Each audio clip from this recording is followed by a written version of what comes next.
For me, I think it's passion. If I had to put a stamp on it, what's the one thing that is missing? I think it's passion. I think personally, for me, you need to know how to create it at least at a basic level to then be able to judge any editor that you would then bring in. I think currently we're in a phase, and I personally believe that will hold on for the next 4 years at least, whereby it's not yet replacing creative editors. If you stay in your local area or you work in your local area, then you'll be limited in regards to income because of the likelihood of the ability to make a fee. A good strategy when it comes to content, if you're trying to become a standout name, is just do the exact opposite of what everyone else is. Hello, my friends. Welcome back to a brand new episode of What's Missing in Marketing Today.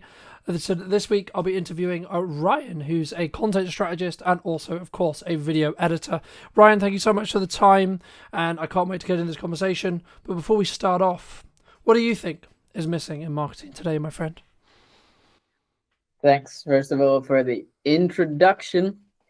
So I've been giving this one a lot of thought because that was definitely one of the questions that was kind of obvious that was going to come. For me, I think it's passion. If I had to put a stamp on it, what's the one thing that is missing? I think it's passion. And what I mean by that is, I think sometimes people confuse that with authenticity. And so, that is probably the loudest shout that I see on social media. It is make more authentic content. But when you break that down and try and understand what that even means, because often I think people misconstrue that with raw content or unpolished content, but then there's plenty of creators who make fantastic unpolished content and yet it gets 200 views. And then there's other creators who make extremely polished content, which is as far from authenticity as it could be, and it gets millions of views. So if it was just make authentic content, that wouldn't technically then translate to any views for those creators. And so for me, I think it is passion. And I think that just means people that can tell through body language, through energy, through the things that you say, that you truly care about that thing that you make content. Yeah. No, I agree. And I think sometimes we use, or one could use, a lot of quote buzzwords, right? I know we were discussing before we started about, being authentic. What does that actually mean, right? I'm so glad you mentioned it as passion, because for me it's about the energy, right? And the demands you put on yourself. I mean, this episode is a clear example. I feel fine. I sound like I'm dying, right? But I said I would create a weekly show, and the schedule has only allowed me to do that because I'm able to consistently create and consistently put out what I believe to be value content. And I think for me, it's more about leading with what you believe to be your North Star rather than... So, because something I was going to talk to you about was because some people would say, oh, but what if that video that gets 1 million views, what's it really going to do for me in regards to business, right? Because sometimes we look at it and we go, well, if it's the wrong people, then it maybe won't do anything. I guess, how do you, when you work with your clients, either from a strategic point or looking at edits, how do you balance that, making sure that it is the right views or the people who, are able to create something that can get good traction and it is going to be the right people, so it will actually move the needle for that business as a whole? Yeah, great question. I think given the, let's say, the client, my predominant client base for who I make content, their approach to content is often in the need of views, right? So I think there's a certain group, especially within the podcast space, as you know, the goal is to get lots of views, because the views often then generate enough traction for a company to, in essence, sponsor you. I think that's the main business model that a lot of podcast hosts try to stick to, right? There are people that I work with who don't focus on views at all, but also because they don't have sponsors, nor do they want sponsors, and instead pitch their own products. So Daniel Amen is, for example, one of those who has a massive following, and he only pitches either his own supplements, which is Brain MD, or the things that they do with their brain scan. Yeah, the brain scans at their Amen clinics, and for them that delivers way more revenue than if they would do it in such a way that they do it with brand sponsors, because those people are already, that business model is so dependent upon trust that if people are watching the podcast, that time they spend with you, the more they engage with your content, the more they trust grows. So ultimately it's easier for them to eventually buy when they're then ready to say, okay, I'm ready to figure out how I can improve my brain health. Yeah. And so in terms of what I do with creators in advance, especially when we're in the strategic phase and setting up, I try and ask them, what is the goal? Like, how do you intend to monetize this? And when it is through brand sponsorships, for example, I understand, okay, we've got a different type of content that we need to make. We need to, for example, have way more controversial hooks. We need to have way more baity lines. Because usually that drives attention and views, and people get invested. They will feel the need to debate. And when that is gone and it's less there, we can focus more on value-driven videos, which is like in the case of the Amen clinics. Here are 5 things that you could do to improve your brain health today with supplements you have in your kitchen cupboard, so to speak. And then the rest of these like clickbaity hooks are not gone, because they still need to drive a certain amount of traffic, but they certainly become less important. Yeah, no, I completely agree, and I think sometimes the thing that people overlook is the objective, right? The thing that they're striving towards. Because if you're just looking for views, I would argue that's a business model that works for a percentage of people, sure. But if you're looking to build trust or build authority or etc. off the back of your content, then that should, in my opinion at least, come second, because you need to make sure that you're not, I'm trying to think the best way to describe it, but I guess it's twisting stuff to be a little bit too controversial, right? Like, just for the sake of, oh, it will get, because it's a better hook, so it will get better clicks, etc. But then also, like, when you, I guess, acquire that audience or get served to that audience, you're then more likely to be serving it to the wrong audience, because they're going to care about the maybe the drama or etc. In that respect, rather than the transformation that you or I could create for a business. I guess, I mean, you've had those who maybe know you through your content, etc. I mean, you've spoken quite openly on social about how good your year has been, and this is in a context for maybe longer term people who are listening, where there's a lot of people saying the creative industry is very hard right now. Being in video is very difficult, whether that's strategic, whether that's editing, whether that's production, whether that's a combination of the above. How do you look at it from a perspective of maybe what should you do, and or what do you think has allowed you to stand apart when others are maybe struggling? Yeah, great question. I think first point that I'd want to say is I wouldn't be the type of person to tell you should do anything. That's first of all. I've just done a bunch of stuff based off of what I've seen other people do.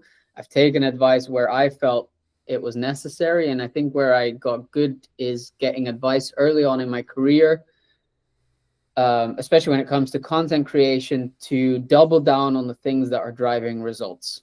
And so early on, at some point for me, it was, I need to make money now or else I'm going to be broke, and I have a kid on the way, and I need to do something. And that was either, and I filled out the form, and I've spoken about this before, like I had a job ready to go in a supermarket. I was 25 probably at the time, maybe 26, graduated with a master's, and here I was applying to a supermarket job to like fill the shelves. And luckily, literally the same week that I decided to do that, I ended up getting my first client, Joe Bidender, who invested who basically took me on as a part-time editor. And because of his support and his demands, I realized I kind of found what some people refer to as their niche. And so I saw the opportunity in making more podcast trailers. I saw that podcasts were growing as a general form of media. I knew that with Diary of CEO being the leader, they will have set the standard for what you need in order to make your podcast successful. So I knew that would be more people looking for trailers. Hence, I just doubled down on that. And then kind of growing up in a hotel in Scotland, I saw in like a luxury 4-star hotel, I saw what it takes to make high quality stuff, the commitment and the dedication to it. And without tooting my own horn too much, because it's definitely what it sounds like at the moment, but like I understood that if I just cared so greatly about this each video, and not focus too much on, is my personal brand growing, am I going on enough podcasts? Like the first 2-3 years, I posted, you can track record this, there was a period in which I was posting every day on my own channels, and then at some point I just stopped because I realized, okay, I need to make money. If I need to do that, I need to become one of the best podcast trailer editors that's out there. So in order to do that, I need to put in the reps. And I had Joe as a paying client, and next to that, in the evening hours, I was just taking podcasts that were already existing, sometimes Diary of a CEO podcast. I downloaded it and just tried to replicate what they made as a trailer. And that kind of ultimately led to this point now whereby, yes, for me, it's been a tremendous year. But if you ask me, what's the hack? Just work 3 years at the thing that that people or the industry or feedback is telling you are great at, and then just produce that, and be willing that if it doesn't pay you out right away, to take that job, right? To take some side hustle, knowing that that is the kind of longer term vision to focus on. No, I completely agree. And I think, for me personally, again, I've had like another incredible year. And I guess the moment where it changed was middle of May, when I decided that my answer to marketing was yes and. Right? So, yes, you should have a podcast. Yes, you should have trailers. Yes, you should be doing ad value content. Yes, you should be doing live streaming, so on, so on, so on. And I guess the key there is, again, it comes back to that effort point we were touching on at the start, and that passion and the core. And I guess to an extent for me, it's always been, I'm going to try and lead with my brand and show you what's possible with your marketing using my brand as an example, right? Like, but also the byproduct of me doing that, of course, is I can prove to any client asking, yes, I know what I'm doing because I do this every day for me and number of clients. So I can speak in real terms rather than theoretical. And I think sometimes people, wrongly or rightly, or whatever they end up having, they speak in a really good theory, especially in the space of like video production, where there's like this subculture around like, we're going to train you to be a really good video production professional, and etc. And like, I'm not trying to smoke on those people, but like for me, it's like, if you're not in the trenches every day, what worked for you 10 years ago, or what worked for you 5 years ago, or however long ago it was, may not necessarily work now. And I guess to phrase that into a question, is there, like, do you see the podcast trailering space, which I know is where you kind of niche into, is that something that's going to die, or do you think that's going to just be like maybe the fence or the line which a podcast, if it's taken seriously, has to have moving forward, would you say? Good question. Again, I don't think there are absolutes. I don't think every podcast needs to make a podcast trailer. I think there are certain ones, especially these ones which are like an hour and a half, 2 hours long, in which it makes sense to do that, right? Like the way I often pitch to clients is podcast. You probably wouldn't go to the movies if you haven't seen something in advance to get an idea of what you're going to watch. There are some people which do that. Respect. I can't, right? If I'm going to the movies, at the very least, I'm watching a trailer. Yeah, but the majority is lower, right? Like, there is always an exception to the rule, but the majority of people aren't unless they see some level of marketing towards that film. Yeah, exactly. So that is a little bit my philosophy behind podcasts as well. Is like, if we're going to get people to commit even an hour, but especially for the ones which are 2 hours plus of their time to watch this episode, don't you think at the very least we need to warm them up to give them a bit of a feeling in advance as if what they clicked on or what they're committing to is going to pay off? And so I think that's what a trailer does. And then there's multiple aspects of, like, trailer also makes the guests look fantastic. It positions them as an expert or at least as an interesting person, depending upon the angle of their story, which means the guest is more likely to share it. And so I don't know. Yeah, to answer your question, I don't think there's necessarily, it's not going to be a must, but it's certainly going to be kind of a minimum threshold. And the argument that a lot of the time I fall back to is, you cannot do it, but you have to be mindful that the Diary of a CEO, the James Smith, the Daniel Amen, the you name it, they're all doing it. And so you're already, by choosing not to invest into that, you're already one step behind. No, I agree. And I think as someone who does do trailers, and I'm sure we'll get onto that conversation as well, but I think for me, as we are moving more and more into interest graph based algorithms, and in a world where whether you're service based, as in you're trying to establish an audience, establish rapport, establish trust to then potentially sell to a small number of them, or you're looking for larger numbers to then apply sponsorship and add revenue and etc. Whichever model you're looking at, the concept of having a strong hook that then tells YouTube or whatever platform you're on that this is a good piece of content will always benefit you in the long term. And I think for me, I guess it's some way, if you were going to put it into like A, B, C, D, T tier, you need to ask yourself, do you want to start at B and then work your way up? Or do you want to start at C or to start at D or whatever, or do you want to start at A? And or do you have enough resources, bandwidth, etc., etc.? Like, if you're someone who's just starting out their business, they've got zero budget and they're doing all of it bootstrapped and they're doing all of it themselves, should you have a trailer? You should have something. Yeah, right? I think. But exactly. So as someone who had a podcast, who bootstrapped it, who didn't have any resources, I just learned how to make the trailers myself. By the very thing that I just said, of just copying to some degree what other people were doing. And that copying, yes, it might mean that it's not original content, or it feels less original, whatever. But it did mean that it gave me the skills to start learning and understanding what works versus what doesn't. And yeah, you can argue that you maybe don't have the time for that.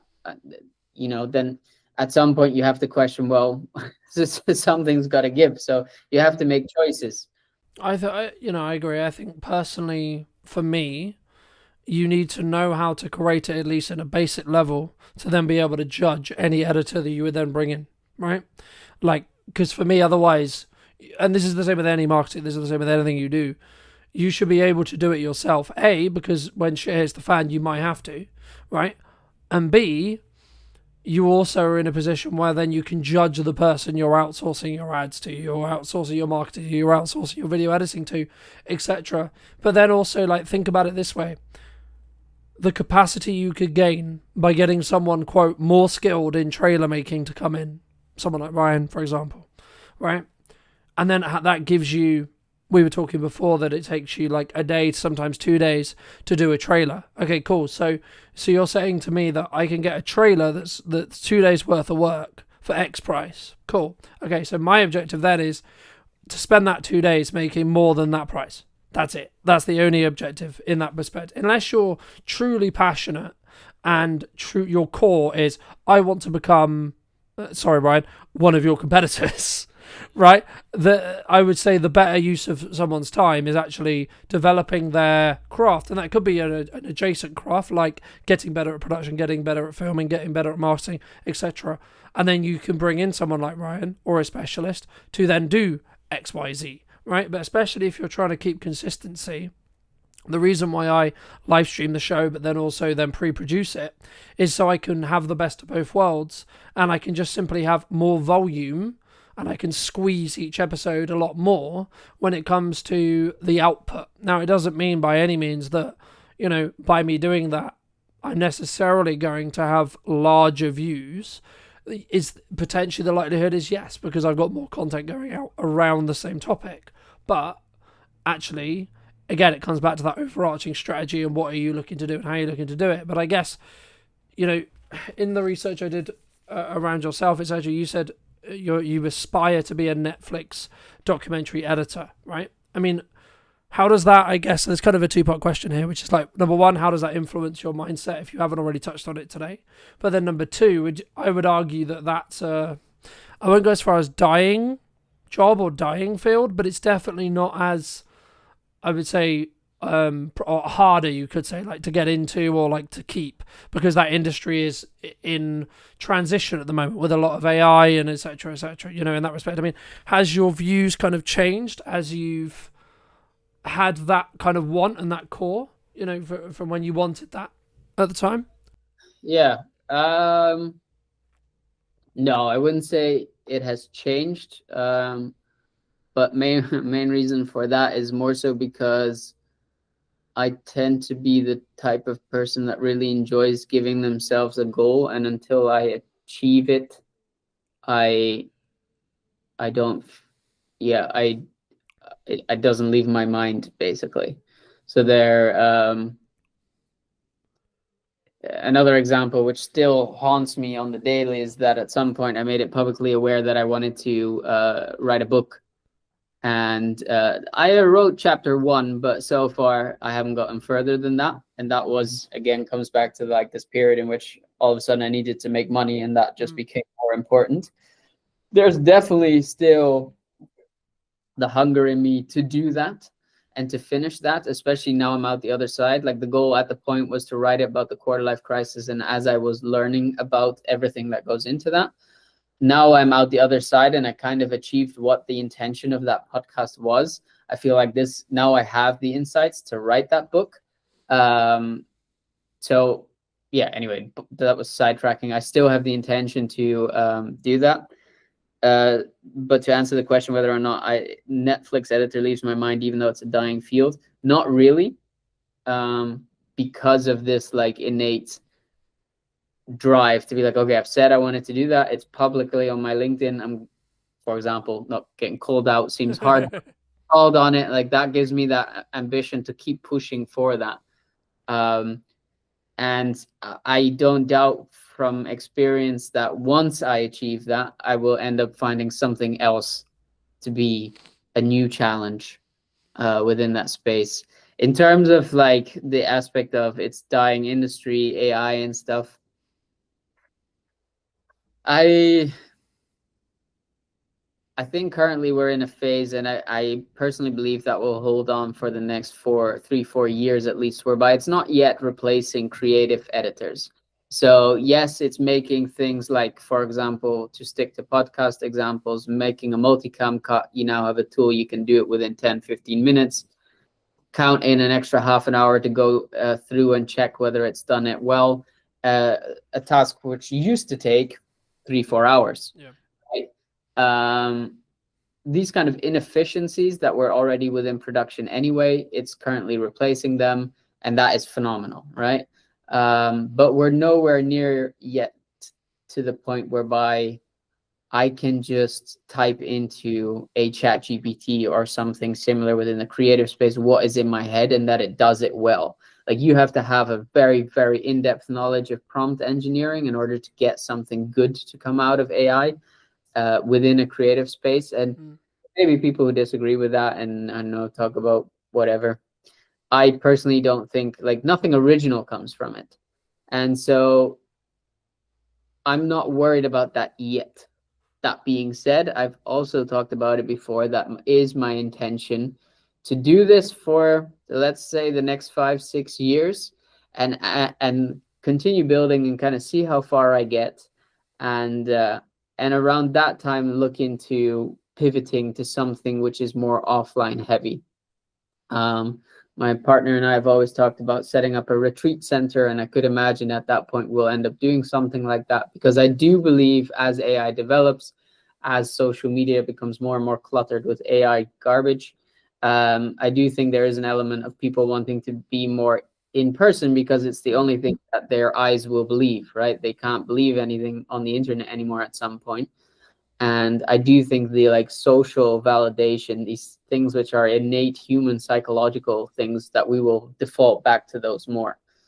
And so rather get out while on top than kind of sit it out and then be at risk of staying at that point in a dying industry. Yeah, and I use the word like loosely when I say dying, right? Like I think like many industries will pivot, will adapt, will change, and we'll see, because there's a lot of speculation around like, is AI actually going to get to the point where it can replace you or I or etc. Right?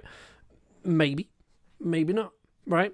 If you talk to the people who are quote making it, of course they're going to be like, yeah, of course they are. Right? But in reality, are we going to get there? I don't know. But it kind of, to an extent, I guess it does lead on to my next question, which was going to be, you've been very fortunate to work with, I would argue, some high performing clients, right? In regards to their clearly successful in the monetary definition of the term, but and or even like health and balance and freedom and etc. Right?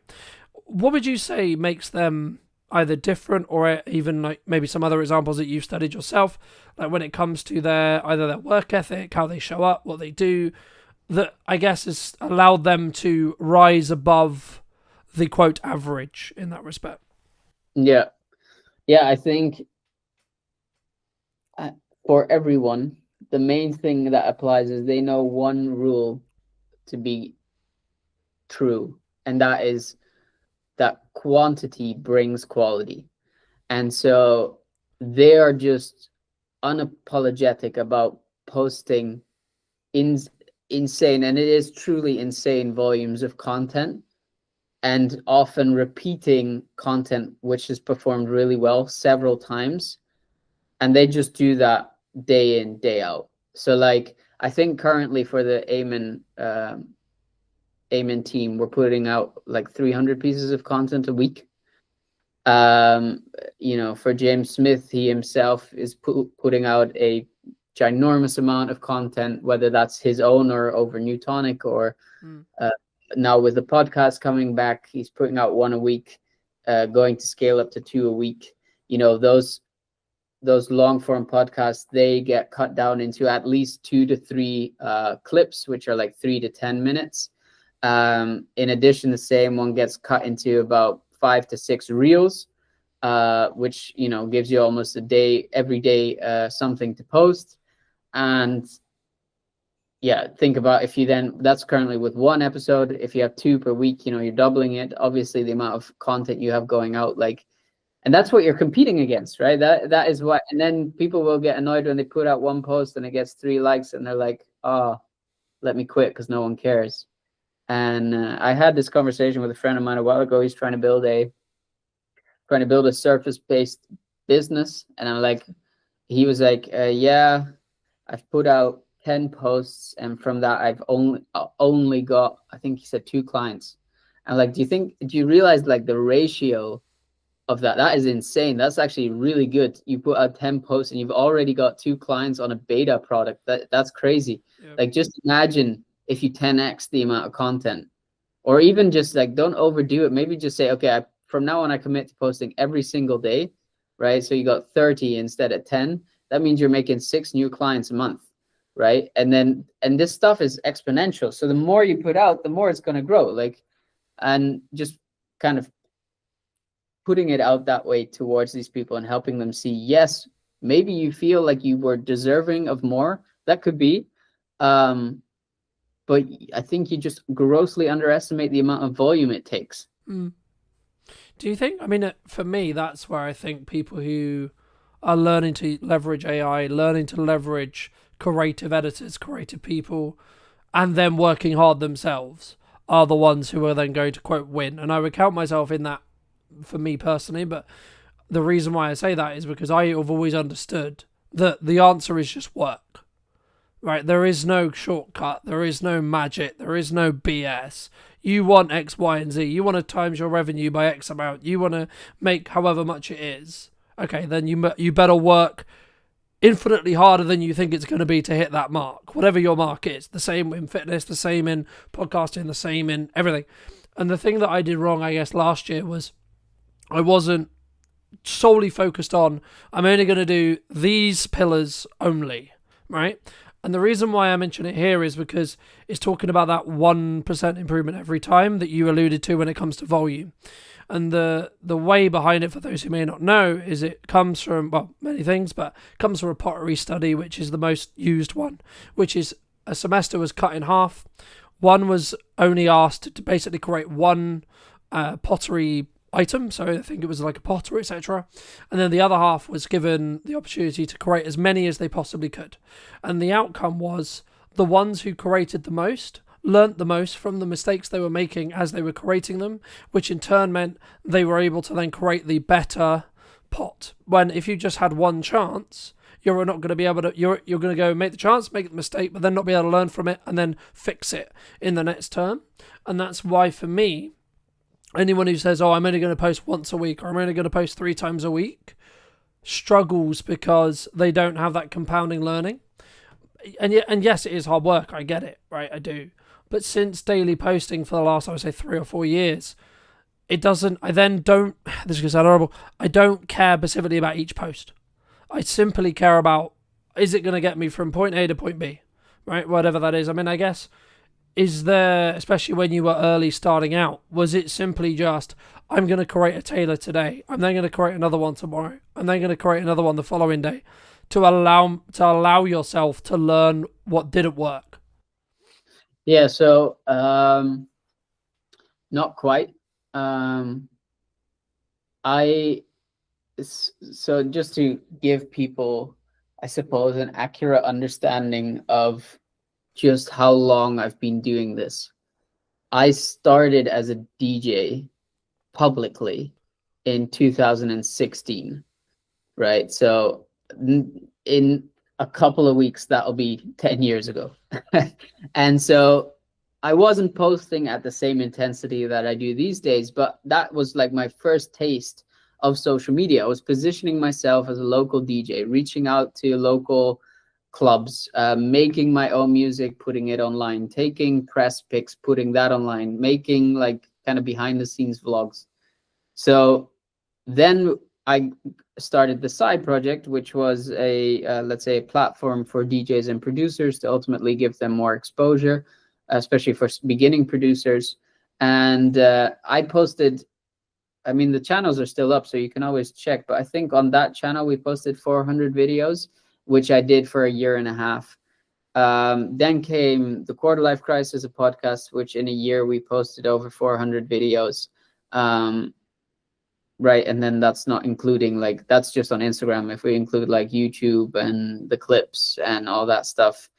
So like at this point, I've been in the business for 10 years. I've been doing this actively for like 4.5, and just put out so much volume, at least one post a day. And that was just for my own stuff. Let's like in the past 2 years, if we include client work, we're talking like 2,000, 3,000 videos. You can't tell, like, you're coming around the corner making your 10 videos and you're like, oh, but I don't have the same results Ryan has. Yeah. What do you expect? Like, and so help me, what was your question? I mean, it was more around, I guess, like, is there a struggle around people simply understanding that it's just going to take them time, right? Because like when I started, there is this culture, especially at the moment, which is like instant. I want Ryan's views. I want X success. So on, in that respect. And I think for me, I've always understood, for as long as I can remember, that as long as I'm showing up every day, focusing on how can I get each thing I'm doing to be slightly better every day, by the time I get to the quote success marker, my success will change in respect to what my definition of it is. But I guess it would just be advice around like people who are struggling, or people who are saying, yeah, but Ryan, posting 3 times is hard because I've got a business to run, I've got this, I've got that, I've got a family, I've got so on.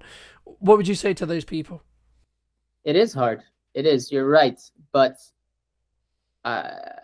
if you want the upside of it, if you want the reward, you're needing to be willing to put in the work. And that is going to like, this is what I find tricky, because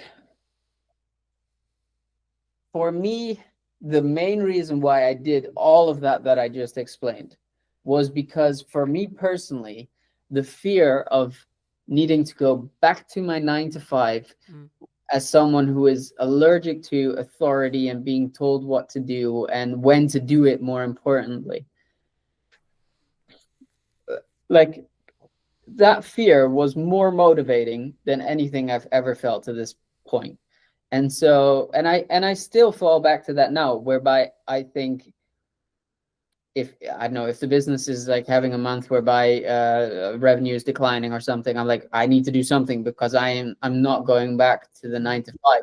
And I think there's a large group of people who want the upside but do not have anything driving them. They're waiting for that motivation. And sure, I could lie now and say like, oh, just put in the work and you'll eventually get the results and it'll be as motivating. But that motivating is gonna leave. Like, you have to have something that is driving you, something that you're scared of. For me, it was, and no disrespect to people who have 9 to 5s, but for me personally, that felt mediocre, and I felt like I could do better, and I didn't want to like be in that situation anymore. I was genuinely scared of it. Like, I was depressed, and so that has been the motivating factor for so long to ultimately go and put in the volume, because it wasn't more scary than that. Yeah. And so that made me come back time and time again to just put out another post, and I get some very creative comments still from people who then hate in some way or whatever on the content that I produce or whatever, and I'm like, okay, but like, I could listen to you now, or to friends or family, like the family who was telling me, yeah, don't you think you need to get the normal job and stop messing around? Like, until this year, my grandma thought I was just, she doesn't understand what I do. She thought I was just messing around, and she was scared for me, which is meant very well, but was not productive to what I was trying to achieve. And I saw other people do it, and I knew if they could, to some degree, I can. It doesn't have to be their level of success, but if they managed, I have to be able in some way to get a similar space of success. Like, I think we have a tendency to really downplay success. So, for example, if whether marriages, this is a good example. People say this all the time. They'll say 50% of marriages end in divorce, right? And while that may be factually accurate, the flip side of that is 50% of marriages are successful. And so you could choose to put yourself in a space whereby, well, 50% of marriages end in divorce, and so mine's going to end in divorce. Or you can put yourself in the position where 50% of marriages are successful, and therefore I will be successful. Yep. Yeah, the risk of being some spiritual guru, I suppose, there is an element of this is mainly a mindset game.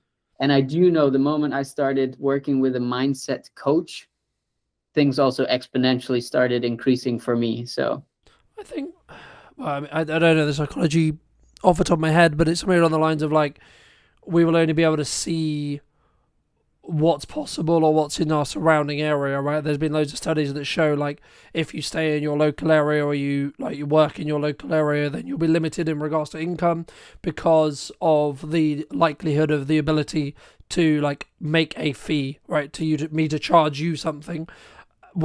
When you look exponentially across the internet, the actual ceiling on what you can make is infinite, as long as you understand that you're adding value to a different market and then you can target that market, etc. But I guess the thing I also wanted to mention as well, I mean, I guess in some ways, some people say to me when their content isn't performing, or maybe it's like plateauing or etc. I mean, like, are they, quote, shadow banned, or do they, because I've always been of the view that when that happens, you need to mix it up. You need to change things because you're getting complacent with either the system which you've built to create content. Fair enough, great system. But the system is only as good as the results it creates. So if you're still making money, don't change the system, right?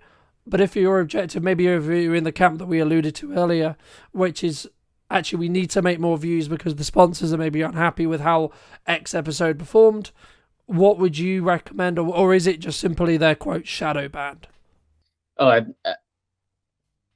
I rarely think shadow band is a thing.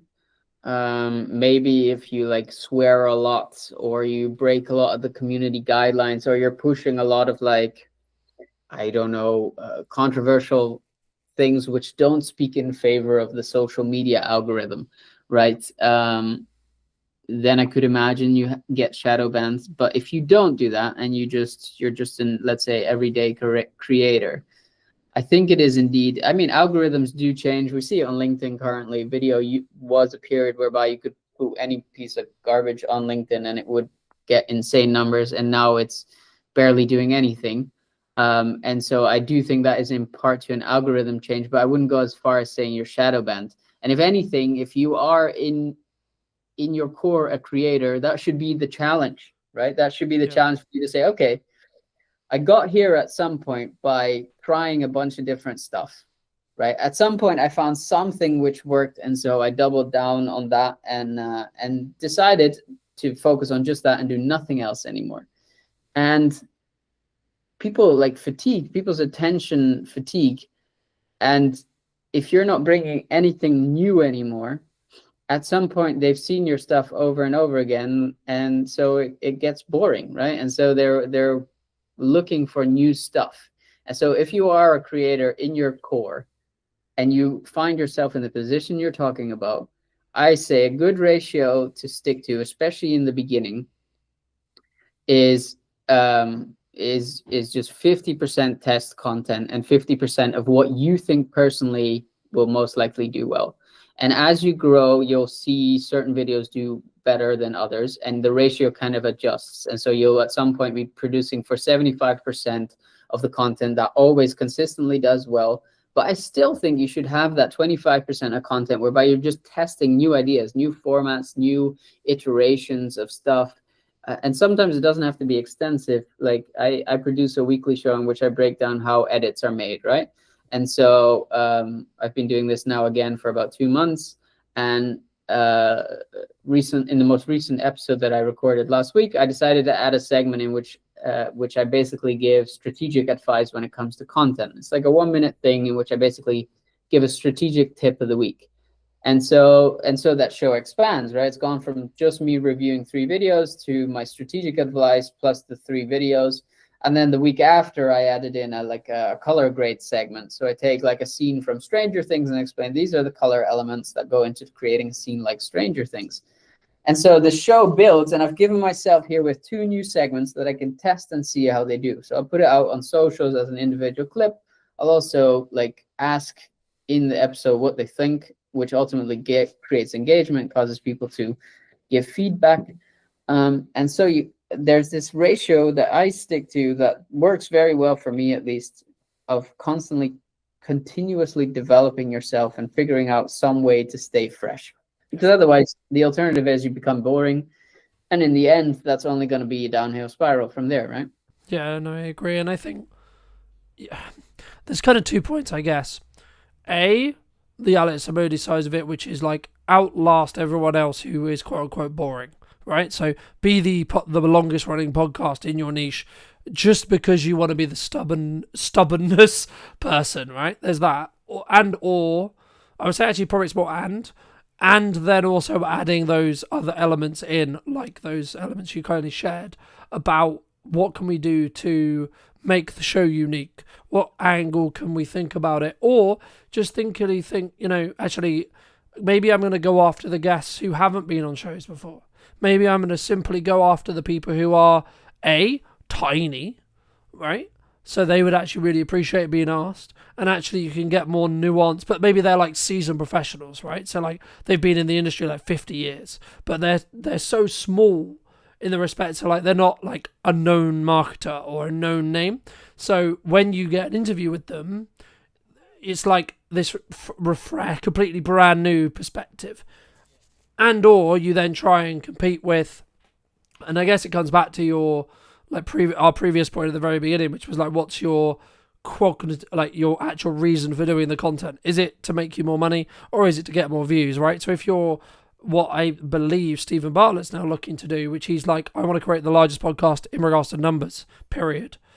He's going to have a very different guest plan, guest structure, guest strategy than, say, someone like I or maybe you have or would have, because we're looking for strategic experts that will help us position us as experts in marketing, in video, in video content creation, etc., rather than him who is looking for how much mass, I would assume, I don't know, but my assumption would be how much mass appeal is this episode going to get, because how well known is X name, and or how topical is the conversation which we're going to have, right? At the peak of AI, funnily enough, he did a load of stuff about AI, Yeah. Now he's anti-AI, which is kind of funny. But what I do think the Diary of a CEO team does smartly is, I was lucky enough, I think I started listening at like episode 20, and now they're at like, I think 400 or something like that. So when I started listening, one of the main reasons I started listening was because it was about CEOs, right? And with time, as Stephen developed and got more interested into, because you can look back at the first, he was definitely not lean or muscular or like he was, it was most definitely not fat or anything, or it was just, normal dude. And over time, you can tell with the people he interviewed and the learnings he was taking from them, fitness and health and all of that started becoming way more of an interest to him. And so what he did as a result of that is started speaking to these people who were also interested in health and fitness, etc. And I think he's done it very smartly, whereby he understands there's an element, what you're referencing at is like which people get massive views. So like Michelle Obama, right? That's just naturally going to be a hit. Recently Kevin Hart, that's naturally going to be a hit, right? And then there's the element of all of the like technical experts that he still interviews, which are more in relation to health and fitness. But then there was also someone, I honestly don't remember who, but there was someone more recently that he interviewed, which was relatively unknown. Like at the time, the first time he got Daniel Priestley on, at that point, I think he had like 30,000 followers, which sounds like a lot, but it's really not if you put it into context of the normal average guest of Stephen at that time. And so I think if anything, he holds exactly true for what I just said to the ratio of like testing, right? Continue that. Sure, focus on the views if that is the goal of the podcast. Keep that in mind. But like also feel free to like get the random guest on there. And that being said, the flip side of what you were already hinting at is a good strategy when it comes to content.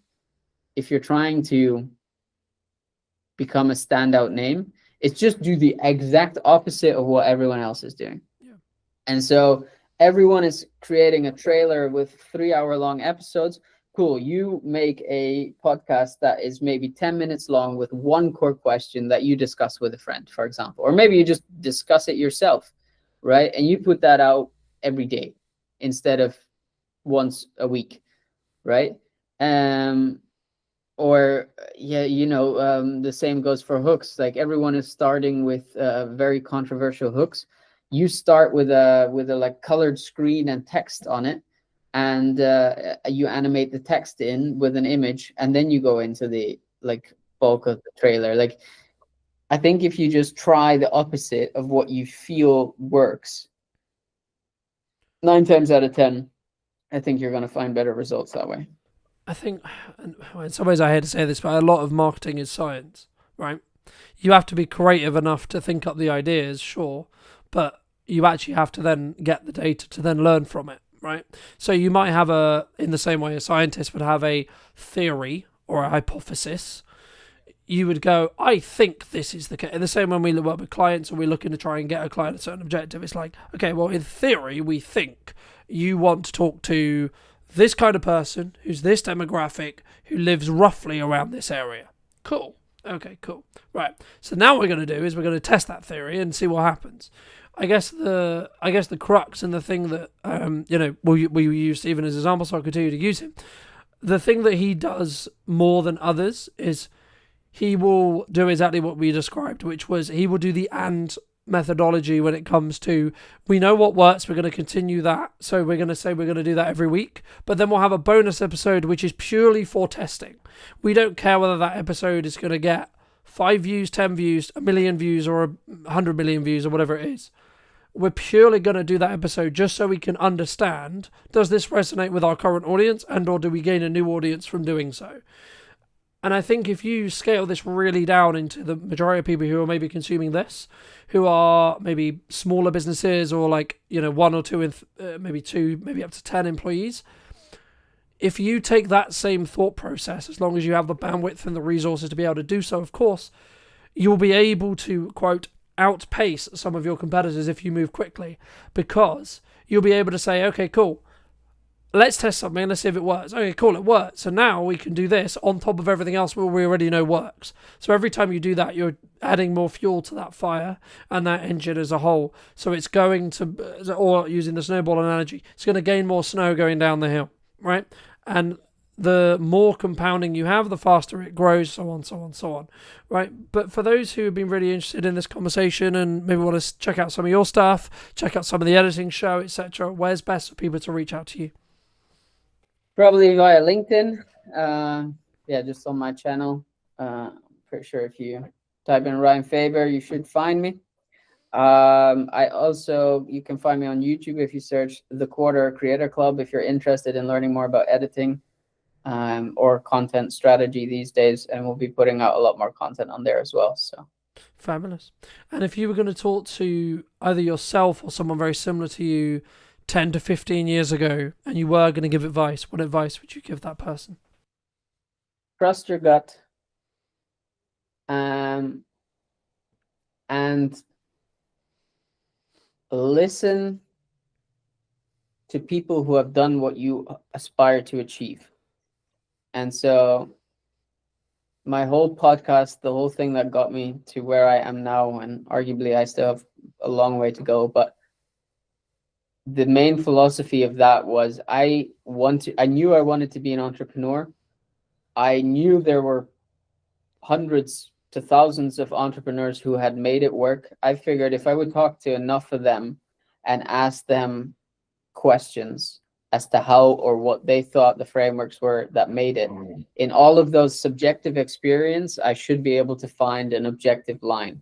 And you don't need to start a podcast. I'm pretty sure if you send a bunch of LinkedIn DMs, if you DM me after watching this and you're like, I want advice on how to become a better editor, for example, I will respond to that. And I know for a fact, because I've done it, that there are plenty of people out there who are the same.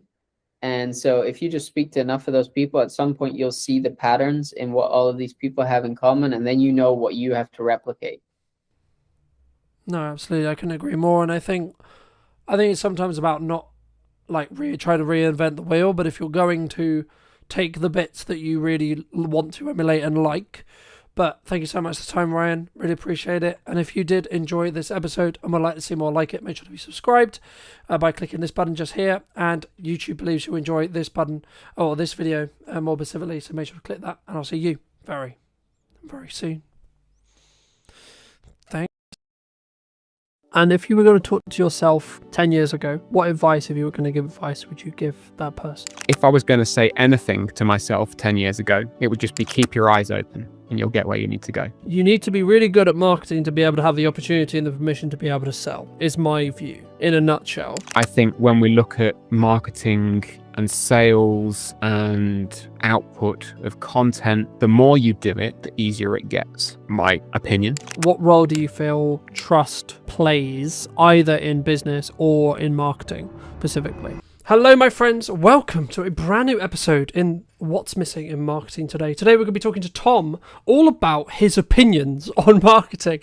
And before we get into it, Tom, could you give the audience a little bit of context on who you are? And of course, answer our opening question. What do you feel is missing in marketing today? Absolutely. Thank you very much for having me on, Carlton. I really appreciate it. No, you're welcome. Who am I? I am Tom Jepson. I am a coach for self-employed people, mostly parents, mostly working parents, should I say. And I'm here to help them take some of the out of doing business for themselves, because it's really quite hard balancing doing a business that you want to do, parenting, caring, all the dynamics that come with it. I am a full-time parent. Also, I'm a full-time carer as well. So I am living and breathing all the stuff that I do with my clients. To answer your question, what is missing in marketing today? I think selling is missing in marketing today, is what I think is missing. Okay. And I'm sure we can dive down into that hot topic momentarily. I mean, just to build off that, my personal view, I personally think they're separate, right? I think they are mutually exclusive. You can't have one without the other, right? But you need to be really good at marketing to be able to have the opportunity and the permission to be able to sell, is my view, right? In a nutshell. Why do you think then, let me build off the question, why do you think specifically then it is missing in marketing then? Like, what do you, like when you say that, is it not sales driven in respect to like sometimes we don't do call to actions or we don't have that quote ask, or is it because I would argue you shouldn't be direct selling, or would you disagree? So this is a very big topic, and I know we could go for hours just on this one point. So to give some context, I have a daily newsletter. Daily, I send an email to a mailing list every damn day, and because I'm well versed at that, I am practiced in what I offer to people. There is a call to action which could be deemed as a sales pitch every day. Yeah. It's never like buy my stuff, because I'm not going to ram that down people's throat when they're actually, what I want to do is give them something of value. But I know that for some people, seeing a continual offer every day could be quite off-putting. I can tell you exactly why I do it, because if I get new subscribers and I hit them on a day without an offer, they're never going to see it. Yeah. So contextually, I know it doesn't work for some people. When we take it out of the sphere of direct communication and put it into something like LinkedIn, I'll say that LinkedIn is the only social media platform I use. I do not have energy or the want to use any others. Maybe I'm wrong, maybe I'm not. I don't know. But I don't have the energy for it. In the context of LinkedIn, my filter bubble tells me that there's a lot of chat around personal brand and personal marketing and relationship building. Yep. And I get it. I'm here for it. I just want to talk to people. But when I want to say, hey, folks, here is a thing that I have built. Here is a service which I offer, and I want you to buy it.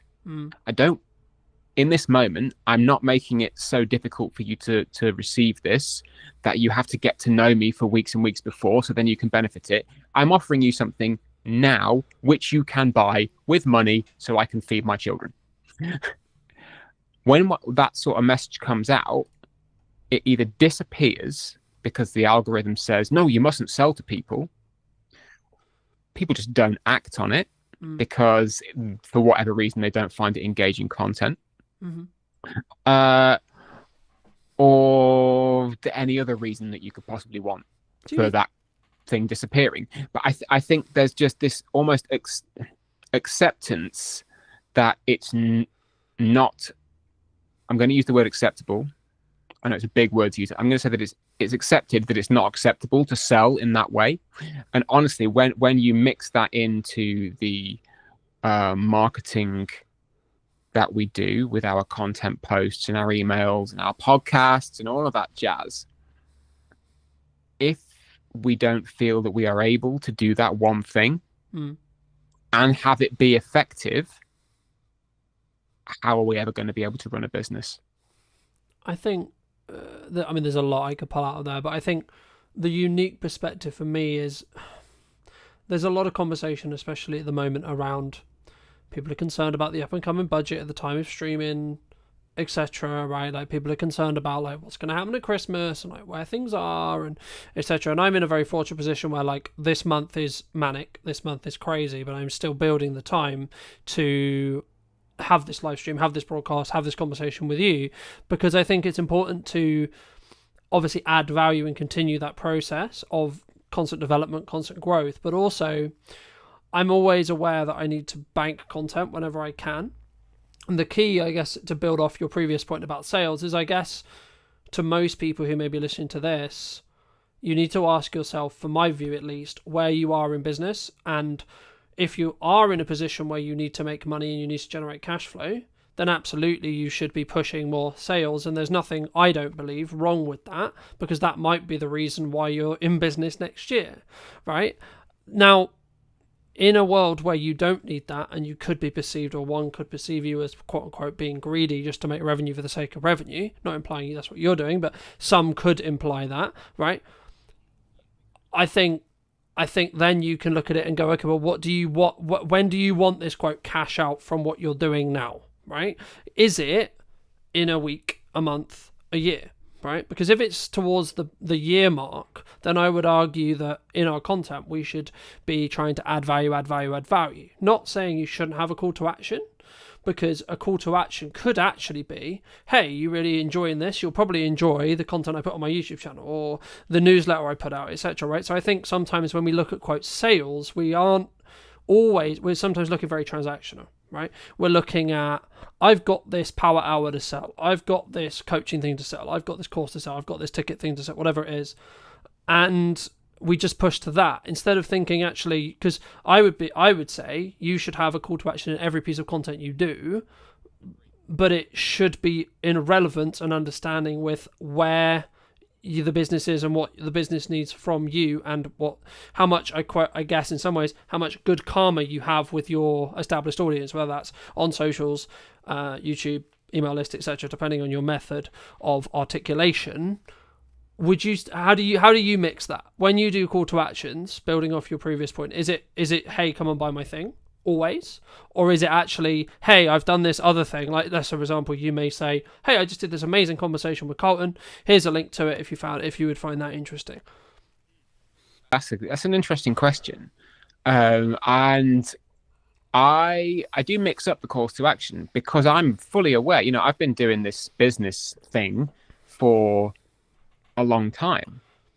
I've been a freelancer for twice as long. I've been employed for twice as long as that, back in days of employment. I've been around the block. I know how this machine works.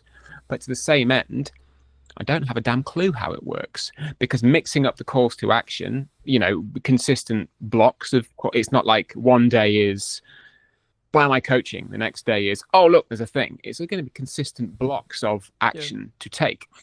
So yeah, I do mix it up. But to the same degree, it always comes back to the same thing of, this is the core thing that I offer.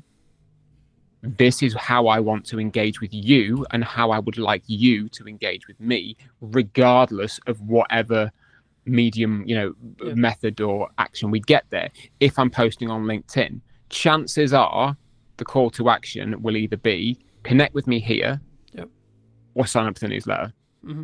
Those two, because I know that if I get somebody into the newsletter ecosystem, they have actively opted in, and I can then actively let them know who I am, what I'm for, and what I can offer them, and how it will help. Yeah, and I think, I guess, go on. I was just going to say, I think for me, it's about understanding when you're serving and understanding how to serve. The point, not to cut you off, but I think there's a point at which we say, should we not always be serving? Like everything, every action, every piece of content, again, my 2 cents, big chefy pinch of salt, everything comes with value. Everything comes with a desire of, actually, if I was sat down with somebody in a coffee shop, what would I want to tell them, and how would I like them to benefit from this conversation? It's not the generic, here's 10 lessons that I learned as an entrepreneur of 20 years old. You know, here's what I'm doing in Bali with my remote nomading, you know, and that's my high horse, which I'm sure we'll get onto later. But to like pull the thread of service, yeah, I believe that if you are in a business, no, retract, if you are in business, there is always going to be an element of service to your customers, regardless of whether it's paid, whether it's free, whether it's interactional, whether it's transactional. You know, put something out there, because that then is the marketing, and then you can direct the sale. Yeah. You know, I'm not an expert in sales. People know this way better than I do. It's like they make jobs out of it. I haven't. But I do believe that aspect is almost becoming culturally unacceptable because people don't want to be sold to, and that's okay, but it doesn't mean we shouldn't do it. I think the reason why I paused was because I was just thinking, do people not want to get sold to, or do we need to position it in such a way where it doesn't feel like we're selling it to them, right? What I think you're referring to there is like, I don't want to be hard sold to, right?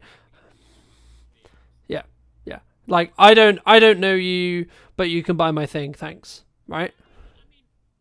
For some, it works for some, and that's great. You know, I don't think it's ever going to work for me personally, so I probably would never do it.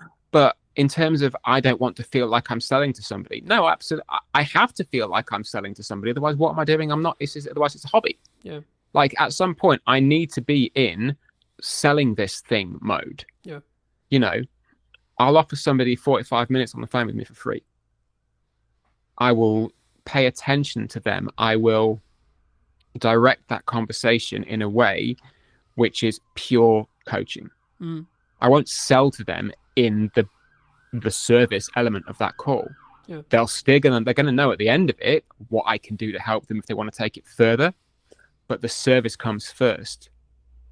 Yeah. And then once that has been rounded out, I can then go, well, look, here's your call to action. This little piece is me saying, here's what you can buy if you want to. Yeah. And I think it's that mindset of, okay, you're allowed to sell what you do because you're damn good at it. And people need to know that. Otherwise, how the hell are they going to buy it from you? When did you choose daily? Because I think so many people, they struggle with, I'm going to spam people, right? Like, I post when I'm not in like crazy work mode with lots going on, etc. Like, I would post like 4 or 5 times a day, etc. across socials. Like, I'll be very visible, but I'm aware of how interest graph works rather than social graph. So I'm interested to see how kind of like you thought about daily like email marketing. Why daily, right? Because I guess some people are going to listen to this and say, well, Tom, that's spammy, right? That's too much. That's crazy, right? You don't want to oversaturate your audience, etc., etc., etc. It's not for them then, is it? That's my answer to that. It's not for them. I started, my newsletter journey began a couple of years ago as a consistent activity. It started monthly. After 3 months, it went to twice a month. At the beginning of, where are we now? Nearly end of 2025. Beginning of this year, it went to weekly on a Monday. And then I got to a point in the middle of August, just before the summer holidays began, where I went, you know what? I've got too much to say. I've got too many things that I want to share with people.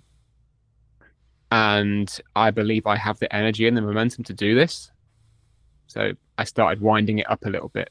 And as of the 1st of October, every day, it's 250 odd words of a story, something that's inspired me, something that I found funny or interesting, a life thing. You know, it might be a straight sales email. They can be peppered in. It's a business newsletter. Yeah. But I found that from the beginning of October to today, when we're recording this. Sorry for suddenly removing the evergreen content barrier, but we can say over the course of the last 5 weeks of doing this consistent daily activity, I have found that my writing has gotten better. Not to toot my own trumpet, but it was pretty good before. But being able to write and have a funnel and a channel for consistently telling a story, it's made me better, you know? And the performance has done what I thought it was going to do. I gained a handful of subscribers and I lost a handful of subscribers. About as many. It was about parity for the in and the out. And I knew that that was going to happen because I was sending people something daily. I was putting an action in there daily. So, like, having it in the last 5 weeks and actually going, you know what, this experiment's worth doing and this is worth following. And I'm going to keep pressing on. From my view, speaking about like daily posting reels or daily posting on social across all platforms, blah blah blah blah, I think me it's very similar, right? Like, I remember I did a workshop in September, and an old friend, but also someone whose wife followed me, said something on the lines of, "Fucking hell, Carlton, you're everywhere," and she ended up tuning off and like unfollowing me, and I was like, okay, cool, but would she ever buy from me? And the answer was no. I was like, okay, well then, in the nicest way possible, thank you so much for the time you spent with me, and thank you so much for the support you gave on the content, but, you know, actually maybe you're not the right person.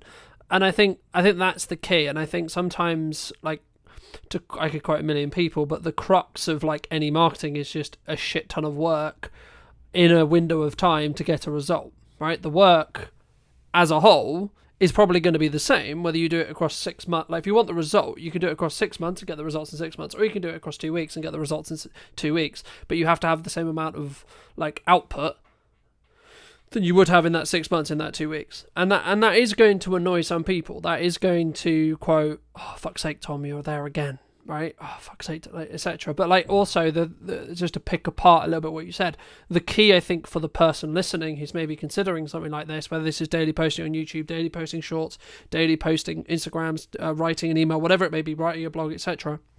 For me, it's, can you make that 1% improvement? Right? Because what you're talking about there, the reason why you're getting better is because, and you may not feel it, right, at the time. It's only in hindsight when you look back. But if you go, like, if I look at where the podcast was, and arguably, like, why is what's missing in marketing today, quote, successful, or quote, doing well? Actually, it's because I've 1%ed it every episode since June. Right? By the time this pre-recorded version of this episode, I expect, comes out, it will probably be 5 to 7, maybe 20 times better than as it sits today. Right? Why is that? Because every episode I'm functioning and I'm saying, and it comes with practice, right? Like anything, right? You can't expect to be in great shape if you don't work out every day, right? In my opinion, right? You can do 3 days a week if you want. That's up to you, right? In the same way, you can do 3 emails a month or 3 emails a week, etc. But it would be wrong of me not to ask you about like this huge volume, this huge value add, this huge amount of work, and not talk about, do you think the modern expectations of marketing can lead to, especially smaller entrepreneurial business owners, getting to burnout? There's the word burnout. Is that? I mean, just to give burnout its place for a moment. Yeah, I think that specific symptom comes from trying to do a lot of stuff that you don't enjoy, that you are not equipped to do. You might be capable of doing it, but in that moment you're not equipped to do it. And that you maybe don't acknowledge that something else needs to be set down. So to give burnout the thing, yeah, I think when we look at marketing and sales and output of content, the more you do it, the easier it gets. My opinion. if you come to it and say, oh, this is really hard work, I don't know what to post, I don't think I want to be sold to. For a start, you're coming at it from a place of fear for whatever reason, because you don't want to do it because it might feel a bit scary to put yourself out there. You don't want to do it because it might feel a bit scary about actually selling yourself. It might feel a bit scary to put your 2 cents on a live stream with somebody who you're really pleased to talk to. How dare you have an opinion, Tom? How fucking dare you have an opinion about something that might upset somebody? I specifically today, I had that conversation with someone on LinkedIn because they posted the very same thing. It's like, we just can't have a conversation anymore because you might offend someone. Like, it is up to us to communicate with our best intention. Whatever that best intention is, we've got to put it out there. How somebody receives it is not on you. And I think when we start to take on the burden of the recipient, in terms of, and I feel like I should be careful about what I'm saying here because this could be very heavily misconstrued as me being a complete asshole. I care deeply about what I send to people and that they will receive some value from it. If they read it and go, no, that guy's a dick, that's not on me. I can't control that. But surely it's the intention, though, right? The intention that I want someone to read it and go, that guy's a dick. No. So like when you create content in the same way I create content, I always go from a perspective of an intention of, I'm going to add as much value to whoever is. 100%. I'm grateful enough to have the time of the time, right? That's it. But I think the point is, when it comes to the kind of the small business owner, the working parent, the full-time carer trying to run something that they need to run or want to run to maintain their own sense of self, when things like taking on the burden of somebody else's receipt of your content and worrying too much about how are they going to receive this, regardless of intent, at that point, you start to run out of energy, because you then don't have the energy to give to the content, to the message, to the service, because you're spending it worrying how someone is going to receive it. And then you start to burn out. And then it just becomes cyclical. And then you don't want to do it. And then you don't do it. And then you beat yourself up because you're not doing it. And then you get all worried and sad that you're not doing it and that you should be doing more. You must be doing X, Y, and Z. And it just becomes this kind of self-fulfilling, it's cyclical, kicking your own ass, because realistically you're worrying about something that is so far outside of your control, it's worth working through it to let that go. And then you can just send a daily email with the best intention, with content that you believe is good. It might not hit the mark that day, so what? Try again tomorrow. But you can do it without worrying that somebody's going to tune out, because as you said before, if they tune out, it's probably not for them, and that's okay. The same goes with daily posting. I mean, I try to post daily on LinkedIn. Presence, makes me a bit sad sometimes. But as you take away that fear of, am I going to get cancelled? Is this message going to miss the mark? Is this any other thing? Chances are, worst that's going to happen, no one's going to see it. And if they do, they're going to have some other thing happen, right? Like I can't remember if he said to me, but a client many years ago said, 95% of the things that you do and you worry about, no one's going to give a shit about, because they've got 15 other things to worry about that aren't you or anything to do with you, right? We're very internal creatures in that respect, It's almost like being a little over empathetic, and again, I'm not being a dick. Caring about how other people are is incredibly important. It's the crux of my business. It's the crux of me as a human being. I care about how other people are. I was going to say, you could arguably care, but I also, I'll give you an example. I care about how your business is, right? I care about how everyone's business is, even if they're a competitor of mine. However, it's still none of my bloody business how their business is, right? Whether it's going well, whether it's not, whether it's whatever, whichever end of this spectrum we're talking about, right? Whether they're doing incredibly well and incredibly successful and they have a record-breaking months, or the opposite end of the spectrum, they're about to go bankrupt and they're actually like swimming in miles and miles and miles of debt. Okay, right. I can care and I can empathize as a human to a human and a business owner to a business owner. But the reality is it's still got nothing to do with me. Right? The only things I should focus on is me, my business, and what I'm doing. And staying in my lane and moving myself forward.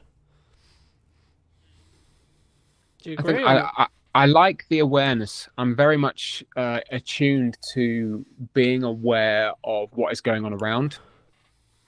Because then you know, if you see a strategic opportunity to make a move, you can make a move. Yeah. You know, you see a gap in this is how the best products come out. You see a gap in the market, you fill it. Yeah. You know, but as you say, how somebody is doing day to day, if they are not publicly putting it out there on the line, telling their story all the time, because they want it to be seen. And I mean, like, not a curated version. I mean, the whole nine, just open book stuff. Then no, you're absolutely right. It's none of your business.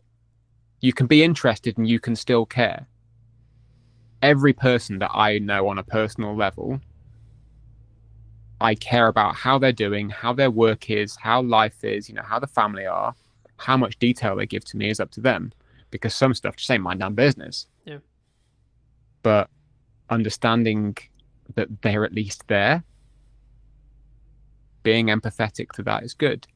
But you know, to circle back around to the over empathizing, as you say, when you get to the point of actually that's not your damn business, then you can stop. You can go, all right, I've used my energy to this point. I can put it back into marketing myself. I can put it back into selling myself. I can put it back into serving other people who are actually on my doorstep waiting to be served. Yeah. I think it's knowing where and how to channel that energy to build the right boundary and really to keep yourself safe. Do you think business owners struggle to give or set boundaries, either with clients, with colleagues, with friends, with marketing, with themselves, with family, with friends? Yes. I'll elaborate on that. Well, there we go. No, there's the answer. And if so, why? No, that's a really good. Is it? Sorry, that was a veiled attempt at humor.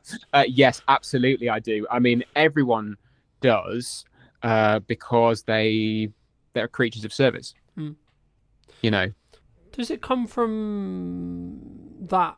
If I don't say yes to this job, there's not going to be another one coming thing. Do you think, in some case, like in that specific nuance? As part of it, yeah. I mean, I've been reworking a workshop that I ran eons ago, all about saying no to things, which is, you know, coming down the pipe at some point. Hopefully, by the time the published version of this comes out, people will actually see it and it'll be live. But I think that because prioritization is hard. Separating yourself from your work is hard. Separating you from the public version of you can be kind of hard. Separating different facets of work and life is hard. Just establishing boundaries and maintaining them is hard. Like being able to go, you know what? I'm stopping work at 3. And I'm not going to answer my emails till tomorrow morning because it's family time now. You still get the little itch, you know? Sat down, scrolling on TV, like while the TV's on, you get an email pings and you go, oh, I'm just going to answer that now. You could just not because nothing's going to happen. But it's maintaining that boundary because you get that little itch of if I don't do it now, somebody else might get there first, or I might forget. I might be busy. You know, it's difficult to maintain it. And again, a lot of the time, in my opinion, it comes back around to being afraid of something. forgetfulness, busyness. And sometimes you just kind of need to go, okay, well, if something happens, it happens. That's kind of a future me problem. Right now, I've decided that this is my boundary, and that's more important. Yeah, and I think as long as you can reflect on every situation, every job, every etc., like whatever it is you're doing, whatever you're trying to achieve, whether you're trying to launch a podcast, newsletter, work with a new client, do marketing, whatever it is, or do sales or whatever it is, as long as you can actually hand on heart say you did your best and it was in line with what you were or wanted or needed at the time, and or like, I think it's interesting, right? Because I think sometimes we act as if we're busy, or we imply that we're busy, or we are busy, or etc. But actually, in reality, what we're actually saying is, at the moment, the thing you're asking me to do cannot be a priority. In crux, if someone ever asked you, in my opinion at least, oh, I'm too busy for that, what they're actually saying is, no, right now that's not a priority. So personally, something I've done the last couple of years is whenever I have a situation which is like, hey, I know I said, or I know we said, or I know you're expecting me to do X or Y, I will give you a realistic timeline regardless of how that makes you feel in the short term. And that might be, etc. But it's actually, I'm not doing you a good service if I don't give you clear, concise, and transactional or transparency within my communication style. Because the reason why someone would get upset or pissed off is because you said, Tom, you would get me that thing a week ago, 2 weeks pass, 3 weeks pass, and then it slipped through the gap, right? Look, I'm not saying mistakes don't happen, but if you said to me, let's say we were working together, and you said, hey, it's going to be like 3 weeks, I'm like, okay, cool. But then I'm not expecting it next week. I'm expecting it in 3 weeks, I mean, that's almost kind of a side point, isn't it, really? That's just being good at what you do and doing what you say you were going to do. Yeah. But do you think we struggle sometimes? Because, like, especially when we win, like, the client, right? The client of my dreams, or the project of my dreams, or the money of my dreams, or the project is amazing because it pays me X, or it's actually a great opportunity, etc. We have this, like, I'll do it tomorrow. Oh, it's done tomorrow. I'm going to go out on a limb here, and I'm going to say that if a client, for example, would expect you to bend over backwards and not maintain your boundaries and your working practices as a self-employed business owner, they are not the client of your dreams. End of. Do you think that can change over time? I was just going to ask you. So, like, where we were, say, like, so for me personally, like, my target client, my target expectations, etc., 3 years ago were completely different to now.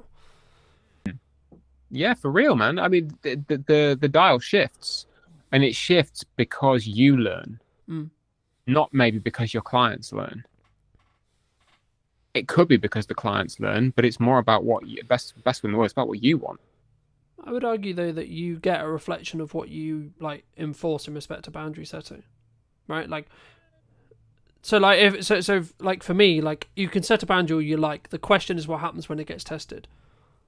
Well, that's exactly it. If you let's say use the example of it's 4 o'clock, you sat down with the kids, you're getting them in from school, getting snack time and everything, and a client's decided for whatever reason that that's the time they want to have a meeting.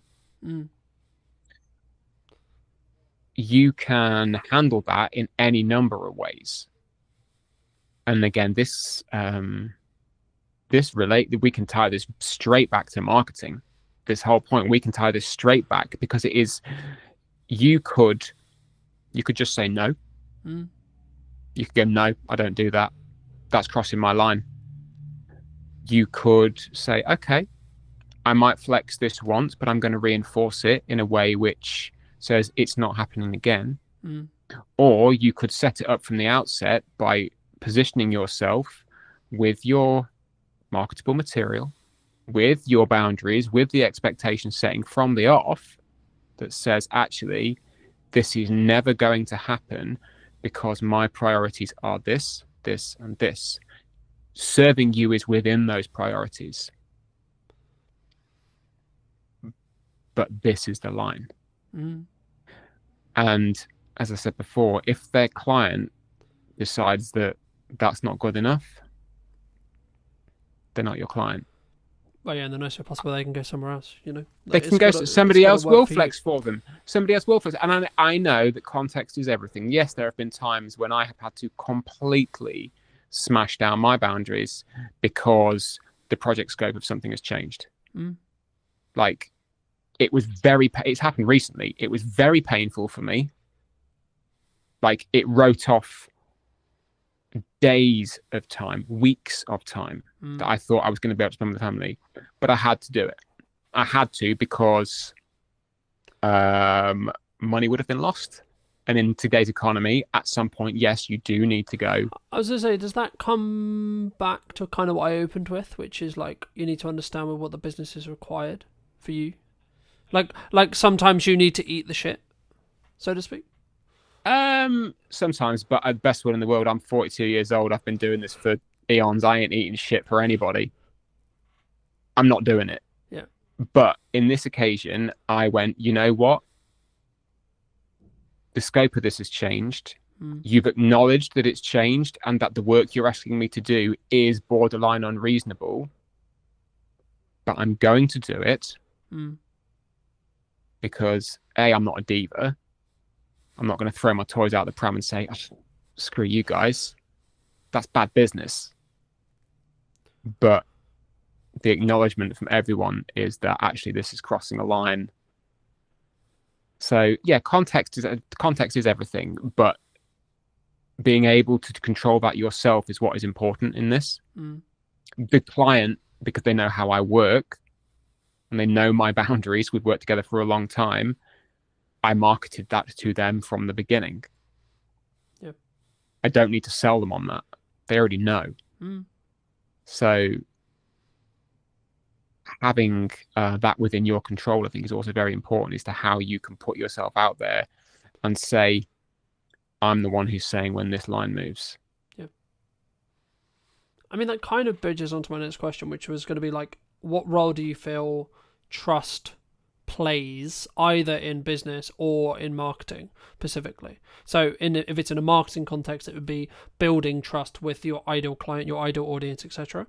And if it is in a client context, it would be then how do you utilize and or keep that trust? Brilliant question. So I'll put my coaching hat on now. So for me as a coach, through my marketing, people need to know a small number of things.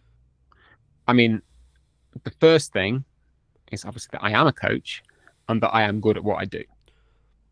They need to know that from the off. Once they know that, we can kind of go, okay, that's the functional practical. We'll just cast that aside. I know this thing about him now. After that, it's then getting to know me.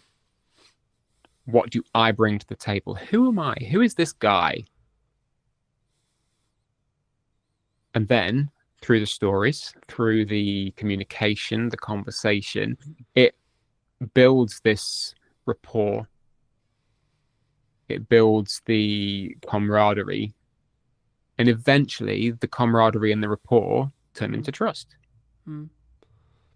Because that kind of communal safe space has been built through the messaging, through the back and forth on email, through the DMs, through the networking. And somebody knows they could rock up in a one-to-one with you and you'd have a great chat. Because at least the space you hold there together for that 30 minutes or whatever, you've established that and it's good. It does take time. You know, it's not just a case of me going out to people and saying, hey, I'm a coach. I'm really good at what I do. Look, I'm a nice guy. You're a neat guy. So it takes work. It takes a lot of trust in yourself as well to be able to go, you know what, this is what I stand for. This is who I am. And who I am is okay. I don't really need to flex or change or bend for anybody because this is who I am. How that is reflected into work once effectively you have somebody pass the post, so as we said before, that's just showing up and doing what you do to the best of your abilities.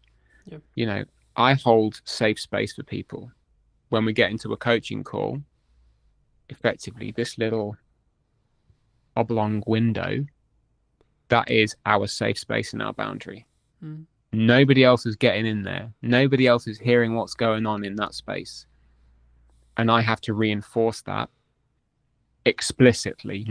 It's not a kind of an unknown, oh, is this safe space? Is this something that people are going to know? It's like, no, I will state it up top. This is what you can trust and expect from this interaction. And the kind of the same goes for the precursor with one-to-ones and emails and everything as well. This is a safe space. I'm not going to go and, publish the ins and outs of a social call I had with somebody on LinkedIn. It might inspire something. Yeah. But it's the trust is never broken in that way. Of like, I'm going to take exactly what you've said and name you. I think it's different, right? Like, again, it's context, right? Like, being inspired by a action or showing a behind the scenes process, like, for example, for me, like, people ask me all the time, so how do clients feel about the behind the scenes process? Well, like, me sharing production, me sharing how I do it, etc., right? Like, a lot of people, the honest answer is actually they like it. They like that extra exposure. They like seeing it from my point of view. But it's just part of my sales journey, right? It's something that I have a conversation with very early on, and I establish very quickly what kind of project is this, right? Is this going to be a collaborative project where we both win? They get great content, I get great content, and I get paid, happy days, right? Or is it going to be a very stringent, very NDA'd or non-disclosure agreement, very contractual, very show up, get paid, go home, F off, right? Kind of agreement, right? And, I guess, what do I do more of now? Probably the more collaborative side, right? Just the nature of the business, etc. Cool. But that's also, and again, I had a reality this morning, which was the same, which was like, actually the old of me would have been like, this annoys them, but the person I am now is like, no, that's just not me anymore.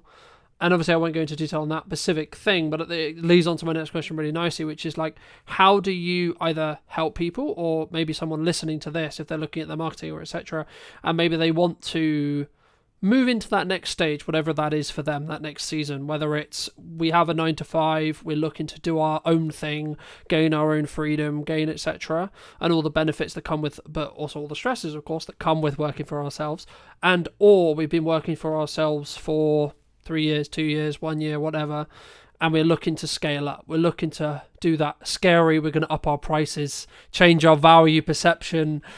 What would you say to those people who are, as I say, kind of, I think there's two camps potentially who are listening. A, in a 9 to 5 who are looking to make the jump, or B, maybe they've been doing it, they built good momentum, but they're kind of like, if I up my prices, I'm going to lose on my clients. I mean, that's a very specific scenario, the whole upping the prices, losing the clients thing. And it comes up more often than you'd think. Broad strokes, I would always ask the question, who are you now? And then, who would you like to be? And then, who now can help you become who you'd like to be? And it always comes back to the self, the understanding that the person in the middle of this storm in a teacup, in fact, the teacup in a storm, is you. You're the one who is steering it. You're the one who makes the decision at the end of the day. You have, I have, pretty much everyone we know collectively who is self-employed has had to have that pull yourself up by the bootstraps conversation and go, you know what? I'm leaving my job. I'm going to go and do it for me. And at that moment, you say to yourself, well, okay, this is who I am today, leaving my job. But tomorrow, who do I want to be? Do I want to be the person who's just left their job and is now running around like a headless chicken panicking? Or do I want to be the person who has gone, I've started something new? Yeah. Still scary. Talked a lot about fear in the last sort of 45 minutes. But it starts with you. Yeah. And I think just to build on that from a marketing context, I had a realization yesterday when I was talking to a client at the time of broadcast, and they were like, it's how they react. So we were talking about their brand in Pacific, and for obvious reasons I won't go into detail, but we were talking about how I perceive their brand. And what really stood by to me was then how they reacted to my feedback on what I was saying about their brand, if that makes sense, right? Because it was like, hold on, this person sees me as a pinnacle marketing voice, and that's why they value what I'm saying, right? It doesn't actually matter, in a nutshell, what I said, right? It was actually, and it was something along the lines of, hey, we really appreciate that because you're a strong marketing voice, etc. And yet, like, clearly, and this is the thing I was going to bridge in when you communicate, when you market. If you want the clients that are going to send you around the country, you want the larger scope, you want the larger projects, you have to ask yourself from backwards, and this is exactly what I did, that's why I'm bringing it up. You have to ask yourself, what content would they consume? How can I get their attention for long enough to build trust with them? But also, how can I show them that I'm worth the call? I'm worth the investment. I'm worth the, because etc. Not even like, first it's the time, then it's the money, right? And I think for me, that's the key, and that's where I think, speaking personally in my own marketing from previously, that's where I potentially was wrong, or where I was doing things unoptimally or wrong. And that kind of bridges onto that thing of, if you're going to post daily, it won't be for everyone thing as well, right? Like, especially if you're looking at socials, you have to have a level of volume to be able to rise above the noise, to be able to show up enough so that people realize, okay, yeah, you are serious. And regardless, I guess, in some ways, as maybe like a footnote on that, a sign of success sometimes is actually other people talking to you in a more negative connotation at times, right? And what I mean by that isn't a direct client. It could be a quote rival podcast, a old friend, a old person. And what I always ask myself is, what is their intention when they're coming with that information, or etc., and or do they have all the context, right? But I guess the question that comes from that is, kind of, we've answered it in regard to hate comments, but I guess it's, I've had it personally in my own personal network at times where people have said, like, especially when I'm trying to build like a side plan marketing wise, or a side like revenue stream potentially that hasn't started making money yet, it's like, yeah, but you should be doing your client work, yeah, but you should be doing the thing that previously worked, especially if that comes from your mother, your sister, your brother, your friends, your close people, the people who are close to you. I mean, how do you, or would you say to someone, if you're going to, talk to them about that, how would you recommend they, I guess, challenge that, deal with that, articulate that, reflect on that, etc.? Good question. When people come to you with commentary, we all get it. As I said before, I've had emails from people saying, love your content, stop selling every day. Which my answer is, thank you for your feedback, but no. but no. Not in so many words, although some days you would just like to go, well, fuck you, buddy. We don't do that. It's not particularly. Yeah, but also just to quickly interject, you have every right to say, well, look, if you don't enjoy what I'm doing here, you can watch something else, right? And or read something else, or consume something, etc. Again, context is everything. Thankfully, a lot of the time I can look at, I don't know, I never like to defer to data, but I can look at the numbers and go, well, has that person been subscribed to me for a long time? And if they have and they don't like the selling, and they still hang around, I know they can kind of ignore it and it's fine. But to come back to the question of commentary from outsiders, first, I would always, I caveat this with, you're a human being. Okay? You're a human. Humans react to things in very, very funny ways, whether or not you are a trained coach who knows how to be impartial, or you are a rocket scientist or an astronaut who is actually trained to be out in space when things are on fire. People react to things in very, very funny ways. So if somebody comes to you and says, "Oh, are you really enjoying what you do? Surely you'd just like to get a regular job." There might be no intention behind that whatsoever. It might be an innocent question. Or it could be them going, "Actually, I see that you've not made any money for 3 months and it looks like you're struggling a bit. Is there another option for you out there?" Or, just to quickly interject, or it might be, shit, you're doing better than I thought you were going to do. Please go and get a job because it makes me feel better about not pursuing something.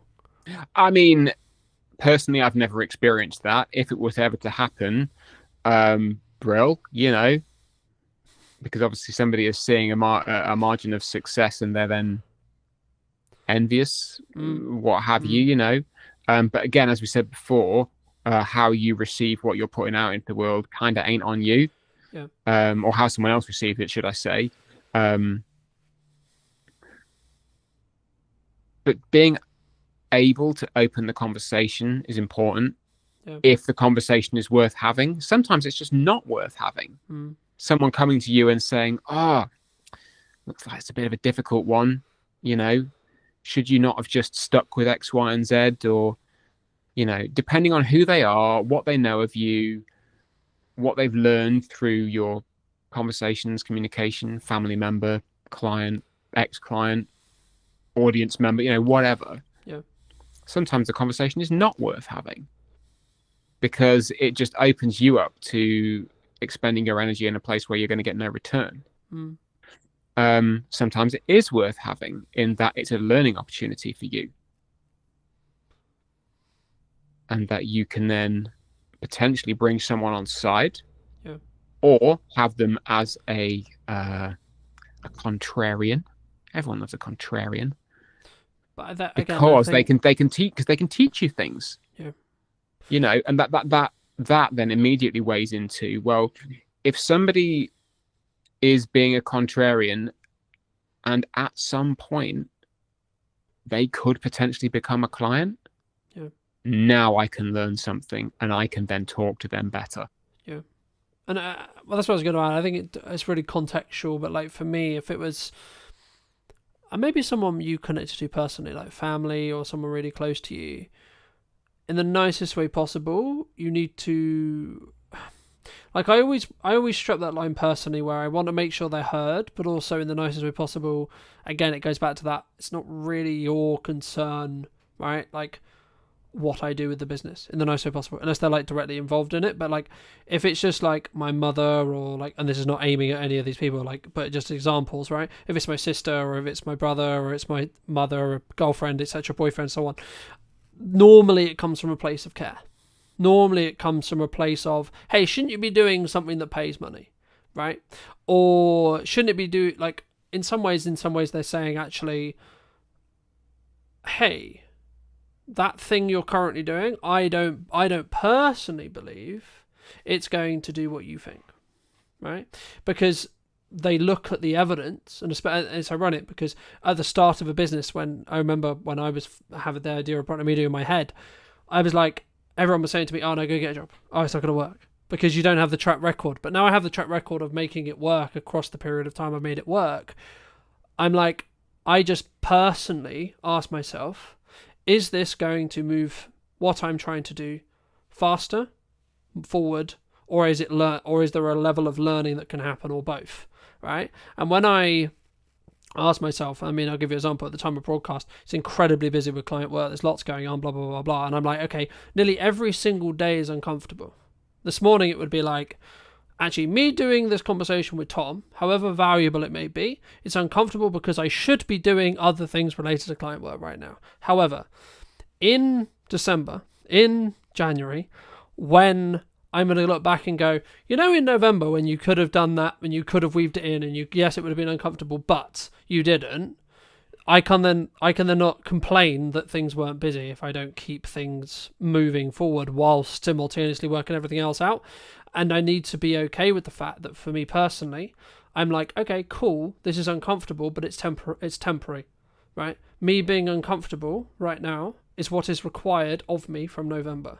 Okay, cool. So when we get to December, it will naturally become, because Christmas coming up, people spending time with, so on, right? I'll naturally have that release. So actually, me leaning into this comfortability is a learning opportunity. Yes, it's uncomfortable, but it will be a learning opportunity to go, okay, well, what is too much for me? Do you think people sometimes, I guess, stop before they hit that glass ceiling? Because I've always been of the view of you're maybe one email away when things are harder, especially looking at the current, quote, climate, right? Where people are like, oh, you're one email away, you're one post away from the opportunity that completely changes your business. Or your life in some ways as well. Oh, absolutely. You never know what's going to come around the corner. You never know. Because you are never around the corner till you are round the corner. I have hit the wall a number of times. Overloaded with work, overloaded with life, bogged down by terrible employment, whatever.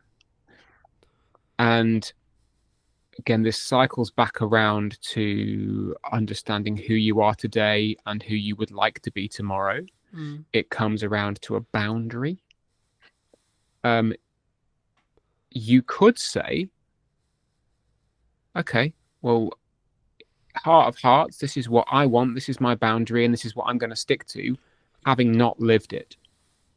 And that's okay. You'll never know if it is or not, because you've not lived it. Again, context is everything. I can safely say that I never want to be without a pair of shoes and having to live outdoors. I've never done that, but I'm pretty sure I can say that I never want that to happen, Yeah. But things like saying, actually, I never want to be in a position where I am, quote unquote, too busy. I never want to be in a position where clients demand of me more than my time is, more than my capacity. Because at that point, I've then lost a boundary. I've then, I've given away a little bit of me. I've devolved something or dissolved something which I've worked so hard to put together because I've lived it before, and I know that I don't want to be in that place again. So it takes a lot of consideration to uphold those things. Whether it's sending daily emails, whether it's posting daily on LinkedIn, however you do it, and the message you put into that, it all comes from who am I today and who do I want to be tomorrow? Because you know that you can do it in a way which allows you to hold on to that stuff. I think maybe if we start to take our eye off that a little bit, it happens with humans. I do it, now and again. I'm not perfect. Yeah.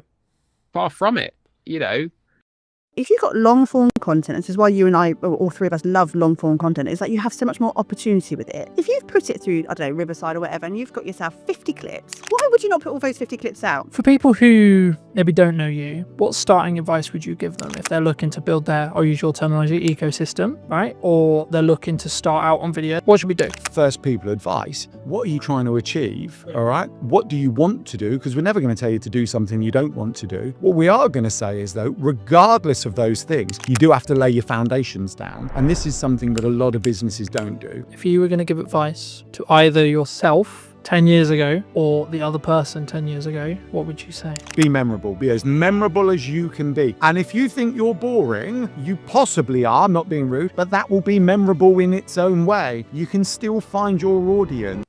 Hello, my friends. Welcome back to a brand new episode of What's Missing in Marketing Today. Today is going to be a bit of a roller coaster, I think deliberately. Today I'm with Alan and Emily from Yellow Tuxedo. Welcome to the show, guys. Hello, Carl. How's it going? I just can't believe you've got us back for a podcast all these years later after knowing the first time. It was great. I loved the first one, so I thought we don't want to do it in person this time. It's just, you know what? It's just exciting. We like talking about what we do. We like chatting with other people. So this really is a kind of a no. And we let you out of the house. Oh, yeah. We don't. We had said that. We were just chatting to the others here. We're like, we don't get out of the house much. So when we do get out, it's like we have to remember to stop talking at times because we just sit opposite round our dining table working. So yeah, it's like we've escaped. I love it. I can't wait. But before we get into it too much, what do you both think? It might not necessarily be the same thing, but what do you think's missing in marketing today? Do you want to go first? No, you can go first. No, because we have this conversation quite a lot, and I think in terms of what's missing in marketing is simply the human touch. And I think we've got to the point now with a lot of small business owners where it gets quite formulaic because this is like how you market your business. And we forget sometimes that actually to be a bit more human, to realise to talk to people on a two-way street. You're really good at that, aren't you? Yeah, well, yeah. I think you just basically handed it over to me because you ran out of what to talk about. Yes. I think there's two things, actually. I think there is that human touch. There's still there's a large desire to broadcast. Let's broadcast. When actually the conversation needs to happen. We still, audience growth is what we're talking about. And I think audience involves an interaction. I mean, this is all buzzwords, but the principles sound, right? So we want as businesses to grow an audience of people who want to follow us, fans of our brand and everything else. So human kind of touch is an important part of that. And you see that, I'm not going to diss any social media platforms, particularly LinkedIn, but LinkedIn's very broadcasty. I've done this. And you sometimes go through the comments and they might have 5 comments and they've replied to 1. And it's like, take the time to reply. We're all busy. Take the time to reply. The other thing I think's missing, and human connection is like the big thing, like this art, that's what we call it in Yellow Tuxedo. The other thing is what we call it sounds stupid. But I think so many people think they can do one thing. It's like, I'm just going to go networking. I'm just going to do LinkedIn. I'm just going to go on Instagram or TikTok. And you know what? For an extremely small percentage, that will be fine. For everyone else, it's what else are you going to do? I'm doing this and I'm doing that. And one of the kind of realizations, I'm gonna pick on LinkedIn a little bit. I'm okay with it, right? But it just gives some very good examples. But you see the LinkedIn kind of coaches, they go, oh, LinkedIn's this, I'll teach you to that. It's brilliant. I did this one post that got me 5 leads and all of this, but they're also on TikTok, on YouTube, on Thread, and that's fine, right? And when I say it's not just about other social platforms, it's collaborations, macro, email, right? You have to do more than one thing. And now I won't mention names, but we were chatting to an owner of a networking group where I'm really gutted, I can't remember the numbers, right? But they said quite a large amount of people had left recently. And of that amount who had left, a large percentage had left because their business had closed, right? Sad times for them. But in talking to them, the vast majority had only gone networking. There was no, I nearly said online ecosystem, but I'd got punched under the leg because it was like straight in with our jargon. But there was nothing else for the people they were connecting with to explore. And in this very modern world where we jump from platform to platform, we consume email, even WhatsApp, right? We've got a WhatsApp group off of the Funpreneurs Big Day Out this year, in June, but people are still chatting from that day. And we all work in different ways. So we have to accept that people work in different ways. Yeah, I think that's really important because when I pivoted in May, as you may have seen the post, and I was doing certain things, like when we first met, really, really well. I was doing lots of things, but I was doing them really badly, right? And then through lots of things, I pulled back on loads of stuff. I was like, right, what do I actually want to spend a lot of my time doing? What do I think is actually best suited to the business? And what can I personally do to give the best, right? Yeah. To give my best. Anyway, fast forward to 2025 May, I basically then decided it's going to be yes and strategy. So as long as I can continue the consistency and everything that I'm sure we're going to get into and do it well, it will be yes and. Yes and a live stream. Yes and a podcast. Yes and content. Yes and reviews. Yes and an unboxing, etc. And the key that I found was that's why I'm now successful. That's why I'm now busy, right? Yeah. It's not just a binary, someone told me a networking meeting and that's why, right? I personally only do content now, but that's just because of just the nature of the business, time and leveraging. Efficiency. Well, It's content's efficient. It's Well, totally it's efficient. efficient use of That's why I time. love the fact when you said we're going live in this one today. I mean, absolutely. Why would you not? And if you can get past the confidence of being live on camera, you do that when you're talking to your customers directly. You don't go, sorry, can we just record this and send you this to you? You know, you would have that conversation. You'd have that in a shop. You'd have that in an office. So doing it as a live stream is so efficient. You get people who are watching live now, hopefully, lots of you. Thank you. Mum. Hi, nice. Hi, Mum. Can't even get onto an internet, let alone. That is true. But you do. But then you've got the content after that. Then you're going to slice and dice it and do what you do best. Why would you not be efficient like that? It makes total sense. People asked me the other day, they were like, why do you just not live stream it? And I was like, well, I want my source. I want to add, I want to have the trailers on the front end. I want to be able to multi-cut it. I want to, etc. I want to be able to either utilize AI or do my own clips, etc. And I think you can, by building off our original point at the beginning, I think you can do all of it, right? When should someone not, though? Because we're talking as season pros, right? We're people who know we can do content quickly, right? We can distribute quickly. We can articulate quickly. We can articulate well. We know what we're doing. That isn't everyone. No, it's not everyone. It's not at And all. not everyone wants the same thing either, which And is just that's as a important. huge thing, is that do you need to, do you want to, those two big directors there. But also, you're right, we are in the marketing sphere. You are in the market. Just for the record. We're online visibility We're online specialists. Of visibility. course. We're not marketing. And that's a very big thing. And we Don't use the dirty word. Marketing's a thing, right? We're not that because we don't want to be in someone else's business and to get to under. We want to help you be more efficient, and that's a massive thing for us: is efficiency and time and space to be able to do the things you want to do.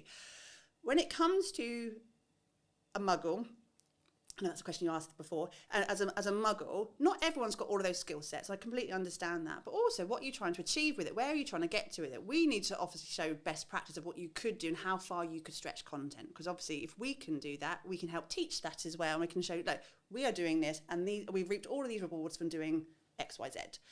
When it comes to, I don't know, a forest bathing instructor or an artist or a plumber, they're not always going to have that skill set. But it doesn't always matter. I think we always show best, and I put a post on LinkedIn just yesterday, and all the marketers in the world are going, Emily, shut up. But in terms of email marketing, so I have a client I work with on a regular basis. It's a great story, isn't it? No, I was thinking about the marketers all DMing you, but they didn't actually. This is best practice for email marketing. Yeah. But he's been sending out a news that we worked on a strategy back in the spring, and we worked on a strategy, and he's been creating it, and he's doing it for himself, because we're very much about doing it for yourself if you can. And then about a week ago, he realised that all of his subject lines for the last 6 months had main newsletter, and he hadn't changed. He didn't know how to change his subject line, and then he was beating himself up about the fact that, I haven't thought about the strategy behind my subject lines, and I haven't thought about how to get them in the hook and what the hook should be and how long it should be and all the things that we kind of over process in our heads. His open rate was 38%. Brilliant, fantastic. I'd love 38%. And his click-through rate was 4.6. Like, nothing had changed. Those percentages were fine. But we kind of put ourselves on this, you should be doing this, and it should be up here, and this should be the better, and you can't do this for yourself. But ultimately, yes, he could outsource that and get an email marketing company to kind of really shine and polish it. Would they always get the same return? I don't know. We don't always know that sort of grey area between the black and white. We don't know it. I think if you're at a point where you want to be out there a lot and you want to do video and you really can't pick up the camera, that's when, yes, absolutely, find someone who can help you to do that, because the block to the tech shouldn't be the reason that you're not doing something. So someone can always come and help you out that way. I think you want to say, Chachi in the corner. No, I mean, I agree. I think you have to choose a medium to start with, though, right? Like for me, I just did video because it was the one that suited me best, right? Now, you would say, and I would say, I need to be doing more. Yeah, absolutely. But I need to be doing it more sustainably, right? So when I do email marketing, I'm going to do email marketing in my way properly, right? When I do blog writing again, it will be properly. I've tested it. I know what I'm going to do. I know how I'm going to do it. But I don't turn on those taps until I know I'm going to be able to keep those taps running. The same thing with the live stream, the same with etc. Like I'm in a stage, a very grateful place, but still a stage where time is the main barrier, because I only have a certain amount of time. We're recording this like towards the middle of October. This won't be out until December, the pre-recorded version, and that's simply because the only way I can be consistent is by doing it. When I have a window of time to record some shows, I record some shows, and then I bank them and so on. For people who maybe don't know you, what starting advice would you give them if they're looking to build their, I'll use your terminology, ecosystem, right? Or they're looking to start out on video, they're looking to start out with blog writing, etc. How? What should we do? Well, right. So I think the answer to this is also a carry-on point from what you were just talking about. You'll turn on the taps when you're ready. And that's really important. So it has to, you have to start with what are you trying to achieve? Yeah, that's the first thing, right? What do you want to achieve? Because if you go, I want global domination, then you get a list like this, right? And if you go, nah, I just want to, actually, we got someone we can talk about. So Callie, client of ours, member of the Digital Circus, the team community we founded. And I remember when we first started, she said something like this: I'm just trying to make enough money to take the family on holiday, right? So she joined the Digital Circus. We've been working with her. She comes to the group sessions. There's no one-on-one in it particularly, other than just answering the odd question. And recently she's got, it's all kind of kicked in and working. I'm getting so many inquiries organically now that she said, I don't need to post on social media. And we take that as a win, right? She takes it as a win because she's got, she can pick and choose what she does. And we're going, we don't see social media as a bad thing, but it can be a bad thing if you're feeling you have to do it to help you get to where you're going, right? Because then the mindset's different. But for her, she's like, well, I just do the odd posts for the people who are trying to validate me, but actually everything's coming in through the online ecosystem she's built. And that's really good. So going back to first people advice, what are you trying to achieve, all right? What do you want to do? Because we're never going to tell you to do something you don't want to do. What we are going to say is, though, regardless of those things, you do have to lay your foundations down. And this is something that a lot of businesses don't do. And the foundations are as simple as making sure your website's working for you. Because if we hear again, I paid someone $1,000 to build my website, but it doesn't do anything, we go, why is it doing nothing? You do. You don't. You say, why is it doing nothing? Why? It should be bringing you in kind of visitors into your audience, into your ecosystem.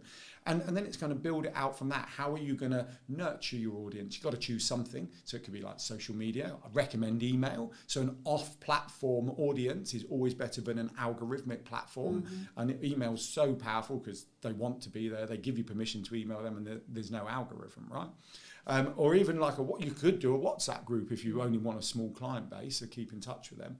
And then you build it out from there. So that's what you do. You align it to your goals, start with the website and build out.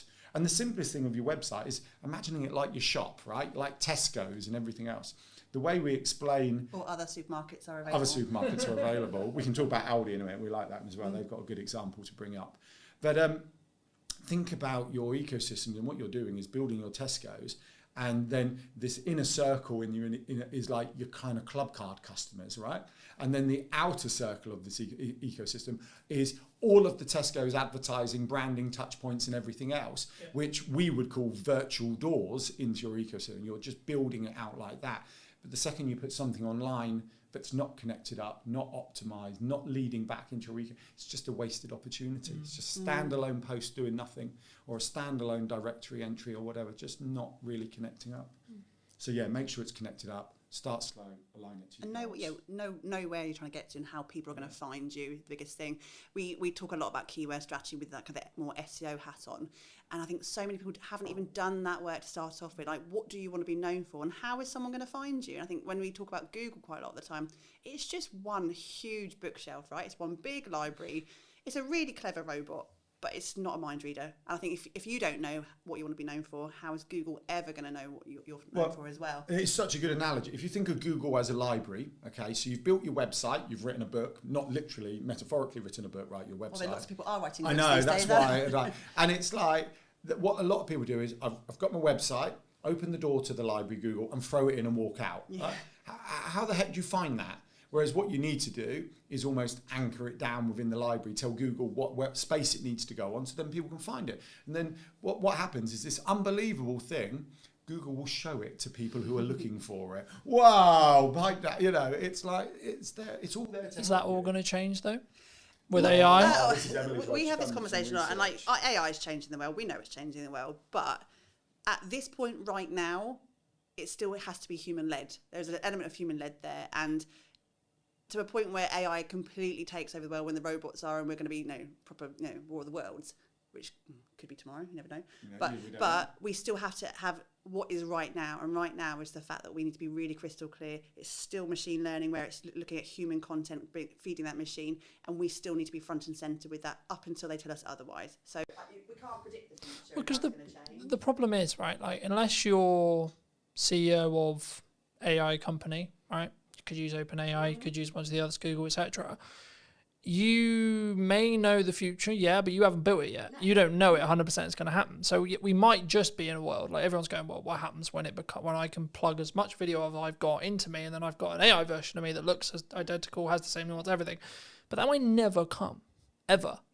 It might, sure, and you should be planning in some ways with your head and Get the go. crystal ball out, everybody. Isn't this like 3D TVs? They said 3Ds were coming, they came, and then they disappeared. And then they disappeared, yeah. Yeah, because it didn't actually. I think. Sorry. No, I say in terms of what AI especially from the Google platform is right now, is that if you're looking for a short, sharp answer, absolutely front and center will be the AI generated answer, and it will give you that. It will still give you the links to play. If someone's looking for an in-depth conversation, or they still need to have that human at the other end of that website to interact with, they're looking for a videographer, they're looking for a plumber, they're still going to have to get to that website at some point, and they're still going to want to interact with you, and they're still going to want to ask you questions and look at your FAQs and all of the things that we should be doing anyway. That's not going to change even if AI takes over the world, because they still need to talk to a human at the end of that transaction. It's different intention, isn't it? Asking AI to write you a blog is very different to going, I'm looking for a plumber, I'm looking for an online visibility specialist, I'm looking for... people looking for online visibility specialists. And the other thing, I think there's a huge opportunity for... We touch on lots of things in our model, but we can talk a bit about SEO and email marketing, content marketing, but SEO in this one. So if you don't optimize it, how does it get found, in our library analogy? It can't, or it can, but it will take a lot longer. The other thing is I saw a fascinating post about AI shopping, which, to be honest, I hadn't quite explored until I read this post. And it was like the opportunity for the small businesses from AI shopping, because the AI is using different search terms. So when you go local glasses to me or something like that, rather than it going glasses, it's going best glasses for 2025 in Hampshire and things like that. So it's using broader search terms, which is the world of the small business, because the big businesses own all the short tail keywords. Our small businesses, we want the long tail, because we get a narrower audience who will be more engaged because we're answering their search query. Whereas, supermarket, going back to supermarkets, will be owned by a supermarket, right? So a small supermarket won't own that, but a supermarket specialising in local produce in Hampshire, best in 2025, all of a sudden AI is liking that. So there's a huge opportunity by ensuring you're there for when AI is looking for these answers. Yeah, that AI shopping was new to me. I found it quite interesting. Do you think marketing's too complicated for solo people now? We make it complicated. I think business is complicated. It's so much hell. bloody noise, isn't it? This is why we started our business, is the fact that it's a really noisy space. And my LinkedIn or Instagram or Facebook or TikTok now is filled to the brim of adverts for marketeers who are telling you what you should be doing, or buy this here. And I don't bloody well know. I don't know. It's too much. And if you are a muggle type person who's not really into marketing, it can feel really overwhelming. It can. I get overwhelmed, and I know what we should be doing. I feel it oppressive is what I've been saying. Yeah. It's like if you're a business owner, like small solopreneur, freelancery type business, I feel that the kind of narrative and noise is like an oppressive cloud of you should be doing this. And you've got, people like, I'm trying to think of big business, Alex Hormozy, Gary Vee, the big influencers going, you need to do this. You've got coaches on LinkedIn going, you need to do this. You've got marketeers telling you to do this. Yep. We're telling you to do something. And it's like, which one do you listen to? Because some are similar, some are not. It's like, it is. And I think it really is simple. You can extrapolate as much as you want. You can be really simplified. You can do everything like we were talking about earlier. You can do all of the things. No one can tell you you're wrong to do that. That's why I always get quite frustrated when you hear the influencers just do one thing and do this. Well, that's fine if it works for you, but you may want to do more. And in fact, fill your boots, crack on, do you. And I think what's missing these days is that we're so focused on the structure of marketing that we forget the creativity of marketing. And I look at our social, or not ours, we look at other people's social media, and it's like really transactional. Small business world is, I have a thing to sell, buy my thing, I'm going to target my ideal client, talk to my ideal client, and hopefully you buy my thing. But you look at the big brands, like we were talking about Aldi before, weren't we? Or any other big, they're so creative and fun and not taking themselves seriously, or just connecting with you on that human level. They don't overthink the fact that they haven't done 5 LinkedIn posts this week and done this over there and sent that email. They don't do that. So we need to actually look at those bigger brands and go, how can we make our life simpler, show up the way we want to show up, and stop worrying about the fact that, TikTok's done this new algorithm change this week, and that's done over there, and that person's telling me to do this, and I should do this. Like, breathe.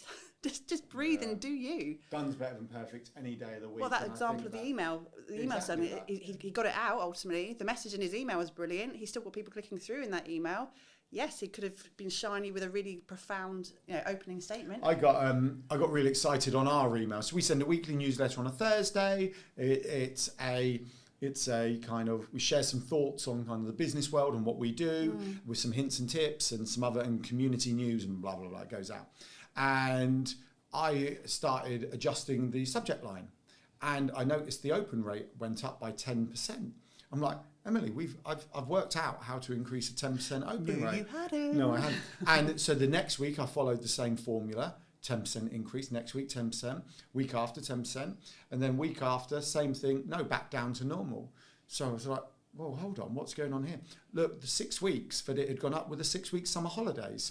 So we'd increased the 10%, So the point is, the subject line did nothing, but the summer holidays, people were sitting there reading our email who were usually rushing around. And it's like, that's fantastic. But there's me thinking I was really clever, securing the best kind of subject lines ever, taking ours up from about 38 to 48, when the reality was, it was just the summer holidays, which is good. I think people, they don't, because sometimes people use it as an excuse, right? I'm slow because it's Christmas. I'm slow because it's the summer. I'm slow because da da da da da.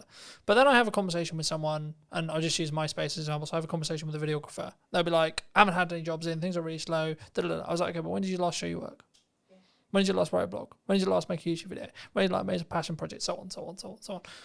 And I guess there's a level of a self-accountability that you need to have yourself. So like for me, regardless how busy I am, Brunton Media will be the top paying client in respect to my output, because I know, unfortunately, right or wrong, some clients will still work with me. Other clients will choose to go different ways, go different paths, whatever. So I need to make sure there's a bloodline constantly, refilling that pipeline. And even though now, as the time we record this, I'm basically not looking for any more work to a 25 at all. Not really at all.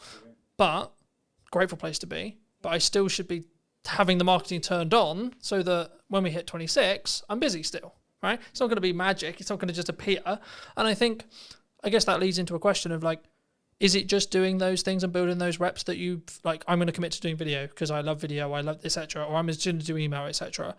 And do we sometimes get dragged away from shiny things? Like, oh, shorts are really strong right now and I need a podcast. And everyone's got a podcast. And then people are doing live streaming and da-da-da-da-da.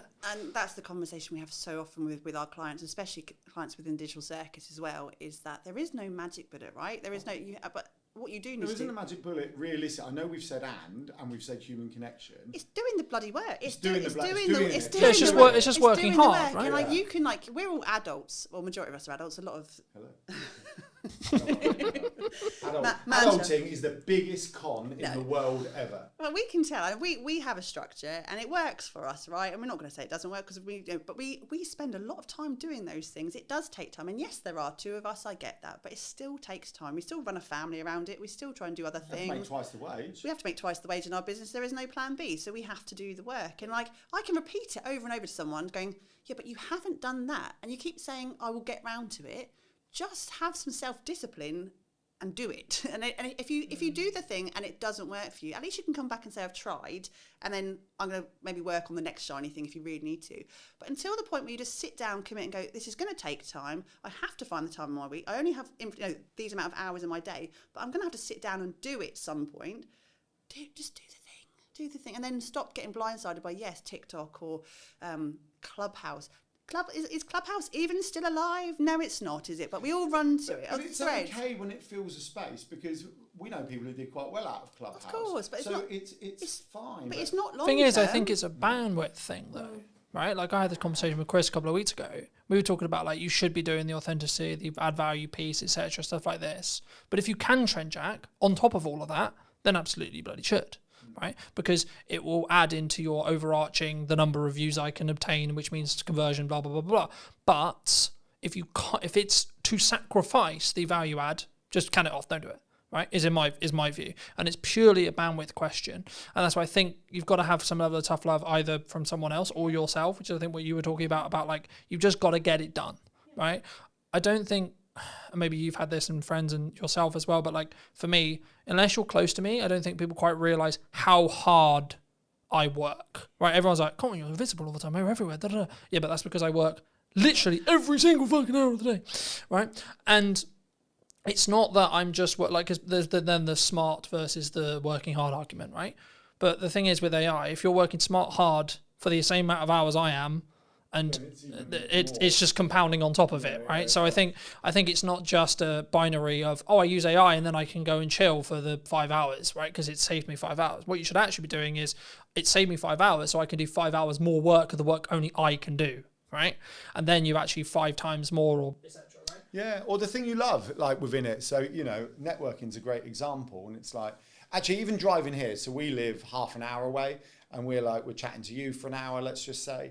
And so that's 2 hours, but that 2 hours doesn't factor in walking, parking, popping, you know, so it's 2.5, it's possibly 3 hours. Yeah. It's actually, if I'm brutally honest, an inefficient use of our day, right?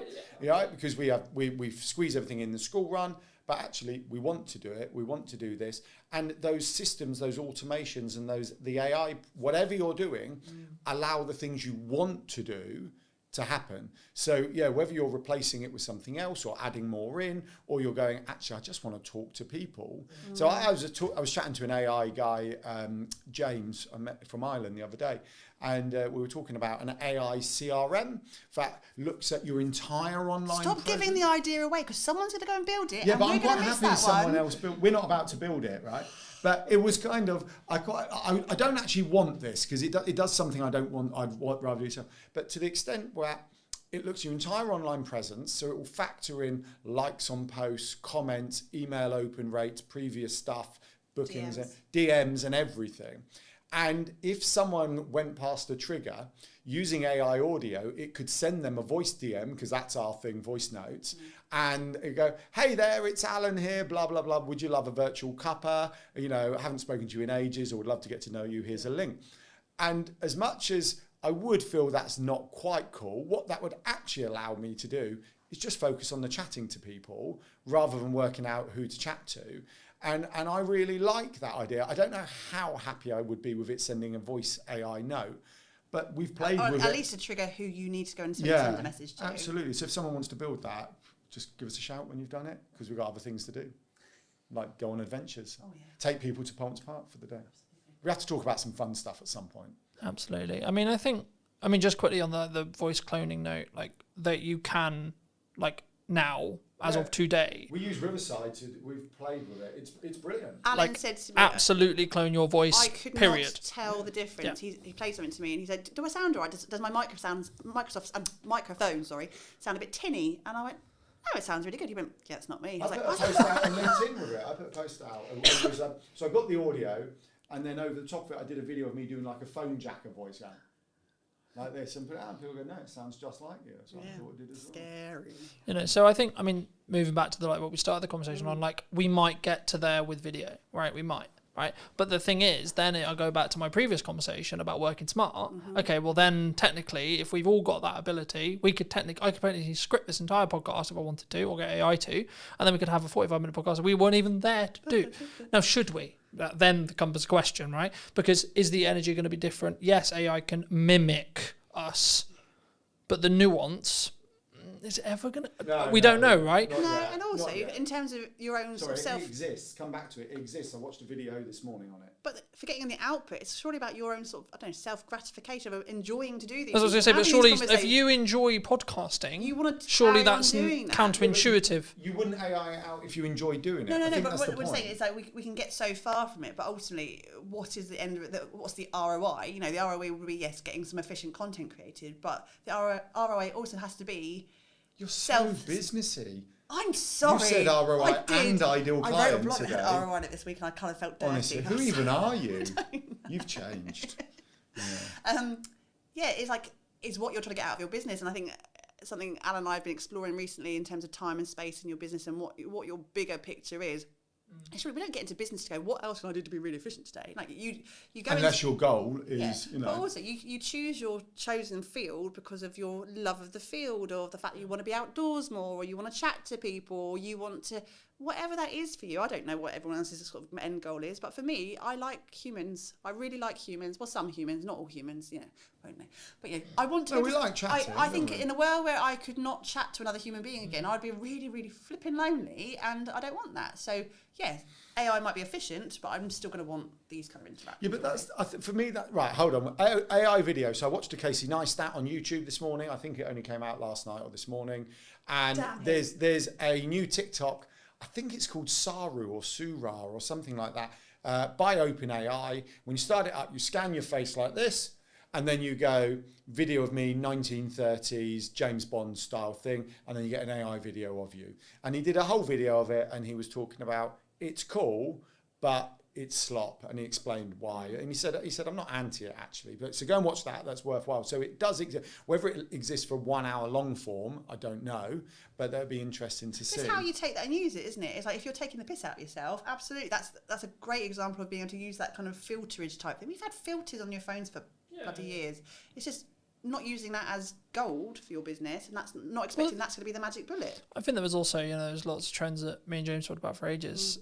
James Gale, whose space we're sat in, but like for me, we talk about like there's a monkey vlogging and like stupid shit like that. There's this is actually really creative, and this is actually part of the creativity process, right? And that doesn't take away from like me AI and myself. And I think actually, are we ever going to get to a world where we're completely AI? Probably not. I don't think society will accept it, to be honest. Are we going to be? Will we have the tech to do it? Sure, probably, yeah. I just feel like we're going to be, you know that Disney film WALL-E, when actually they're in the spaceship, there's big fat blimps just going around because they haven't. That's how I feel we're probably never going to get to, but maybe. Our kids can tell us. We won't know. What's the other thing I was going to say? You're not the interviewer, by the way. No, I know. It was just following on the points. But the AI thing, I think, is still, it's there for the things that aren't in your zone of genius or you don't want to do. And I think that's no different to outsourcing, right? No. People outsource their social media because they can't get their head around it, don't know what to do, don't know how to do it. Or just have no interest in doing it. Or don't have any interest. But they understand they need it for the business, right? Yeah. They want the visibility. They understand that opportunities will come if they're on it. Yeah. But the idea of them doing it is like, no. Especially as, going back to, like, whatever your goal is probably the most important thing, with your why and everything else. And if you've got, Emily mentioned forest bathing, we've got a client who's a forest bathing instructor. She wants to go forest bathing, right? That's what she wants to do. She wants to take people forest bathing. Does she want to sit there doing short form, blog, SEO? Probably not. No. So why would you not utilise what is about to do it? Now, we always say to a certain extent you should still input, because actually if you truly outsource your social media, it's never going to be you. It's never going to be you, right? It's really difficult to get it right. And actually AI would probably be more you than outsourcing it to an individual, right? A human being, which is... Especially if you become skilled at training AI, right? Which is the important element, right? Yeah. A lot of commonalities is people open ChatGPT, Perplexity, Gemini, whatever you're using, and go, write me a social media post for X business, right? And then they're like, why does it sound robotic? Why does it sound weird? Because what they're not doing is saying, here's stuff I've written, here's what I've said, here's my terminology, here's the words I use, here's the word I don't use, etc. And then once you do that, it's like, well, it actually will be pretty close. And then you should tweak it, and you should read it, and you should adapt it, right? And you mentioned Gary Vee earlier. He still writes 95% of his posts, right? Now, right? So yes, he's a big influencer, he has lots of team, but if he's capable of doing it, what's really your excuse for not doing it? Like, really? Yeah. And this is exactly it. He's like probably the most hard-working person on the planet. I don't think he ever sleeps, does he, at Gary Vee? He never does. Don't know. But it's like, do you live with him? No, I'm close to one. With the energy level, thank you very much. I don't even know what my point was. Oh no, it's like, there is no excuse. And if you want it bad enough, you bloody well just do it. Thing is, I think he does, because he talks about sleep all the time. He says I get 8 hours, but that doesn't matter. The 16 hours I'm awake is what matters. That's what is mattering with it, exactly. His output within the 16 hours is so efficient and so well done that he can outperform And he's also been doing it a billion years, right? There is that other point, right? If we're going to talk about social media for a second, and you know, okay, so I'm one of the believers that volume is key. Actually, I'm okay with vanity metrics. I think they're an indicator. So if you've got one like and you've got 1,000 likes, I think it's fair to say that there's a potential that your 1,000 like account may bring you in more kind of inquiries. Could, right? Probably could. Depends on how engaged that one person is. I know, because someone will prove me wrong. You are right. But if you were taking a broad generalization, you would say if I'm hitting 100k, like I am right now, roughly every month, and someone's hitting 10k, I'm probably going to have more inquiries, probably going to have more people talking about my brand and my business and me than someone who's 20 or 30k. I think that's fair to say. What was my point? But I think one of the challenges, especially if we're going back to small business owners, solopreneurs, is the long post, right? A lot of posts are long, whereas going back to Gary Vee, lots of his are extremely short, and they're a repurposed piece of content. They're not fresh content. They're a video he did 5 years ago that whether he's got AI editing it or he's got an editor editing it, he's bringing back out, he's repackaging and everything else. And we shared some online visibility Christmas tips in a newsletter just to help people get their heads around it. And it sounds unbelievably crazy, but coming up with some optimized content, so content that will appear when people are looking for an answer, that could be around something Christmassy, will work for you on your socials, on your newsletter, and in the kind of search engine results every single year. Every single year. So it's once again, we're back to efficiency. And it is efficiency. And I just think we, in a small business bubble that we all kind of sit within, there's this kind of almost we protect our mental health to where we go, it's okay. You're going there, you're brave. No, it is because we protect it from being... I went to vanity metrics, you're going to mental health. Protecting your time, you don't want to overload the system, don't do too much more, you don't need to put 50,000 quality over quantity, or all those things that we hear. Is that an excuse though? It's not an excuse. No. I don't believe it is. The anti-hustle noise drives me up the wall. And I just think if you've got, and it comes back to being efficient, so if you've got long form content, and this is why you and I, all three of us, love long form content, is that you have so much more opportunity with it. If you've put it through, I don't know, Riverside or whatever, and you've got yourself 50 clips, why would you not put all those 50 clips out? So hold on, let's break that down, right? You do one video, okay? So you film an hour-long conversation, you put it on YouTube, gets 10 views, okay? Fine. You live stream it to 4 platforms, okay? All 4 of them get 10 views. You've now got 40 views, right? If you then take the recording, do a bit of tidying up and put it on YouTube in December, like you said, you've now got 50 views, right? You take that recording, you chuck it through, whether you want to do it manually or an open AI thing, you're sat here going, what the heck do I put on social media for the next month? Yeah. And let's say you come up with 10 shorts that all have 10 views again, and 10 views on each of the 3-4 platforms you repurpose it onto, which you can automate.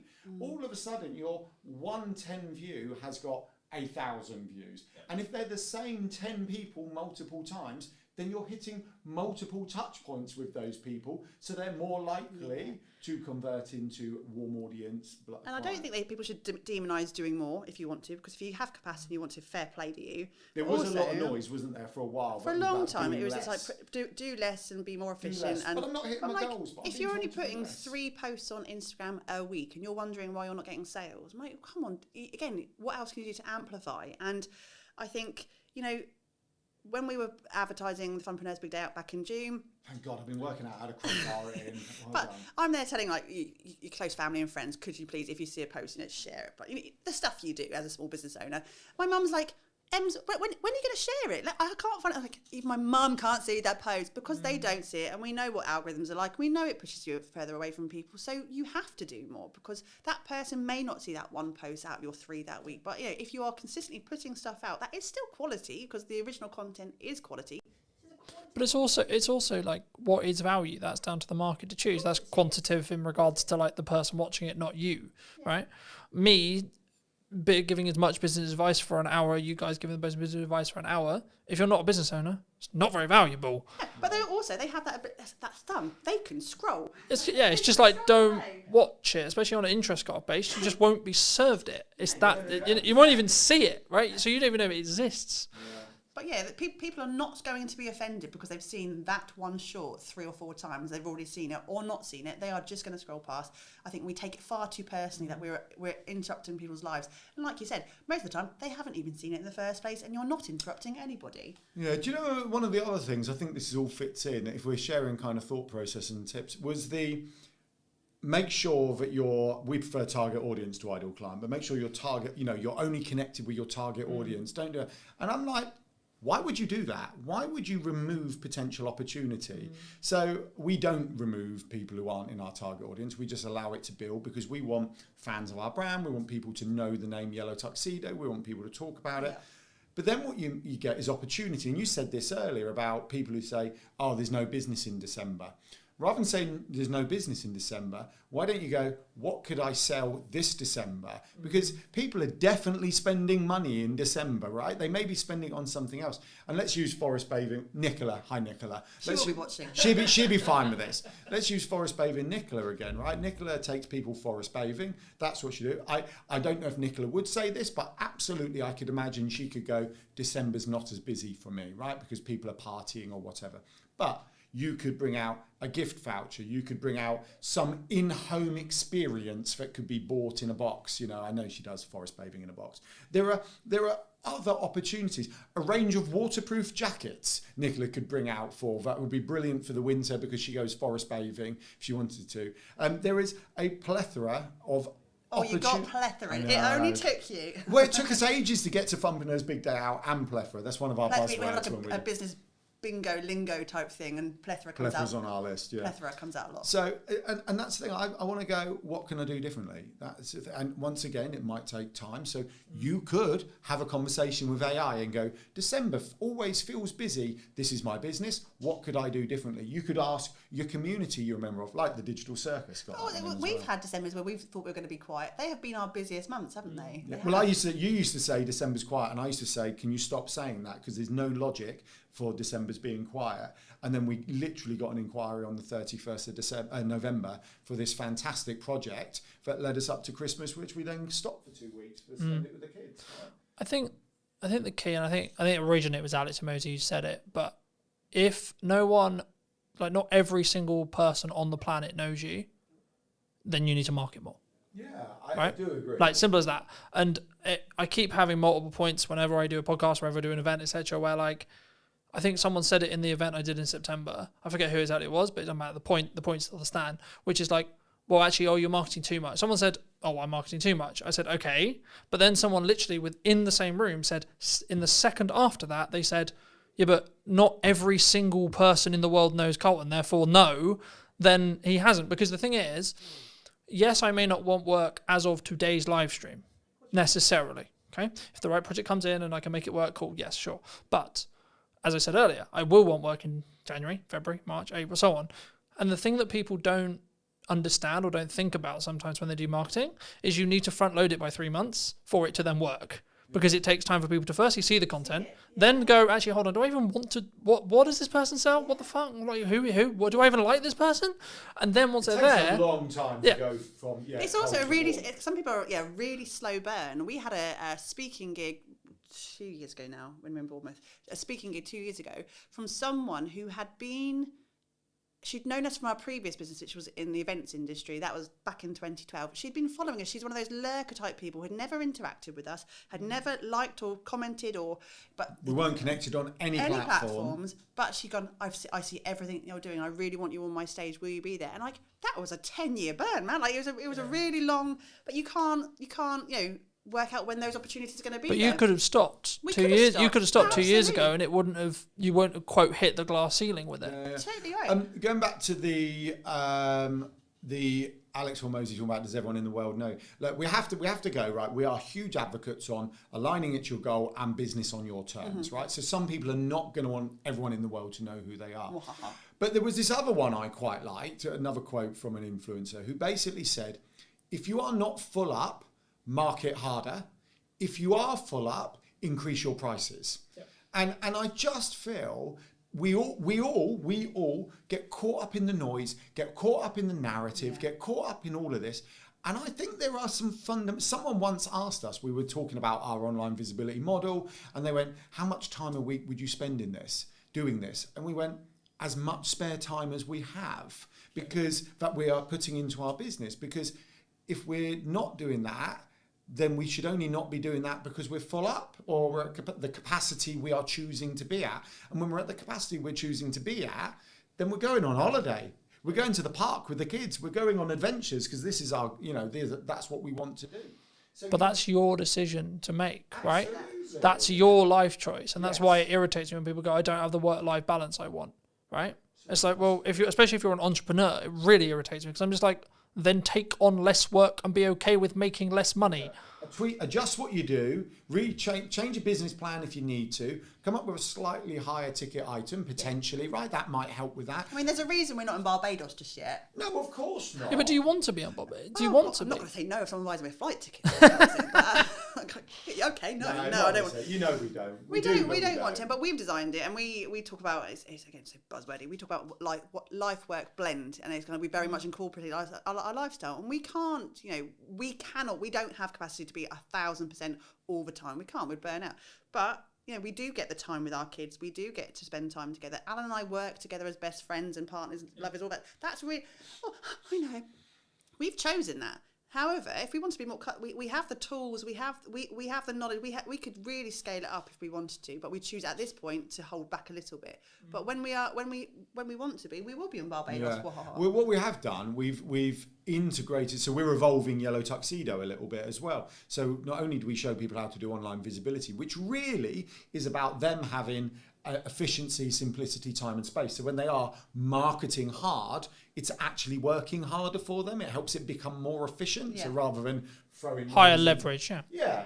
But the other thing we're bringing online is back to this kind of whole time and space and efficiency. We're bringing on some events, right? So we do the Funpreneurs Big Day Out, which is about solopreneurs, freelancers getting together. It's kind of a day focused on fun to get out of your business. But what you actually get when you focus on fun is stronger relationships, stronger connection, creative thought processes. You get so much more when you're not focusing on those things and you're focusing on over here. And I sort of was chatting to someone recently about who they'd come to the Funpreneurs Big Day Out this year. We'd never really met them before. They were completely cold. They just came along, brilliant, winning. And I said, oh, how was it? She said, oh yeah, I sent some business over to such and such recently. And I said, oh, that's cool. She said, well, if I'm not honest, she said, once you've screamed next to each other on a roller coaster, your kind of trust level goes up monumentally with them. So it was easy for me to do. And that's complete, contrast to delivering an elevator pitch around a table. And we're looking, Emily's got a retreat coming online in March. Not online, it's not coming online. It's already not online, there. It's in person. 2/3 full up. So be quick if you want to go to March on Emily's retreat. Look at you crowbarring. No. I'm crowbarring it all in, Emily. We're putting a trip to Morocco together. We're taking people up Pen y Fan because actually our love is adventures. We've always seen business as an adventure. So then it's like, well, actually, let's bring the more literal adventures in for the people who want them. And I think that's coming full circle. Full circle. You are. Did you? I'm sorry. You're such a coach. But it's about going back to the online ecosystem and getting your online affairs in order and having those foundations in place. It makes your life simpler. Once you've got that in place, you can go to Morocco, right? But you need to stop whinging when it's not working because you're not taking that time to build what's going to lift you up. And you have to put that effort in. And it comes right back to... Sorry. We can't... we could do it for you if you want to. But, you have to... Kids do need shoes. do need shoes. And it's Christmas coming up. We need to buy presents. No one's going to do it for you. You have to put up your big pants, like Gail Tong would say, put up your big pants and just do the thing. Even if it was really awkward, even if you don't like the camera, if you're doing content, even if you don't like pressing buttons because you're worried you're going to break the tech, go and either find someone to support you doing those things or just get over yourself and do it. Well, really. Ricky's Ricky Locke, long-term friend of Yellow Tuxedo, member of the Digital Circus. He's a great one. I was catching up with him this week. We're just kind of hanging out, chatting. And he's evolving his business. He's been doing it 5-6 years. He was a wedding and events magician, still is, but he's evolving into confidence speaking around the world. He's done a TED Talk recently. And he basically said, it's difficult to deliver this because it was basically telling us what we taught him was brilliant. But he basically said, the years hanging out and kind of proactively building his ecosystem have allowed for him to evolve his business now in the direction he wants. Because what he's seeing is, on a random blog post that he optimized 3 years ago, he's getting 3 inquiries a month just off that one blog post as an example, on top of everything else, because he's done he's done some collaborative stuff and some social media over the years and completely built ecosystem. It all has its place as people need those multiple touch points. They get to watch a video, listen to a podcast, read an email, do X, Y, Z. So his conversion rate's gone up, his inquiry rates have gone up. He's over here doing his TED talk, becoming a confidence coach, working with, I can't remember the other team, he's CEO of the Confidence Club. How could I forget that? And all this other stuff, it's the direction he wants to evolve to. But his magician stuff, his wedding stuff, is just ticking over nicely for him. But I think the equity you gain by being visible and being on marketing, you know what will work in the market because you've got feedback from yesterday, right? So I can tell you what the best performing reel of this week is because I look at it, because I put them out and I see the views. But also, in a time, I think Gary Vaynerchuk said this mostly, like in a time when things become harder, right? Economically, either like where you are or just your own business because of XYZ, are you willing to put the extra work in to make sure that is not the case, right? It would be wrong of me to not look at the market right now and say, I understand that people are finding it difficult, right? I get that, sure. Okay, but then my question is, how do we fix that problem? Not, people are struggling. I was having a conversation with my partner yesterday, and I was like, people, like, because I think on the news it said, like, people are worried about their job security. And this sounds horrible to say, but I was like, are they? And it's not that I don't understand. You watch the news, just don't watch the news. Well, there you go. I guess the crux though is, right, I was like, I'm so engrossed in my world and I'm so engrossed with, quote, how well I'm doing and what I've got going on that it kind of took me, I was like, shit, fuck, really?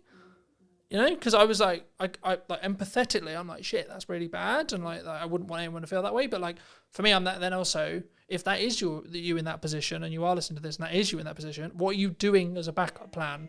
Are you online, etc.? Like, don't talk about, like, if you're at a company and they've made very clear to you, don't talk about the company. Here's an idea, don't talk about the company.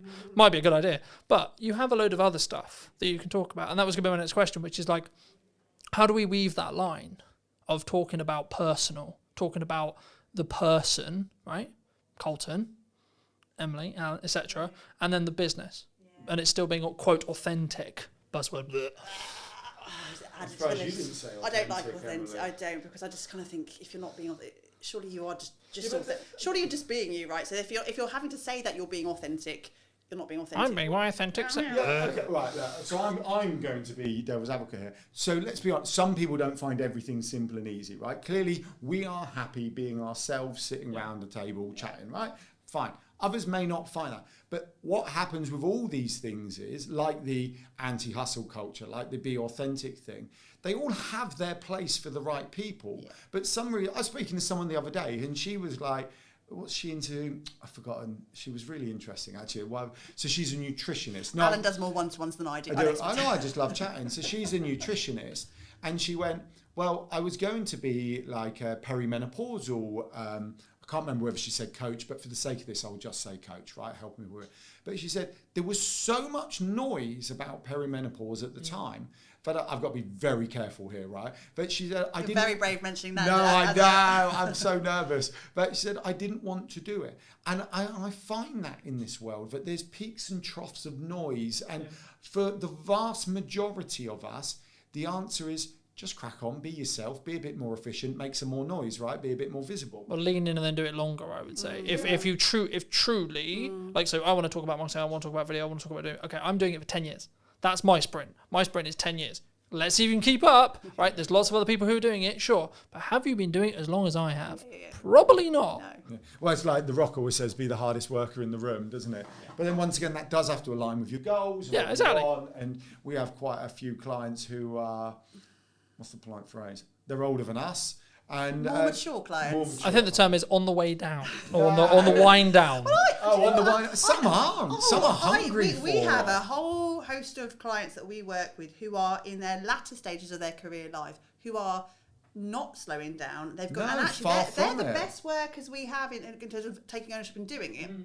They've been through the career ladder, they've done things, they've maybe changed complete direction, they've maybe got to their They understand working hard. They understand well. work ethic. It's an amazing thing to have because they've done that their entire lives. And then it's not like that final sprint to retirement or not retirement, because loads of people don't even want to retire, is that this is my last career, the last thing I'm going to do, I'm going to make it count. And they are the best workers. I really, Well, really Michelle Armitage is Oh, you are dropping names today, Alan. Well, not, because they're compliments, right? So Michelle Armitage had a corporate life. I think she said she was 10 years from retirement if she wanted it. She didn't. She quit. She wrote the book for the topic that no one else had written the book on, but she was interested in something, went to find a book on it. No one had written it, so wrote it, right? It's on design psychology and how you mix psychology with design, literal design.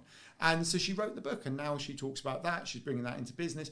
But I love that. She could have just done that last 10 years, but went, no, I want more out of my life than this. And I respect that. So. We going back to your question about sort of bringing that person into the business, I think a lot of us spend too much time comparing ourselves to what other people in our industries are doing and what we should be doing, and then that whole transactional thing comes back out to it. Like, I don't know if anyone's seen any of our social media reads, and if you're watching live, some of you who are watching us would probably know this. Hello? The conversation about the bears. The bears, right? And this is a great example. I don't know if, Carlton, you've seen our video on bears. I'll be honest, I haven't. Okay, so I'm now going to go and watch the conversation about bears. So we had one in the summer, one of those giant Costco teddy bears. You know, they're like the massive ones, bigger than Alan. And I was like, oh, crap. Thank you very much. Well, Joseph won one at a fair. Our youngest child won one at a fair. And then we went to another fair about a month ago, and our middle child was a bit upset, and he accidentally won. I think they felt sorry for him and gave him another giant bear. So we have two of these damn massive things, and we haven't got the biggest house. We're not in a mansion. We're not in Barbados yet. We've already said that. And then a couple of weeks ago, another giant bear anonymously arrived on our doorstep. Just someone brought, and we were like, what the fuck? What are we going to do with these massive things? And that became, again, it was a light-hearted bit of banter. It became a bit of content on there because it wasn't about online visibility. It wasn't about digital marketing or social media. We just put some posts out about the bear. And then what we couldn't have accounted for after that was the conversation from people outwardly who were watching our stuff, sending us bears in the post. We have had mini bears put, we've had Care Bears through the post, we've had people, and the conversation and content that came on, it's been hilarious. That's nothing to do with what we do, but they're getting to know us. They're looking at our tone and our fact that we don't take ourselves too seriously, and the fact that we are just human beings. And also, it was content gold. We did a reel in the end of us beating up the bears. Adam actually had put his shoulder. I still have a bad shoulder. He's got a bad shoulder. He kind of threw it on the floor and kind of rammed it and hurt his shoulder. Approaching 50 and doing a big elbow on a cuddly bear on the floor is not a good idea. But we didn't go, do we have permission to do that kind of content? Does it fit with our content strategy? How are we going to tie it into some sort of really convoluted business message? I should have stood up and gone, join the digital circus. But I think... Because some business people would have said that. They would have seen that and they would have gone, what's the ROI on that? That's it. And that's what pisses me off. And for those who don't know, it's return on investment, right? But like... It really pisses me off when people do that, Every single post in their head, in that person's head. What's the business learning? What's the business ROI? What's the business ROI? And they'll put and I'll see a post that's different on LinkedIn in particular with this, and I get really excited because I can start to see someone just being a little bit more confident to go, I'm just going to share this today, and then I read the entire post and go, oh, there it is. There it is at the bottom. I'm like, you didn't have to do that. Do you know the challenge is, we've always talked about this, the challenge with a black and white marketing strategy. And I understand, it's a bit like the law, right? When you're kind of doing, the law has to be black and white. But, it's that classic, but I was doing 34 in the 30, but you're doing 4 miles per hour over. Like, no, I know I was, but it was clear, it was open, surely, no, you're over, right? There has to be a line, right? And marketing's very much like that. There has to be a line. You have to look at the statistics. But sometimes what's ignored is we're all humans. When you're telling your story, it's not about you. If you are sharing something that you've been through or you're going through, it's self-indulgent unless you're doing it for the people you're speaking to. You work with, I would say, a lot of thought experts, a lot of people who have a story to tell. Why do you think so many people struggle to A, tell their story, or B, actually help that story connect to an audience? Because people don't value their own stories. The number of people that say to me, but I don't have a story, who'd be interested in my story? What do you think is specifically missing in marketing today? What's missing in marketing today? I don't know, I was thinking about this, and maybe there's an element of trust, I think. I think, of course, we don't know, AI changes every day, etc. But I think as it stands right now, the time of broadcast, the time of recording, I don't think it will ever replace a human in the concept of strategy, strategic thinking, etc. Hello, my friends. Welcome to a brand new episode of What is Missing in Marketing Today. Hope you're well. And today we're going to be talking to Jackie. Now, Jackie helps people with, I guess, is it more speaking confidence, and is it like actually understanding like how to get a story? Just to start there. Yeah, it's all about that. But before we get into, I mean, obviously speaking and I think content as well, I mean, what do you think is specifically missing in marketing today? Well, firstly, I have to say I'm not a marketing expert, but I help people apparently market themselves effectively with their voices. Yeah. What's missing in marketing today? I don't know. I was thinking about this, and maybe there's an element of trust, I think, and that is off the back of AI. You know, nothing against AI. I love it. I absolutely do love AI. But I think people are just a little bit wary of what it is they're watching, because I think there's quite a lot of disinformation and lots of people trying to be somebody that they're not in order to impress.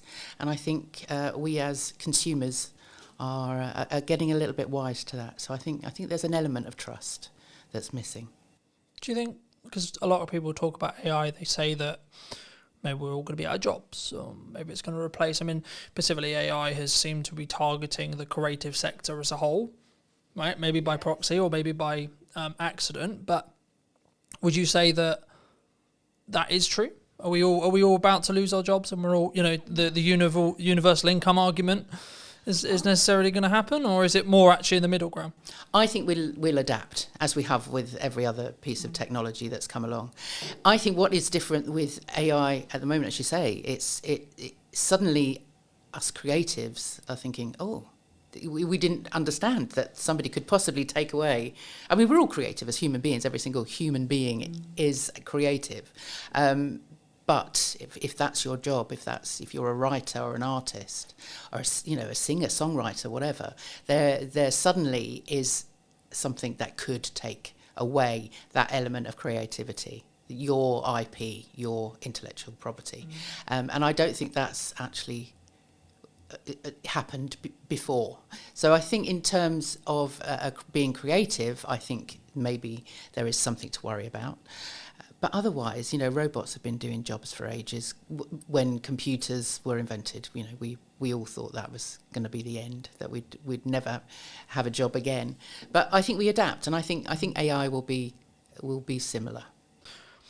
I think there's kind of two camps right now for me personally, right? From the people I speak to and the people I connect with on a regular basis, there's kind of the ones who are using it to become more efficient, and they're utilizing it, and you know, maybe they are using it for research, and they're using it to help them write, and you know, etc. And we can, I'm sure, go into a bit more use cases. But then there's also the other camp, which is like, no, I'm not going to touch it. And my worry with those people is I have a feeling they might, because they're not in using it and they don't understand it, and they're not even at least playing with it, their concern, well, my concern for them would be they might get left behind, right? And they might be in a position where actually maybe they're missing opportunities because they could be more efficient with AI, but also actually their idea of what is a job, so their idea of a camera operator, their idea of an editor, etc., might cease to be as valuable to a client or a market, an end consumer, because they haven't understood that AI can actually replace certain elements of that. I think, of course, we don't know, AI changes every day, etc. But I think as it stands right now, the time of broadcast, the time of recording, I don't think it will ever replace a human in the concept of strategy, strategic thinking, etc. From what we've seen, right? As an editor, yeah. As a support, as a junior, sure.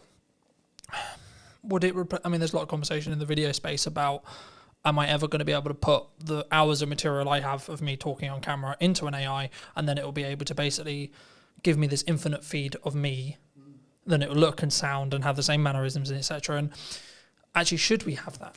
Well, I guess is the question that comes from that. You know? That is the point, isn't it? That there is that element of trust. Is what you're watching actually in real time? Is that actually the human being that's thinking on the spot in that moment? I mean, those are the things that we won't know as consumers. That then you kind of end up feeling duped somehow. And I think the people that don't touch AI, exactly as you say, will get left behind.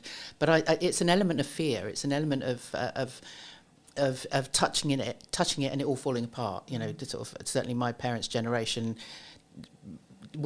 took ages to get into the computer world because they suddenly thought, well, if they press a button, they'll lose everything. And I think it's similar with AI, because people aren't going in and just experimenting and exploring and seeing what it can do, that actually they're frightened of breaking it, so they don't try.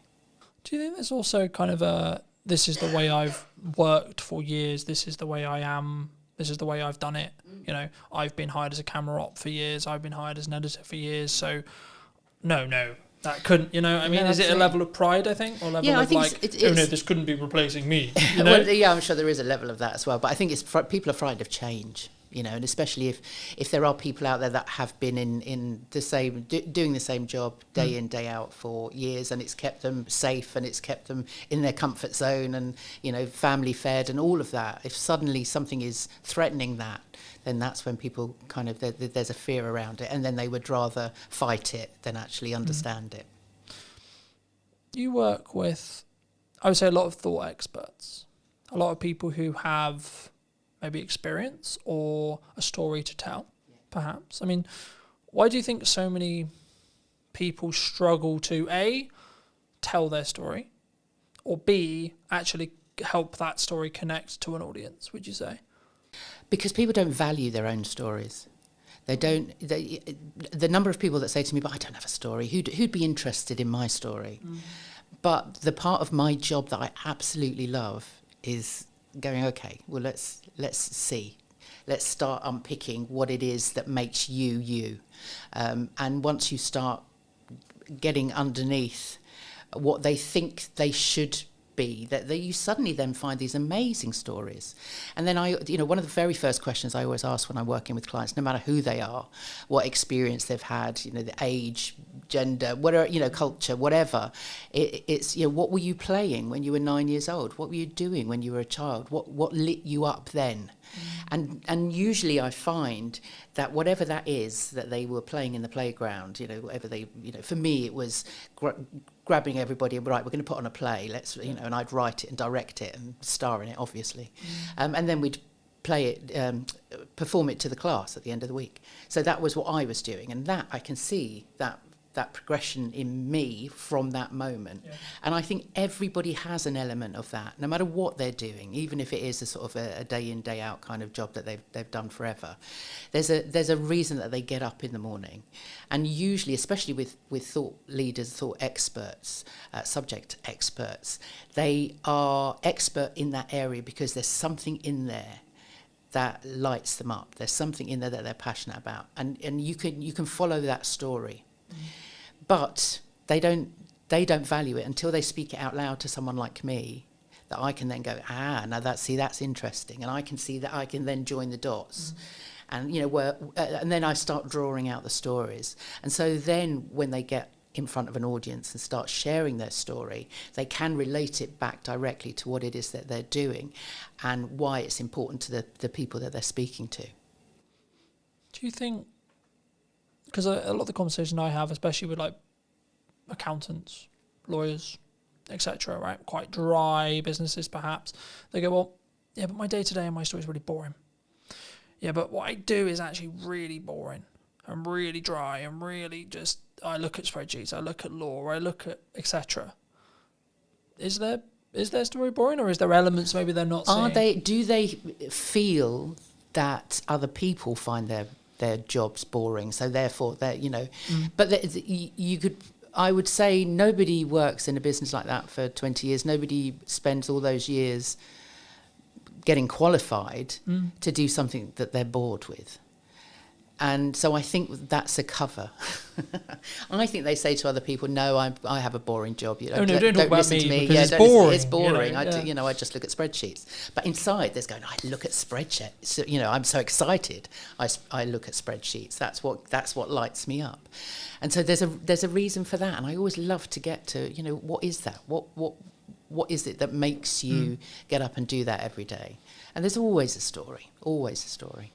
Do you think we sometimes, does it come from that I don't want people to look at me like, I've never really personally struggled with this, but I know many people do, which is the like self-promotion, especially as a business owner or an entrepreneur. You know, we try and put ourselves out there a lot and say, well, that's what we should be doing in my view. But, you know, it's the reason why I get the opportunities that I get. It's the reason why, quote, I'm as successful as I am, etc. But like, is there a hurdle there? Do people just like, oh no, it's a very British thing, right? It's very, oh no, I couldn't possibly put myself out there. Yeah. Do you think that's why? Yeah, that's why we have a deflection of like, oh no, I just have a boring job and I look at spreadsheets. You know, is that because maybe it's deflection to say, well, that's why I'm not doing it? Yeah, a lot of people don't like blowing their own trumpet, do they? I certainly don't. But there's something in people's people. You know, you can be an introvert, and there are obviously, you know, introverts and extroverts and people that are somewhere in between.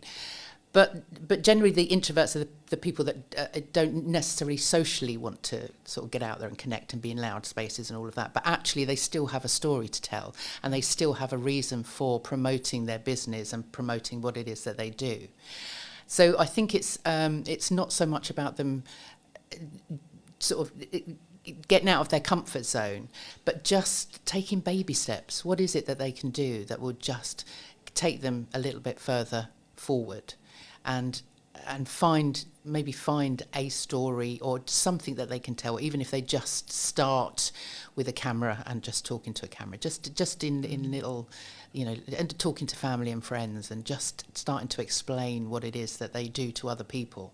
I mean, I have so many people say to me, my sister, constantly, "Well, I don't really know what you do." It's like, well, let me explain.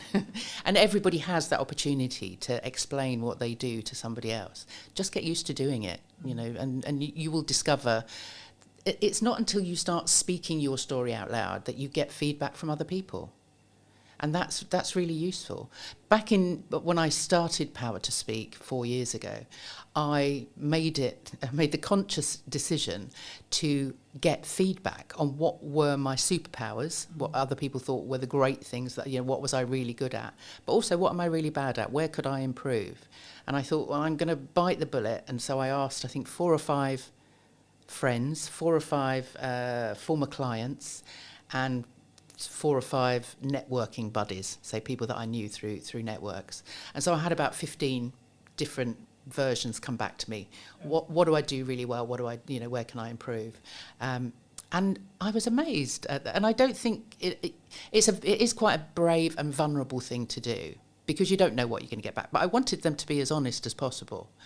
And actually, the good certainly outweighed the bad. And the bad I could improve on. I knew where that was that I could then improve. So I always recommend people do that. Because sharing your story is a vulnerable thing to do. And that's why people don't want to do it, because they're frightened of being laughed at or being told they're stupid or they're not good enough or whatever that, you know, whatever that imposter voice is saying to them. But actually, once you start speaking out loud and actually asking for feedback, you'd be surprised. And a lot of the words, you know, there was a theme of sort of different words that were being used by different people that I could then hold on to for social media and for my blogs. And it just built my confidence around sort of stepping into different, whether it was a networking event or, you know, meeting people or approaching potential clients. You know, I had then the confidence because I'd had that feedback. It reminds me, and I forget where this story originated, so if it's a bit fluffy, I apologise, but I remember someone said to me, I think it was in a networking room or it was a business friend or etc., it doesn't matter, and they said, well, ask around people who your network is and ask, when you think of me or when you think of my brand or my business, what do you think of, right? So we'll do the exercise here really quickly. I mean, when you think of me and my brand and what I'm doing, what do you think of? I always think of that hat. You always it's gone. The hat's gone.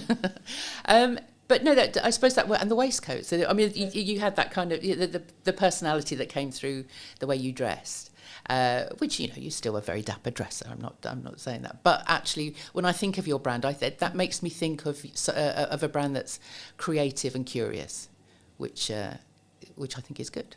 And I think the reason why I asked you is I didn't necessarily want to put words in your mouth, but I think that's a key example of like how I've positioned a lot of what I do and how I do it to imply what I am, right? And what I feel like, and hopefully it will then, if you did choose to work with us, you did choose to trust us to do some marketing or trust us to do some filmmaking or etc., then you would understand that it would be to a level, to a standard, etc. In the same way, if we flip the table, if I come to you, I'm going to think, okay, well, Jackie's going to go deeper into my story than maybe I would have done, because she isn't going to have the hookups that maybe someone would have, right? Speaking personally, or anyone listening, they might have, but I can't talk about that because maybe that's a bit too raw, or that's a bit too much, or maybe I'm oversharing.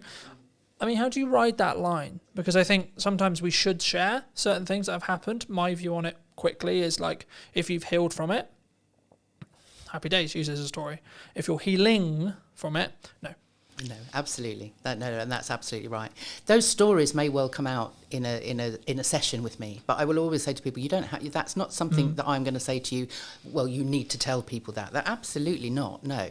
If you're not ready to tell everything, then when you're telling your story, it's not about you. If you are sharing something that you've been through or you're going through, it's self-indulgent unless you're doing it for the people you're speaking to. If you're just wanting sympathy or wanting people to know what a terrible life you've had or whatever, things are really hard. It's all about you then. And actually, really business, things really hard. And but what you need to, that's fine and relevant if it's relevant to your audience, because if it's not relevant to your audience, they'll switch off. Well, you could tell the same story. So, well, this is how I overcame being, I've discussed it in podcasts before. I've discussed it saying, well, 24 was really challenging and really difficult. Okay, but here's actually what I was doing wrong with marketing. Here's actually what I was doing wrong with networking. Here's exactly what I was doing wrong. And this is how I've done it better this year. And this is what I, funnily enough, this year is a lot better than 24, right? So I think it's within that context, right? But it was wrong of me not to, I guess, hint at your story a bit, right? You began in fashion. You then moved into acting. And then you help people, I guess, shape their voice, understand their voice. Would that be fair to say? Yeah. Did you always want to?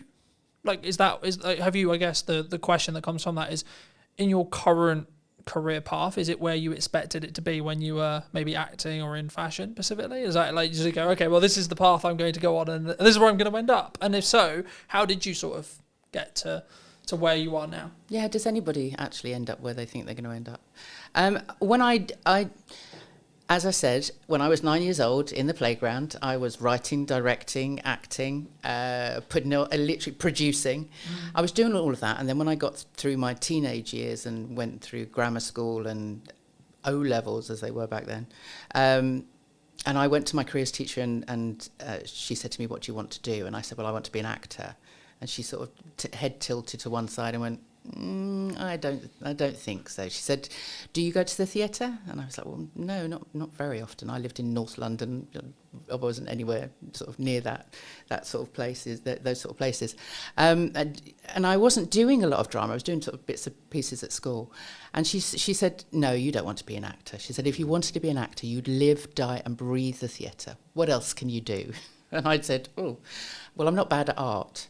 So I ended up, and I loved fashion, I always loved dressing up. So I ended up going to fashion college because, for better or for worse, the woman had just literally crushed all of my dreams in that one meeting. It was like, well, obviously I can't do it. That's me done. I can't do that. So I became a fashion designer, which was fun at college. Once I actually got into the business and I was I was in the sort of rag trade end, so I was literally churning out stuff for Topshop and Miss Selfridge and H&M and all of those sort of places, and just they would fly me out to Paris and to copy the stuff on the catwalk to then come back and reproduce for our high street. And I thought, this is no fun, this is not creative at all. And a friend of mine was working at the Royal Shakespeare Company in costume. So I kind of moved sideways into costume and I worked there. But obviously, I was at the Royal Shakespeare Company. So I sort of was literally looking through the curtain, watching the actors on the stage going, oh my God, that's where I need to be. So I went to drama school when I was 28, actually. Well, actually, no, I was closer to 30. So I went off to drama school then, came out and did the Fringe. I did Edinburgh Fringe and all of those things, London Fringe, did a couple of bits and pieces, went off to auditions, did some acting, but actually to subsidise that, I got into teaching. And so I was then teaching kids drama and doing Lambda exams and all of this stuff. So I never taught drama in a school, but I was acting coaching, basically. I was running little clubs and things like that. And I think I am a natural teacher. There's something in me that wants to actually put my hands under people and kind of guide them. Guide and teach. Yeah. And not so much in that kind of curriculum, this is what you need to learn and this is how you need to learn. But everything that I learnt at drama school, over the years, I've seen how fundamental the training is to everybody. Whether it's the breathing, the voice, when you're taking on a character, you need to find out their motivation. What's the intention of everything that they're doing? What's the story you're telling? Who's the audience? And everything now comes back to what I do now. So in lockdown, right up until lockdown, I was still running. I was working more with adults then. I was acting coaching with adults. Also going into schools with adult theatre companies and doing sort of work within schools. Lockdown happened, all that work finished. And I then thought, no, I don't want to go back to that. I want to do something different. And so I took a coaching course, because I knew, as I say, there was something of the coach in me. And it was during that course I was in a breakout room and we had to explain. By then I was working with people, thinking, how do I work with people with their voices? Because I'd been in lots of Zoom calls with business owners. I think we met on one of those, in one of those sort of networking spaces, and everybody was like, "Oh no, we have to make video now. We have to put ourselves in front of a camera. We're on Zoom all the time. People want to know what my 60-second elevator pitch is." And I could see that there was a fear there. Yeah. And so when I did the coaching course, I knew by then that that's kind of where I was going. And the exercise within this room, there was only 3 of us in this breakout room, and we had to explain to each other what it was we did for work, or what we were planning on coaching. Mm-hmm.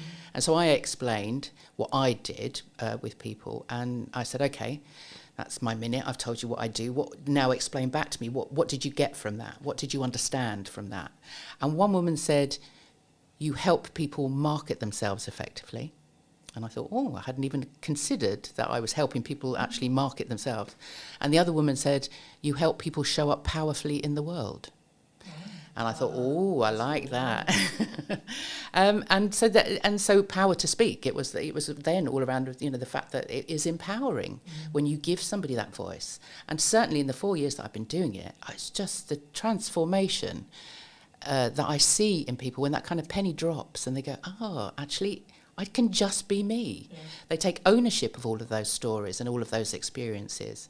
And when they show up with that courage, then the confidence and the excitement of actually sharing that comes from there. It jumped to mind while you were speaking, so I think I'll mention it, but I remember watching a YouTube video a while ago that said, like, during COVID, when there was a lot of money floating around, working in the arts seemed to be like just the thing, right? There was a lot of filmmakers, there were a lot of marketers, a lot of speaking engagements, etc. But like, I think the thing that sometimes people misunderstand or misthink about sometimes is actually being in the arts, whatever your definition of that is a privilege, right? Working for yourself is a privilege. And I think for me, having the work-life balance is a privilege, right? Like, and I can go a bit deeper into like privilege, right? We live in this a part of the world where I don't have to worry about a bomb landing on my house. I have clean drinking water, etc., etc. I can go down that road as well, of course, but I think for me it's really important to establish when you are in a privileged position to be able to upgrade your kit, to be able to invest in the business, to be able to first come at it from a point of view of saying, I am in a privileged position and I am grateful for the privileged position I'm in. I guess the question that comes from that, though, is in marketing, in when people speak, in when they come across, maybe they don't mean to do it, but do they sometimes come over, not maybe at the start or maybe in their own way, but maybe they don't come over with that level of understanding, that level of privilege first, or maybe they should someone lead with that level of understanding that level of privilege first, or being grateful for the opportunities that they have. Oh, that is deep.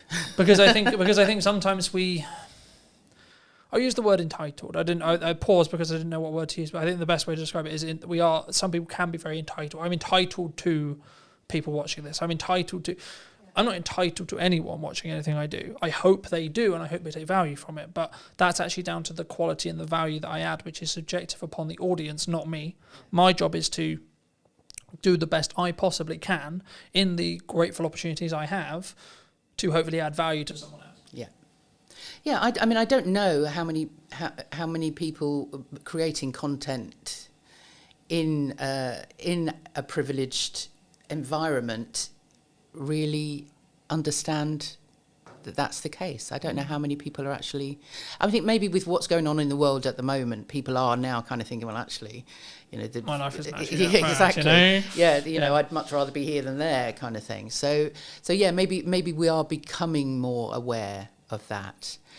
I often get people say, if we're going through a talk or they're speaking to an audience, I mean, generally their audiences are potential clients, potential customers. That's the reason they get up and they speak to people.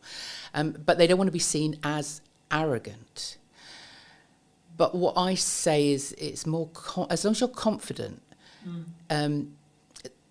you're doing it. What you're speaking about is, like you were saying earlier, people don't like to blow their own trumpets. They don't like to sort of say, look at this. But actually, in some cases, you need to have that. I don't want to say arrogance. Arrogance isn't the right word. I think it's belief. But it is a belief, yeah. But it's arrogance with humility. Has this kind of it's the confidence to know that what you're sharing is of benefit, is of value. To know that the experiences that you've had and the accolades, awards, whatever it is that you're sharing, you're not showing off. You're actually saying, look, this makes me credible. This means, and hey, I worked for it. Yes, yeah. You can trust me. I have the discipline to get myself to the. I am running a 5-day. I have done for the last 2 or 3 years now, a 5-day acting course for stunt performers. Okay. So stunt trainees, people that want to get onto the British Stunt Register, and actually.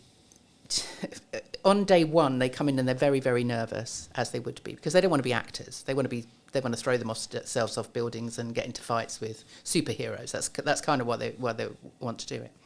But they have to act. They're on set. They have to be able to act. So on day one, on the Monday, they come in and they're very, very nervous. They're like, oh, but these guys are athletes. Guys and girls, they've been through the Olympics. They've done, these are like proper gold medalists. Some of them in all sorts, gymnastics, horse riding, all of that stuff. But ask them to speak and tell you what they've done, they don't want to do it. So on the Monday morning, it's like, it's like, hold on a minute. On Friday, I'm going to get in a stunt coordinator to talk to you on a Friday afternoon. By Friday, you need to have your 60-second elevator pitch. If you got a lift with Steven Spielberg, what are you going to tell him that's going to make him want to work with you? So through the week, so by the Wednesday, they have to do it again. By the Wednesday, they're now speaking their stories out loud. So we're now finding out that they are, gold medal. One guy had been training with Tom Daley for the last 7 years. Got to got to the Olympics, gold medal, parkour, European champions, all of this. And as soon as they speak that out loud, they get the reaction from the rest of the group going, wow, that's amazing. Didn't know that on Monday. Yeah. And so by Friday, they've now taken on all of this feedback, and they've seen people kind of go, lean in and listen. They want, the people want to know more. And so it's not arrogance. We always say to them, name drop. Don't name, if you've just worked on Tom Cruise's film, don't go into a pub and start mouthing off about how great you are and you've worked with Tom Cruise. That's not the right place to do it. But if you're on a lift with Steven Spielberg and you've just worked with Tom Cruise, that's going to impress him. Not like, oh, aren't you great? But actually, I can trust you, because if you've worked I think they'll with that, see them as a colleague. Then it's that quick. Yeah. Can I see you as a colleague, or are you just a person? Yes. Right? Yes. Yeah. But it also is that credibility. If you've worked on a certain amount of films, and it goes in any business, if you can prove, or if you can mention a name that somebody else knows, then they can ask that person how you are to work with. They know that you've turned up for that job on time, whatever, all of that reliability. So don't be frightened to blow your own trumpet, because it really does aid your credibility and your trust and all of those things that you need to build with your potential customers and clients. You obviously work with people, I guess, in a more public setting, right? When they tell their stories, they're more, I imagine, correct me if I'm wrong, but I imagine they're mostly in front of rooms. They're maybe having it filmed, or they're doing a virtual equivalent, right? So they're speaking to a group of people. Is there crossover between like speaking in front of a room and delivery and creating content? It's all content, isn't it? I mean, it whatever you write. I mean, this is the other thing with the process that I go through with my clients, is that it might be that they'll come to me because they've got a 15-minute talk that they're giving in a room somewhere, or on a conference stage or whatever, and it might be about personal branding. It might be about software design. Whatever it might be. But we'll still go through that process. I'll still ask them what they do when they were 9 years old, and every story that comes out is relevant. And even if it sort of gets thrown over the shoulder and like, we won't use that yet, they've owned it. Once it's they've said it out loud to me and I've written it down on a piece of paper, it's there in black and white. You've owned this story now. This is yours. And so by the end of the process, they might only have 15 minutes for that particular presentation, but they've done all of that work. That means that they can then create content from it. Yeah. So then they've got a blog, they've got a story to tell, they can get on video and make some videos, they can do a Zoom webinar or whatever. They now have all of that content. So there is a crossover. I think there's a way of using both. Because the reason why I asked that question is because when I started doing public speaking, whether that was through a Zoom or as part of a conference or as part of like my own events, I was like, yeah, I'm gonna ace this, right? Been on video 10 years, piss, right? Like been on podcasting forever, etc., etc. Then I had this moment, I was like, shit, hold on, this is different, right? This is not the same. This is like real people, and they have real reactions, and they like, if a joke doesn't land, I will have the feedback instantly. And I think that's why I think sometimes there's this like, I think they're more adjacent skills, but I think for me, I think you should develop both, right? Because I think there's obviously byproducts of what happens across, but when does it go wrong? Do people focus too much on perfectionism, would you say? Because I'm speaking as a content person who helps people with content a lot. Everyone's like, I'm not going to do that. I'm only going to overthink it. Can't do that. I don't have the podcast. Don't have this because it's not perfect, right? I don't have the perfect live stream. I don't have the perfect camera setup. I don't have the perfect microphone. So should I still do it? Yeah. Oh, yeah. I mean, done is better than perfect, isn't it? And there's no such thing as perfect at all. But having said that, I am the world's worst. I should be making more video. And I do make video, but they're still all on my phone. So I'll do it and then look at it and go, oh no, that didn't come out right, or my hair doesn't look right, or it's a bad day, bad hair day, or whatever. And so a lot of those things still sit on my camera. So it's a very vulnerable thing, but I think you do need to just do it. As I said earlier, just a little bit at a time, just get feedback. I used to hate seeing myself on screen. Most of the acting stuff I did was on stage, so I never saw myself on, it wasn't until Zoom, it wasn't until lockdown when we were all confronted with our own image on on a screen. Oh my God, is that how I look like? Oh my God. Exactly, is that what I sound like? All of those things.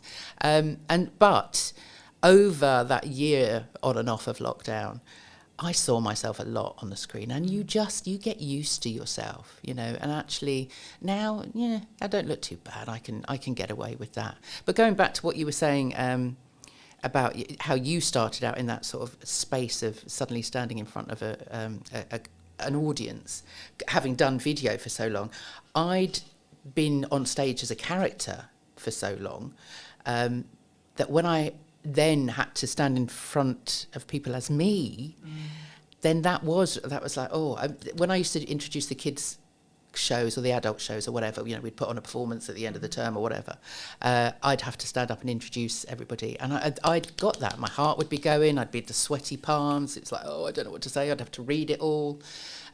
But over the years, and especially now, when I started Power to Speak, I thought, now I'm going to have to walk the walk. I'm going to have to talk the talk. So I have now pushed myself to do as many podcasts as I can, get onto stage if I can, put together talks for myself, just so that I can say to people, look, I've been there, I've done it. Yeah.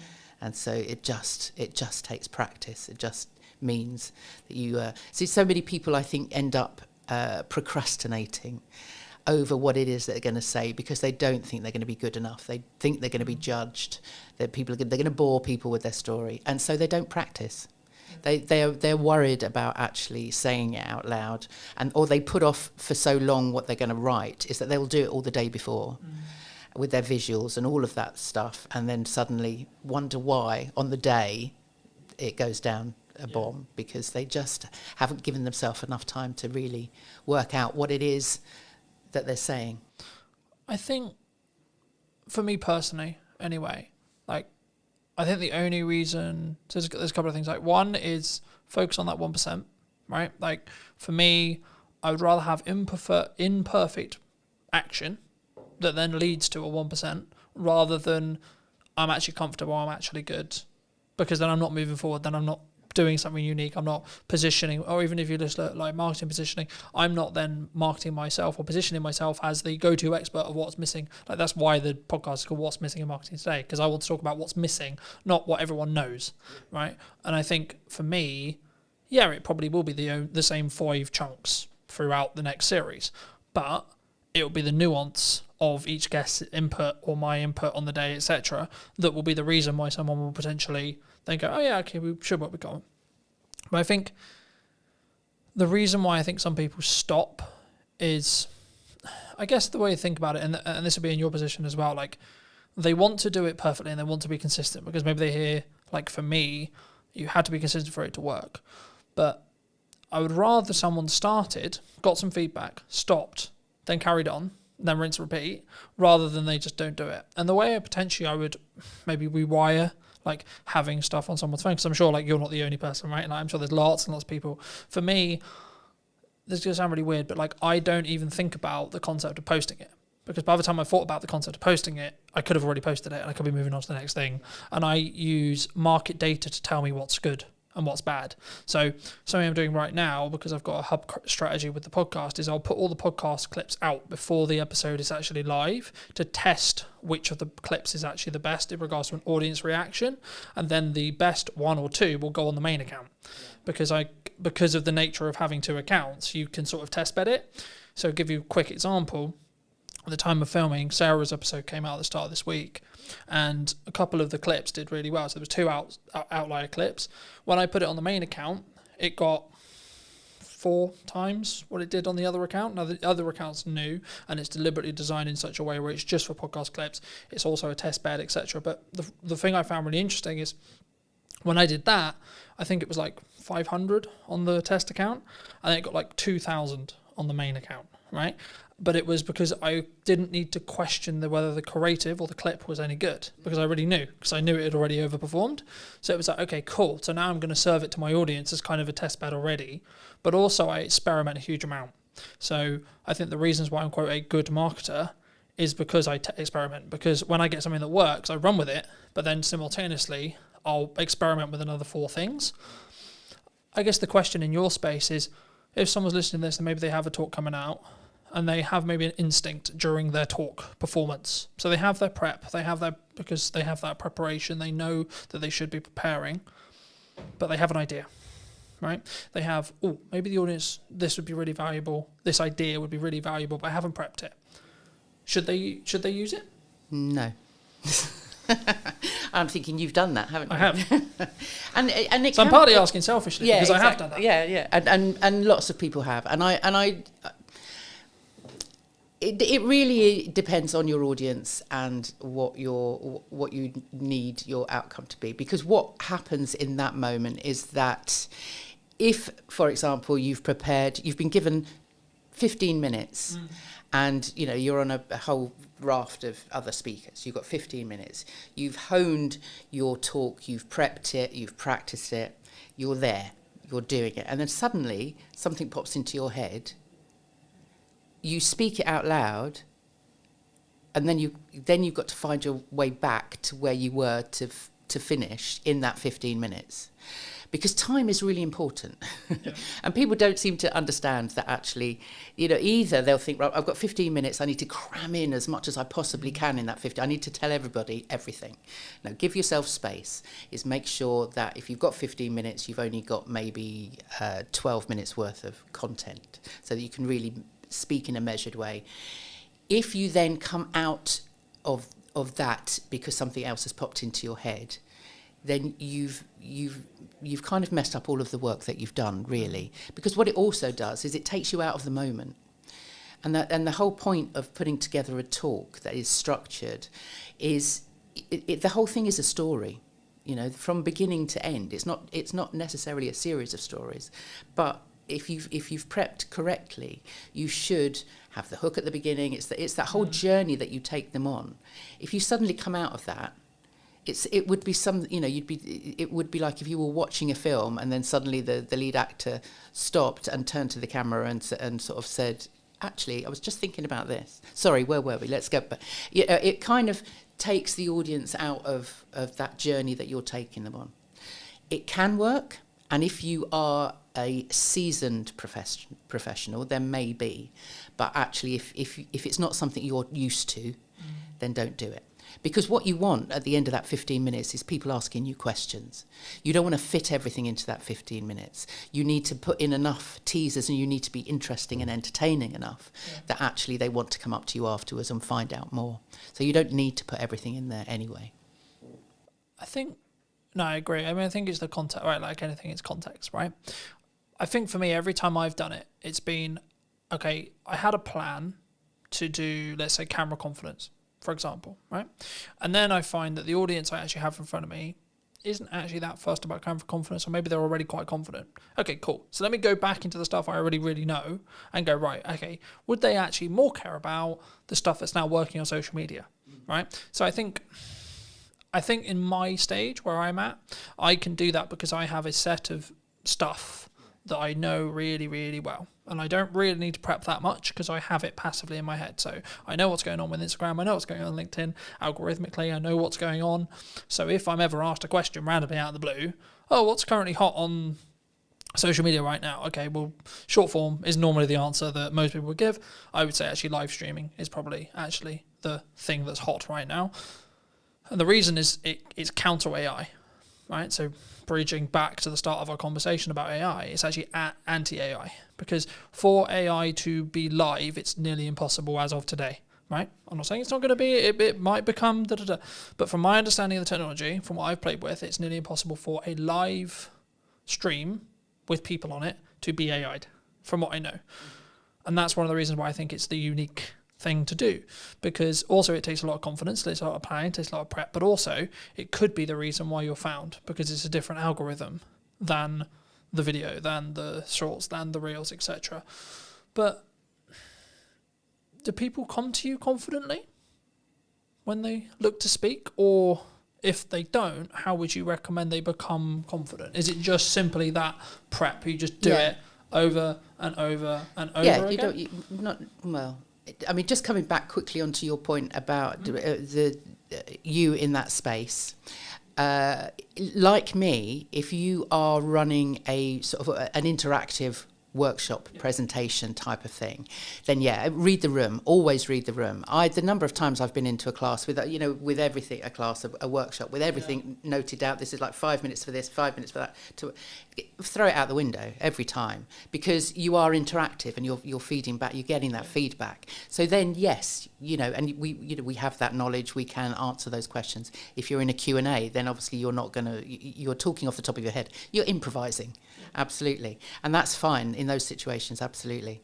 But if you have a structure, if you are a keynote or part of a speaking presentation, you've got a certain amount of minutes, you want to make an impression, stick to what you've planned. Is that style, though? Do you think people, because I really love improv.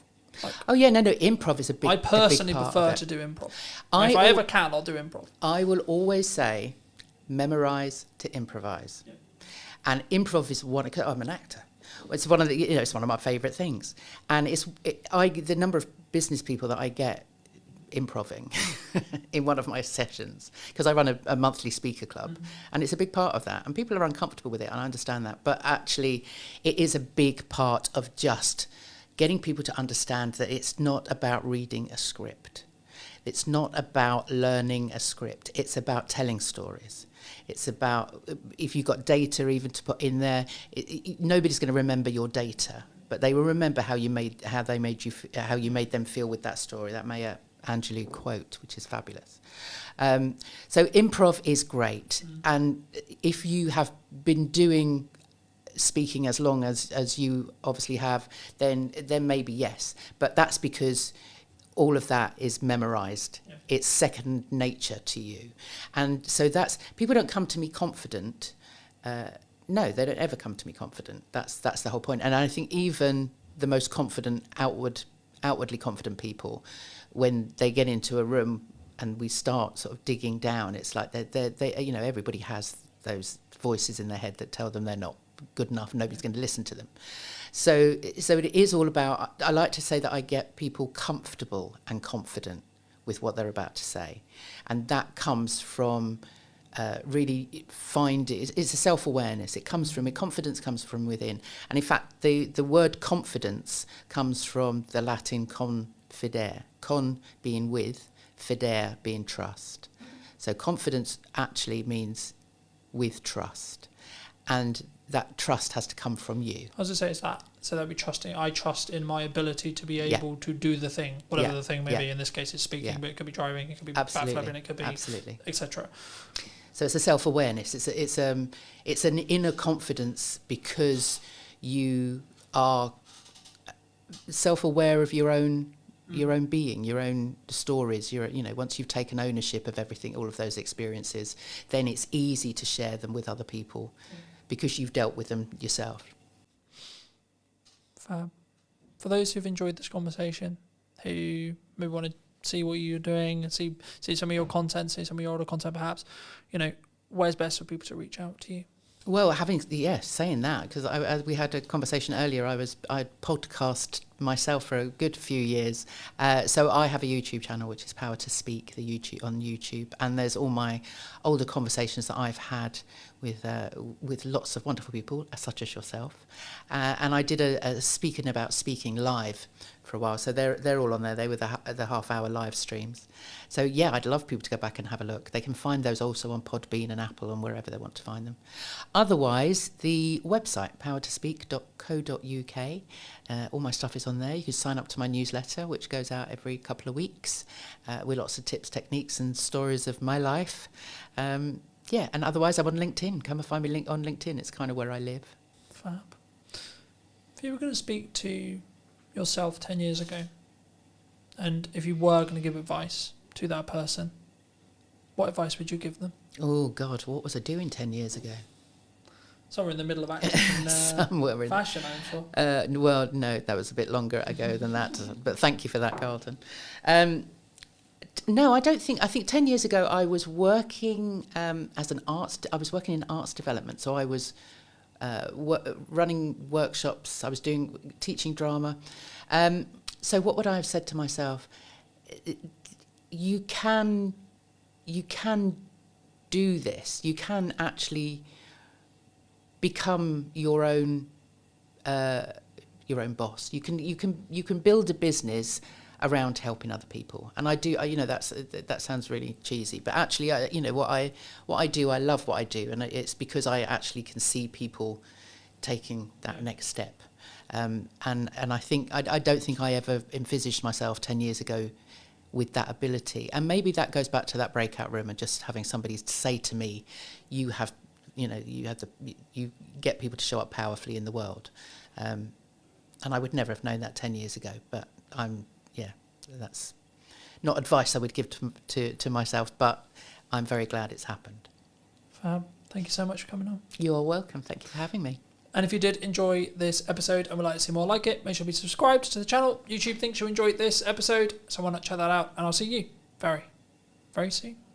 The only reason why it's consistent is because I'm being consistent with the output. I'm constantly looking at, okay, how can I up the quality? How can I do something different? I often just encourage people to use what they've got and start showing up and start posting video content with that strategy in mind and continue to, test and change and see what works. What do you think is missing in marketing today? I think there's a lot of distractions from different things that come up. So I think sticking to a strategy and being consistent in that regard, rather than jumping on this latest craze and hype and all that kind of thing, is definitely a trend I see happening. I'm focused on a very few set of pillars to get work now, right, from a marketing point of view. Paid ads, content creation, and testing my creative to then using paid ads. That's basically roughly what I'm doing. Hello, my friends. Welcome to a brand new episode of This Week in Marketing Today. And what is missing in marketing today, more specifically, today I'm going to be talking to Andy. He is someone who does a lot of video strategy. He's a filmmaker and also, of course, an agency owner. Andy, thank you so much for coming onto the show. Thank you so much for joining me today. And before we start off, before we get into your story a little bit, I mean, what do you think is missing in marketing today? I think there's a lot of distractions from different things that come up. So I think sticking to a strategy and being consistent in that regard, rather than jumping on this latest craze and hype and all that kind of thing, is definitely a trend I see happening. There's obviously lots of good people doing things there as well online, but I think there's still that hype that's been going on for a long time online, in the online marketing space, where it's like the latest craze, AI or whatever else. And lots of businesses obviously popping up recently with AI and stuff. And it's, some of it's free, obviously, some AI, but there's you see more and more people now like trying to monetize it and stuff and create their own AI, products and services and things. And so I think that can often distract marketers and actually do them a disservice rather than actually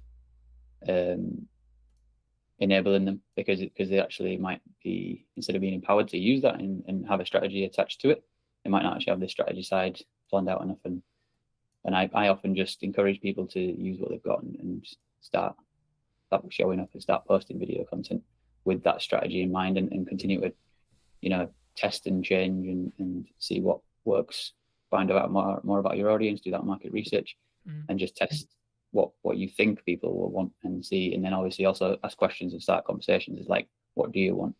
And those kind of things, that's the fundamentals of marketing. So I think if we just come back to the fundamentals of marketing, then that's just obviously a great place to start. It's the foundation, and then those other things can come into it and be useful. But I think a lot of time it's just people jumping straight into the. Yeah. Do you think? I mean, I guess my next question would kind of come along. I guess, like, should we trend jack? Because I think some people, within context and within like bandwidth, like my view on it very quickly is like, if you can do it whilst doing the stuff I'm sure that we'll touch on in respect to like the traditional marketing pillars, I think you should look for opportunities to get yourself out there a little bit more, and you should always try and be more visible, etc. But I mean, like, just building off your initial kind of answer, I mean, do you think people, they jump to trends maybe because it's easier? I think it's exciting, and it's obviously shiny, and it's like it does get you more of your attention, and a lot of people talk about attention and like, oh, you have to do short form now. Yes, you have to grab people's attention, and it's like people don't watch for more than like 30 seconds or things like this, and it's people not understanding that if you understand the person that you're talking to, you can get them to consume long form content. And I think there's just different things like that are going around, and it's been going on for years, obviously, like people talking about their perspectives of what they see working, and it's like, yeah, that does work, but it don't mean that you have to always do short form. And it's like other audiences will want to watch that long form content, especially when they're like really interested in that one topic. So I think sometimes those different things that come into it, they're like different advice from different people. It just distracts you and gets you off the path of actually doing the most fundamental stuff, really. And it's not necessarily, to me it's not about traditional versus modern advertising or anything like that, because everything's kind of combined now anyway. So yeah, outdoor advertising is digital, radio is digital, and all this stuff. And like these are the things that I've learned from Mark Ritson. So it's like I'm kind of just really talking back what he talks about here, but I just really resonated with the stuff that I learned from him. And I did his mini MBA back in 2021. And that's what helped me to understand marketing and understand the importance of strategy. And also it's like it goes from diagnosis to strategy to tactics. But then, you know, some of these content he talks about how it's just oftentimes jumping straight into tactics and things. So yeah. I think the tactics side, right, is like this new shiny. It's like that. Oh, we're gonna do video. We're gonna do live stream. We're gonna do etc. I'm sure, like, because we're both video creators and etc. I'm sure we'll get on to like the reasons behind why video, but and then maybe even why you should do live, etc. But like, I think for me, the reason why some people don't do like the strategic stuff is, I hate to say it, but it's like it's the boring stuff, right? It's the stuff at the top, which sometimes will actually mean you don't do the live stream, don't do the video. It's the reasons actually sometimes about why you won't do something rather than why you would do something, right? Because I think it's very easy for me to say, or you to say, who are quote seasoned professionals, to say, oh, well, you should do video, oh, you should do live streaming, oh, you should do this, you should do that, etc., right? Because we can naturally go towards that. We can naturally do it quite quickly because we have a skill set in it. But if you're looking at it from a very basic level, I guess the question that comes from that is like, well, firstly, how would someone get started, like from a strategic point of view? Like, why market? Like, in a really nutshell, really basic way. Like, why does someone, and what does that actually mean? Like, for maybe someone who's maybe on the fence and like, okay, well, what does marketing actually mean? Like, at a basic level, from your perspective. Yeah, well, the thing about marketing, it's such a broad category. So it's there's many different things inside that. But the thing that most people think about is the communication side. And when it comes to video marketing, for example, it is the communication side that is kind of the main thing. But there's obviously things around still behind that, because even if it is video marketing you're doing, it's like before that there still needs to be the market strategy underneath it that's like just marketing in general. So there's different parts of marketing. One part of it is pricing. You got to figure out what's the correct price for my target audience, what's the most relevant, and based on like testing and saying your prices to people, and then also like market research of asking questions about, is it just price or is there something else going on? And that's kind of sales as well, but it's like sales and marketing kind of, you know, go back and forth from each other really. But then the price and the objection handling and different things like that, that's stuff that's fundamental marketing again, but going back to that, which then once you understand that and you're doing your pitches or you're doing your call to action and your video content, then you've done that work. You might say it might be more boring work, but it's actually the most impactful and powerful work. So if you can recontextualize it in your mind rather than it being boring, think about how it's impactful, because we all want our businesses to thrive. So then if you're passionate about building a business, remember that is a thing that you do actually enjoy, because you'll get something out of it, and you want to be in the process of building the company and growing it. So like if you just remember yourself that you're growing and building that company, I think that's the passion and the excitement that'll remind you that it's not actually a boring task I'm doing, because there's context to it and motivation to do it. So the task itself don't matter if it's boring so much if you know that what you're doing it for. I think that especially helps for people like me, myself, neurodivergent and stuff. So when we've got a meaning behind things, it helps us to motivate us to do tasks. And because I've got ADHD, task initiation is another struggle for me oftentimes.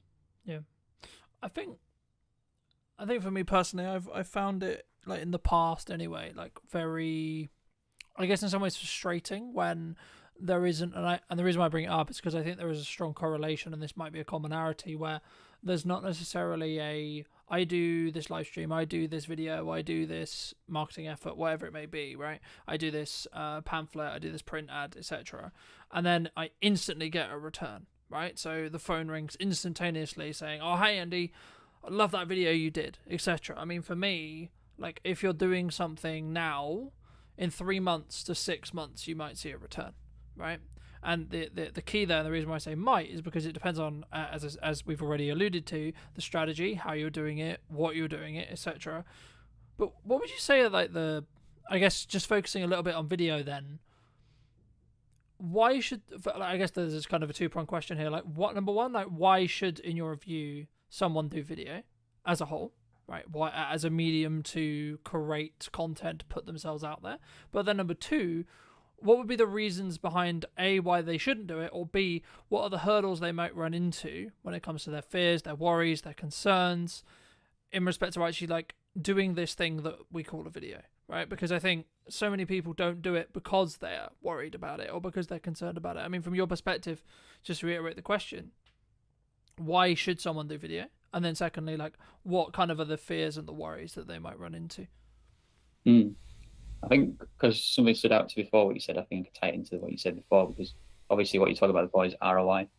So any marketing thing we're doing, obviously ROI is often a motivator to do marketing, but then that's usually a short-term thing, return on investment. But then it's like something like a sales activation, or where you do a discount, or you just got like a campaign that's like short-term and you're trying to like get people to buy that particular product.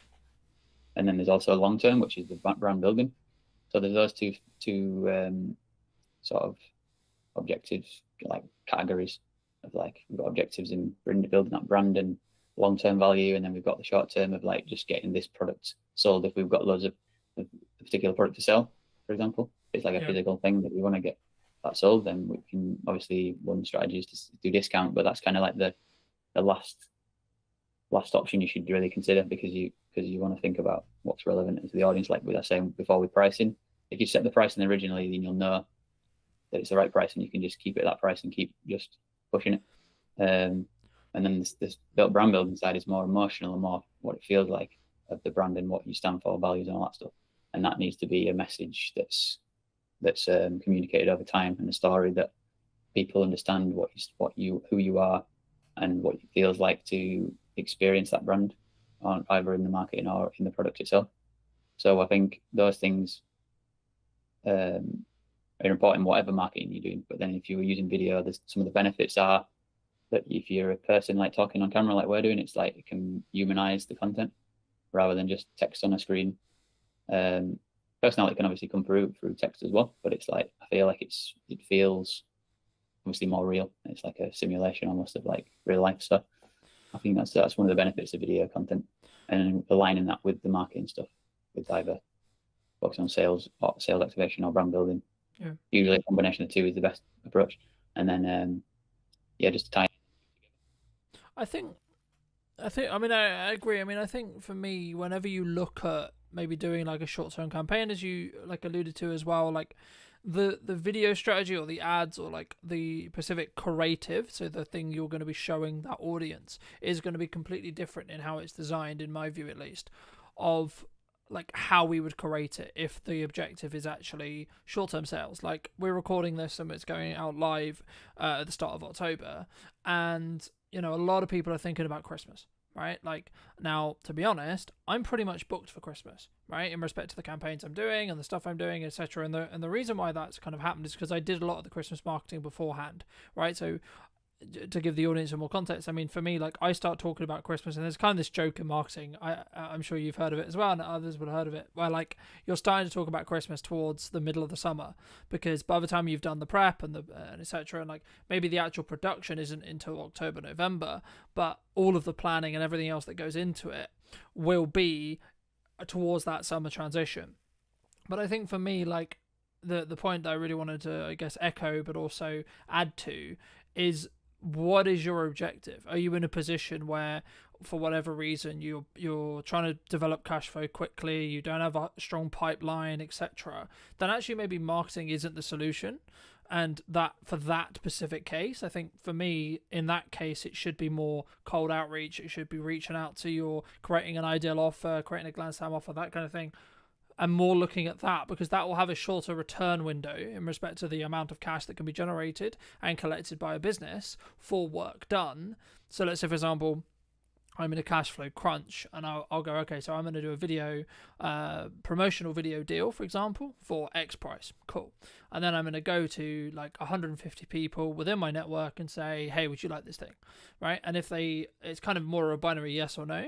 But for me, the role, and this is why I think sometimes people get things wrong when it comes to marketing, is because like they don't see them as separate tasks, right? You've got to do marketing to get people to the point of sale. And I think for me, like, the overarching perspective when it comes to video itself is it humanizes, as you say, of course, but it also allows people to get to know you and build that parasocial relationship faster than like us. Like there's kind of obviously there's two ways, and it's about the depth of connection, right? So you meet the person, you have meetings with the person, you go to networking, etc., which will lead into my next question, or you consume their content and you build that parasocial relationship. But a way of building a parasocial relationship is by having one-to-many, e.g. a video, e.g. piece of marketing that can help nurture, can help build trust, know, like, and trust through your audience to allow you to then, so I'm going to spend time with you talking today, but actually this is going to sit online and it's going to potentially be a multiple set of touch points for multiple sets of clients. And then that's not even before you then start pulling out the, the smaller chunks, etc. But for people who are maybe listening to this who are like, okay, cool, I'm going to start doing video. How should we start? Should we just jump in? Should we just record a quick video on our phone and post it? Like, what do you think? It all starts with diagnosis, basically. So, like I mentioned before, so you can diagnose where you're at, where the business is at, like what are the challenges you're facing currently and all that kind of stuff, and like get a bit of a map.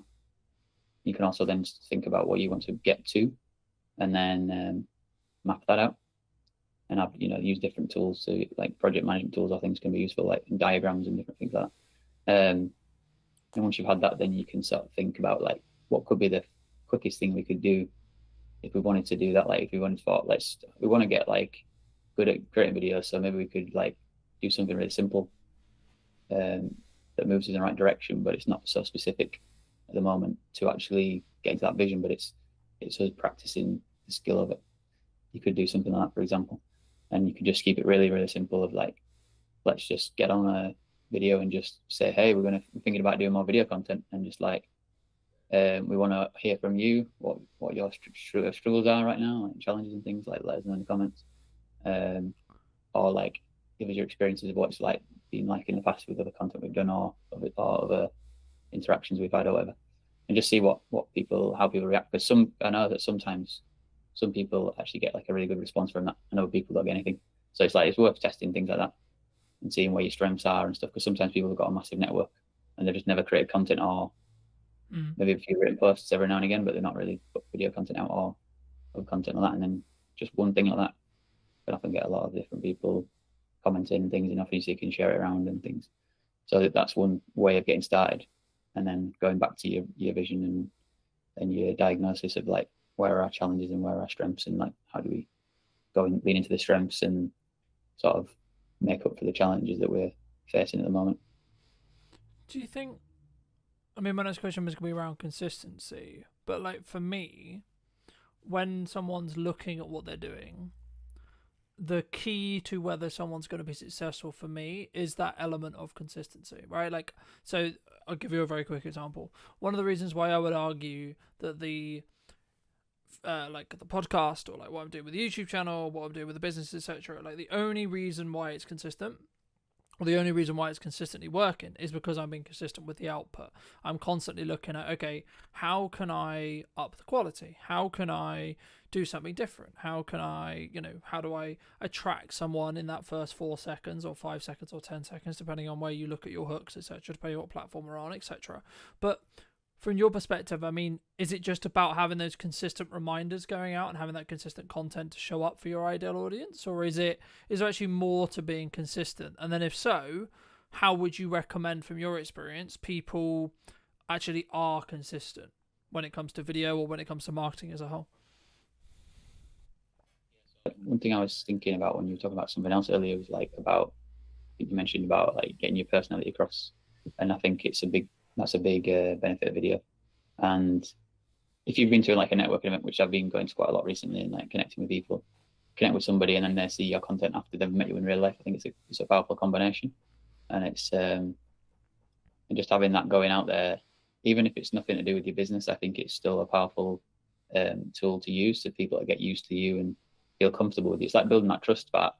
It's I think, even though I've talked about strategy and things like that, I've also recently been thinking less about it as well.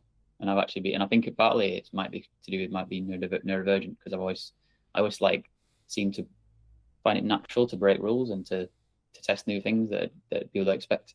So like for me, I've been more like less strict about strategy and less strict about certain ways I show up to sort of say I do video content and all that, because I know that just showing up and being myself will like I say, will build trust, and people will go into my page and they'll see my other content I've done about video content anyways, and they'll see, like, read my headline, read my bio, whatever, or go on my website, whatever, and then they'll find out more about me naturally.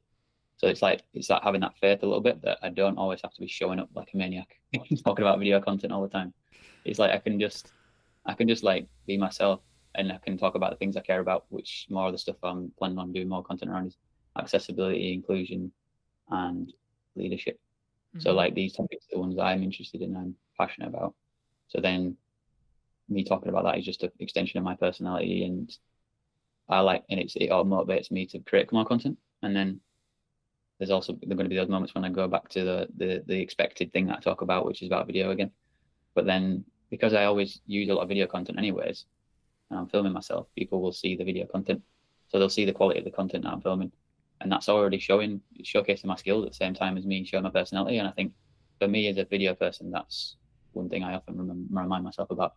So I don't need to stress myself out to think I need to be giving these video tips like everyone else does, or I need to do this, or like showing up in a certain way and like strategically positioning myself in a certain way. Like I'm still working on that, and that comes with time, I think, a little bit to refine things. But it's like I don't have to be too obsessed with that. And like I say, I like to break the rules and just test new things. I think, the things I'll just pull out of that I completely agree with. I think sometimes when we look to either do video, we look to do content, it has to be in this model of like loads of people online, Gary Vaynerchuk, etc., like people who I follow a lot, like they constantly talk about add value, right? But I get where they're coming from, and yes, you should, right? Is the answer, but the caveat is, actually, if you're looking for long-term sustainability and long-term growth, and it's kind of a cliche now, but people do buy from people, right? So when I'm looking for a supplier, when I'm looking for whatever it may be, I'm looking for a position where I can get to know the person behind the brand, right? Yes, I need to know that you're a good, in your case or my case, yes, I need to know you're a good videographer. Yes, I need to understand that you're good at X, Y, Z. Sure. So personally, yes, you should have some of that content out there. Yes, you should be sharing your knowledge. Yes, you should be sharing. But I think for me, it comes back to, and this is something I touched on last week with Chris, it's just about bandwidth, right? We discussed at the beginning a little bit about trend jacking, and this is where I think you can really have that kind of creative spark and kind of that creative element. But we did mention at the beginning about like everyone wants to talk about AI, everyone's looking to use AI. I mean, are you personally using AI? If so, like how? But also, should we? Like, why do you think it's such a big talking point online at the moment? Yeah, like initially I was thinking to myself that I don't use it much, and now I'm thinking I do, because it's integrated now into a lot of things we use. So I think everyone uses it now to some extent, without a lot of time, without realizing. Like AI is obviously built into search engines now. It's built into video editing software like DaVinci Resolve that I use. So it's like I do use it, but I don't really use it in a like in much of an intentional way of like using one specific tool and like in that kind of way. But yeah, it's become a part of my workflow. Like definitely some useful features in DaVinci Resolve, like move background removal of noise and things like that. Do you think it can go too far? Do you think people can use it too much?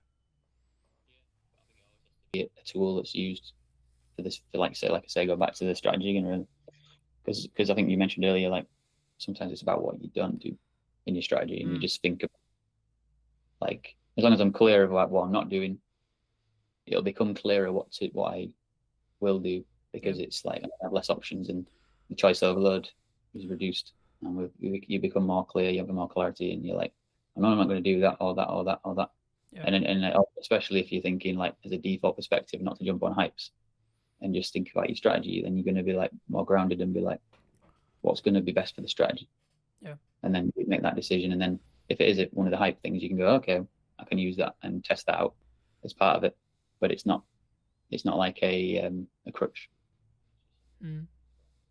I think you have to experiment in marketing. Like that's the first thing I would say, and then the second thing though would be everything I put through that I'm thinking of doing, spending money on a trip, whatever it is, a piece of gear, so on, right? Or even nowadays, to be honest, looking at some client jobs and looking at some projects that I'm like maybe asked to consult on or asked to help with or asked to produce or whatever, and I think, is this gonna make my boat go faster? Is this money worth the time, energy, resources? A. B, is the client the right fit? Right? A, B, or C, like how does their attitude, like how do they work, what is the value exchange good in respect to either how much you're making or potentially the benefits that client could potentially work with you, etc. Like but also do you like them as people or person, depending on how you're working as well? Because I think sometimes something that I definitely struggled with in the early days was doing a load of things, like all the things that we say we should be doing as business owners, right? I need to be super visible. Okay, so that means I'm going to go to 100 networking meetings, I'm going to go and do 15 one-to-ones a week, I'm also going to do content, I'm also going to do this, I'm also going to put some banner ads out, I'm also going to do paid ads, I'm also going to do this, I'm also going to like put letters through or leaflets through people's doors, etc. But the issue is actually what ends up happening in my experience is you end up doing nearly all of those things badly. Instead, what you should do is you should say, okay, well, firstly, how do I want to spend my time? What's a good use of me as a founder, me as a leader, etc., spending my time? Okay, so for me personally, me being in content, I will never be able to outsource. Everything else about the content I can outsource. How it's edited, how it's SEO'd, when it's posted, all those things I can outsource. Me personally being in the content, talking to you today, I cannot outsource. I never will be able to outsource that unless we get to a position where, of course, AI can generate my content for me. But again, I would argue those who already have an established brand will be the ones who win from that, because actually it's me AIing myself, if that makes any sense, but it would only be used in a context to allow me to accelerate what I'm doing. So it would still have my nuance, it would still have me, but that only matters because of the years of work I put into building brand, right? But I guess the question that comes from that is there an opportunity with AI to potentially, like, I guess, infinitely scale? Or is it something which you're looking at as, okay, I can look for efficiencies, but actually, because I'm seeing kind of two camps. One is, yeah, let's use it, let's optimize it, and then let's use it to go out in volume and use it, etc. But also people are going, actually, no, we're not going to use it, and we're going to stand and say, I mean, I was on a very marketing websites, an old marketing person who I used to know a long time ago, their website today, and they have an AI policy. I didn't go into it, but I assume what that says is either this is how we use AI or we don't use AI at all, right? I mean, looking forward into 26, 27, 28, do you think that more companies are going to do that? It's about adaptability, really. Like we're saying with marketing, you do have to see what's going on and adapt. And whenever something makes sense, like I say, if it fits with your strategy and you think that could work to help us, that's a good thing, as long as you're not scrambling around and don't know what you're doing in the first place. Like with the overall strategy, you're all right to test and adapt. And I'm trying to think, what was the other topics? AI and It's specifically, I think, for me, like, about, do you need to be doing everything, right? Like, I gave that story of, I was doing loads and loads of things, and then I was doing them really badly. So for me, I'm focused on a very few set of pillars to get work now, right? From a marketing point of view, paid ads, content creation, and testing my creator to then use in paid ads. That's basically roughly what I'm doing. I'm dabbling in a bit of blog writing, etc., etc. Like, that's one of my unique kind of like testing things. And then I'm building out the YouTube channel potentially as another revenue stream, but also as another marketing source. So that's personally what I'm doing. Do you see people going down that route and, you know, just doing a small set of things very, very well, or do we think does one think that we need to be a bit more diversified as a whole when it comes to our marketing?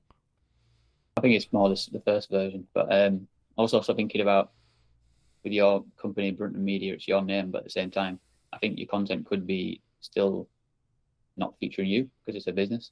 Yeah, and I think that's the way I look at my content. Is in the future, I want to get other people involved and it be a team effort. And I do enjoy doing it, but I don't feel like it has to be always me on camera. And as I go forward, you know, I want to, do more collaborations with different people. I'm going to be like putting more events together and things like that. That's definitely a part of my like journey going forwards in the vision of what I've been putting together. And different communities I want to target and create those movements together in a way that gives back, and then also to where to get my name out there and promote myself. I think it's a good thing when you can find ways to do both those things together. You're having a positive impact and you feel satisfied by the interactions with people, networking and being creative together and things, collaborating. But then you're also obviously putting your name out in the brand building side of things.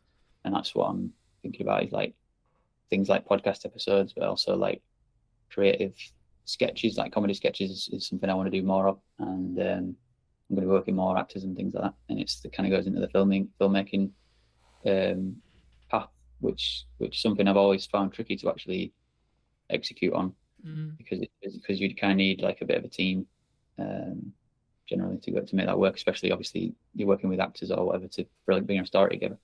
And it's something I want to experiment more with, and at the same time, like, be building my brand and stuff like that. So, yeah, excited to do that.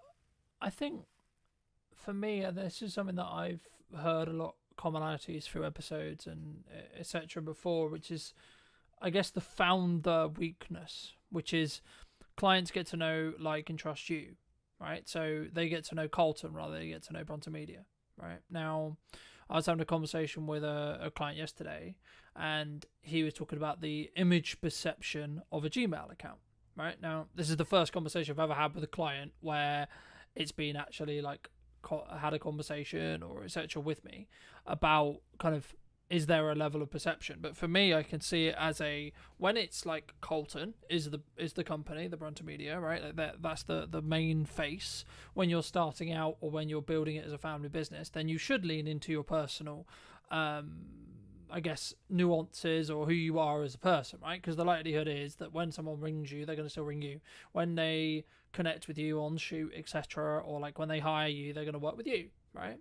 The interesting step will be what potentially I do or you do or one does when they step beyond that, right? So first employee, second employee, third employee, etc., and getting to a position where, yes, Colton is the, quote, managing director or the person who is the top of the company, but actually it's how you, I guess, manage that risk from a, like, if they're speaking about on behalf of Brunton Media in videos, for example, like how would one, because I know there would be a side of my head from like a comms manager point of view, which would be like, can I trust this person to represent the company, right? And I guess, would it be as powerful as me saying it in a video, like just building off your point, or is there a risk for that? So I guess the question that kind of, is that something you're thinking about? Is that like a risk that you can see other companies potentially run into? And if so, how do we maybe eliminate that risk or maybe bring that risk lower? Would you say? So the risk, what's the risk again? The risk. So I guess the risk, I guess, like in crux is me as a founder. I have to be in the content. I have to be on the shoot. I have to be on the sales call, right? Which then can be, and also as a founder, I was just thinking when you're talking, as a founder, you create the kind of blueprint of the company and brand and everything because of your personality. So all your values become the company values, which then, and you're the leader. So then what you stand for and what you care about is how you create a culture. And then that's something that I've become more interested in, the idea of creating cultures, and become more passionate about. I wanted to step into that and be a leader and stuff. And like in my past, I never saw myself as a leader. And over time, I've seen like what leadership really is and understood it more. And now I see how I already am a leader, because we all are a leader in some way. Like a leader of yourself is one part of it. A leader in your family, because you influence everybody, whoever you interact with, friends and family. Like you are leading situations, or sometimes avoiding leadership decisions, and you know that you can look out for the opportunities and to step into that. So I think if you have that blueprint of your business and brand and stuff, and the values, it just ends up coming across in your content if you speak. But then if you clearly communicate with the people that you work with in the business, and they're already in the business and understand the culture and everything, then when you point a camera at them, hopefully it's going to come through. And if it's not, you can. I think it's a new skill set. That's something that I've found as I've got to work with new people, and whether it's freelancers or whether it's internal staff, etc. And this is also true when you work with clients as well, right? Like you'll become, to an extension, especially if you're handling their marketing, handling their socials, etc. You'll become an extension, and you need to at minimum understand their tone of voice, how they come across, what their maybe prestige is, what their understanding, like how they want to be perceived in the world or in the market. And I think, for me, that's maybe where that deep work, like building off what we discussed earlier, like that strategic side, where sometimes people get stuff wrong, right? We don't go into depth enough into understanding who's my ideal profile, who's my ideal customer, but also what market, quote, sectors are we looking to target, are we looking to talk to? But for maybe, those who are maybe watching this and listening and saying, well, okay, I'm a small business, right? And I don't have like 100K or £1,000 or £10,000 or whatever it may be, right? They don't have that nominal, what they would perceive as a large figure or a large budget to get ahead. I mean, how would you recommend they either start or, quote, get ahead without necessarily just throwing money at it? Yeah, there's always something you can do, like I mentioned before, with that idea of starting with, you've got a strategy and you've got a bit of a plan and a map and everything, but then you just find like a simple thing out of that and think, is there something in there that we could move towards the vision, or something that's, I don't know, just anything really that you think in a way we could just start, and it can just be simplified and not overthink it, just to be like, let's just make a video about, even just a video about making a video, because it's the actual process that matters, not the actual results so much, because that'll happen eventually over time. And I think a lot of people too obsessed with the idea of being professional and stuff, and it's like sometimes people's content feels like AI, even if it's not AI, because it's trying to be overly professional all the time, because AI thinks in a structured way of like, very specific structured way of like, this is the way it has to be.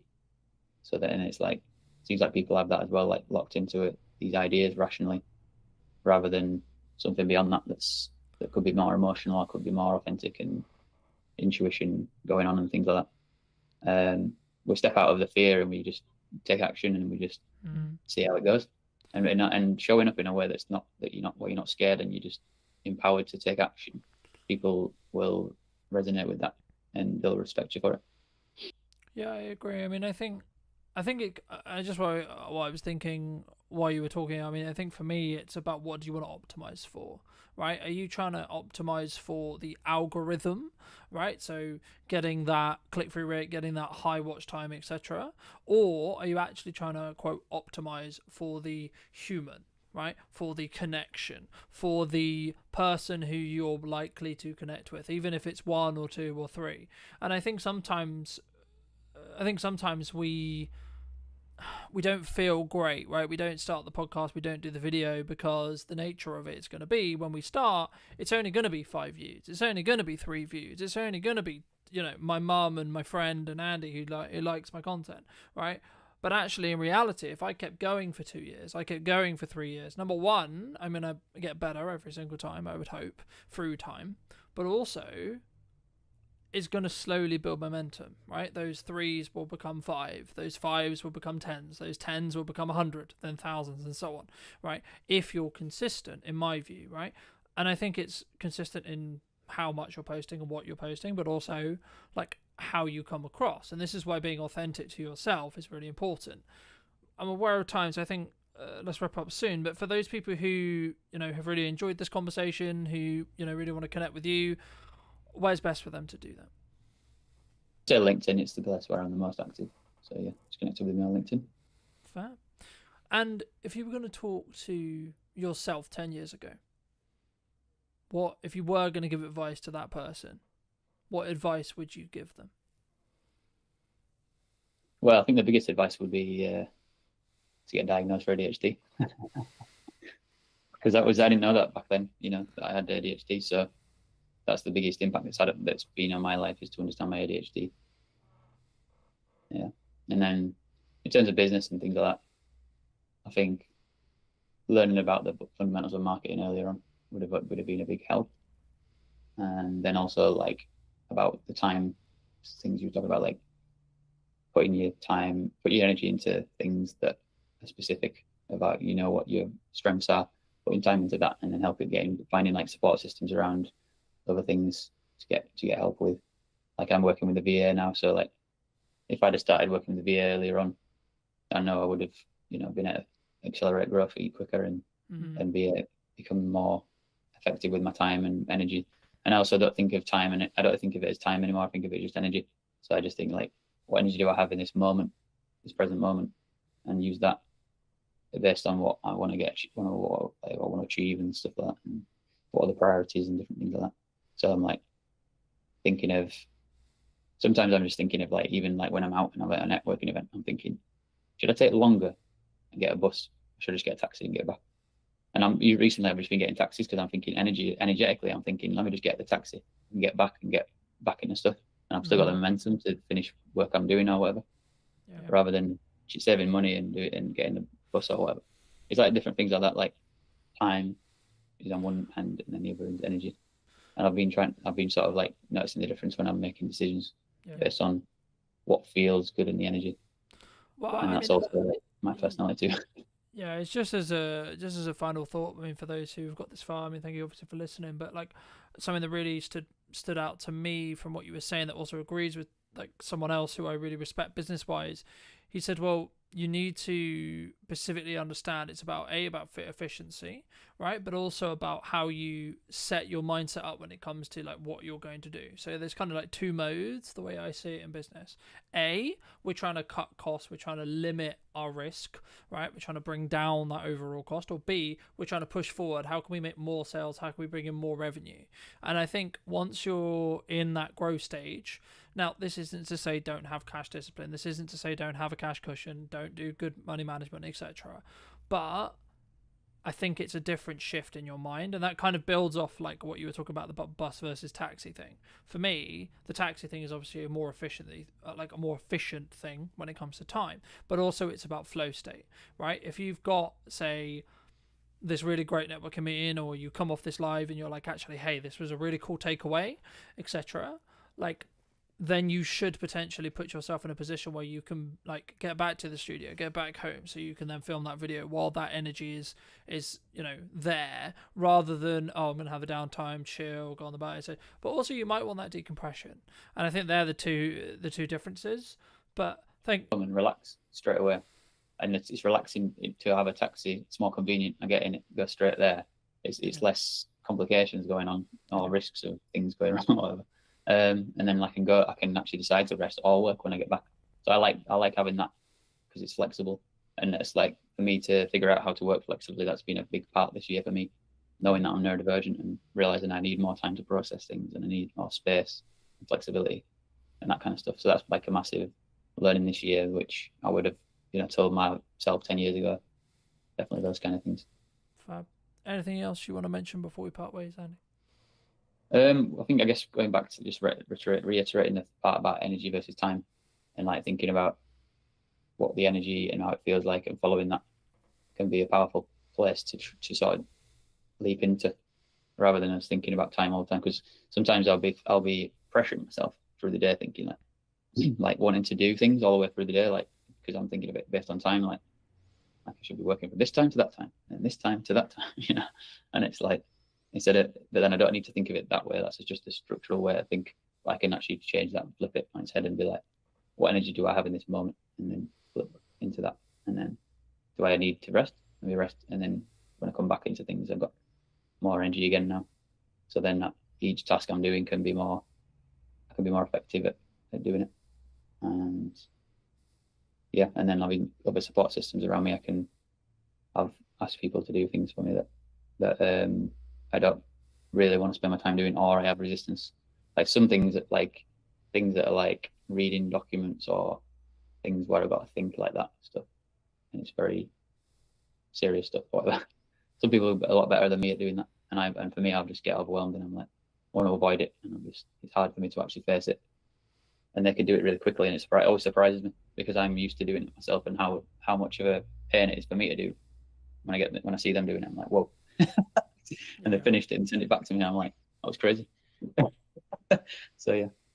Magic. Well, thank you so much, ladies and gents. I hope you took value from this episode. If you did, well, be subscribed. YouTube thinks that you enjoy this video right here, so why not click on that, and I'll see you very, very soon. Take care.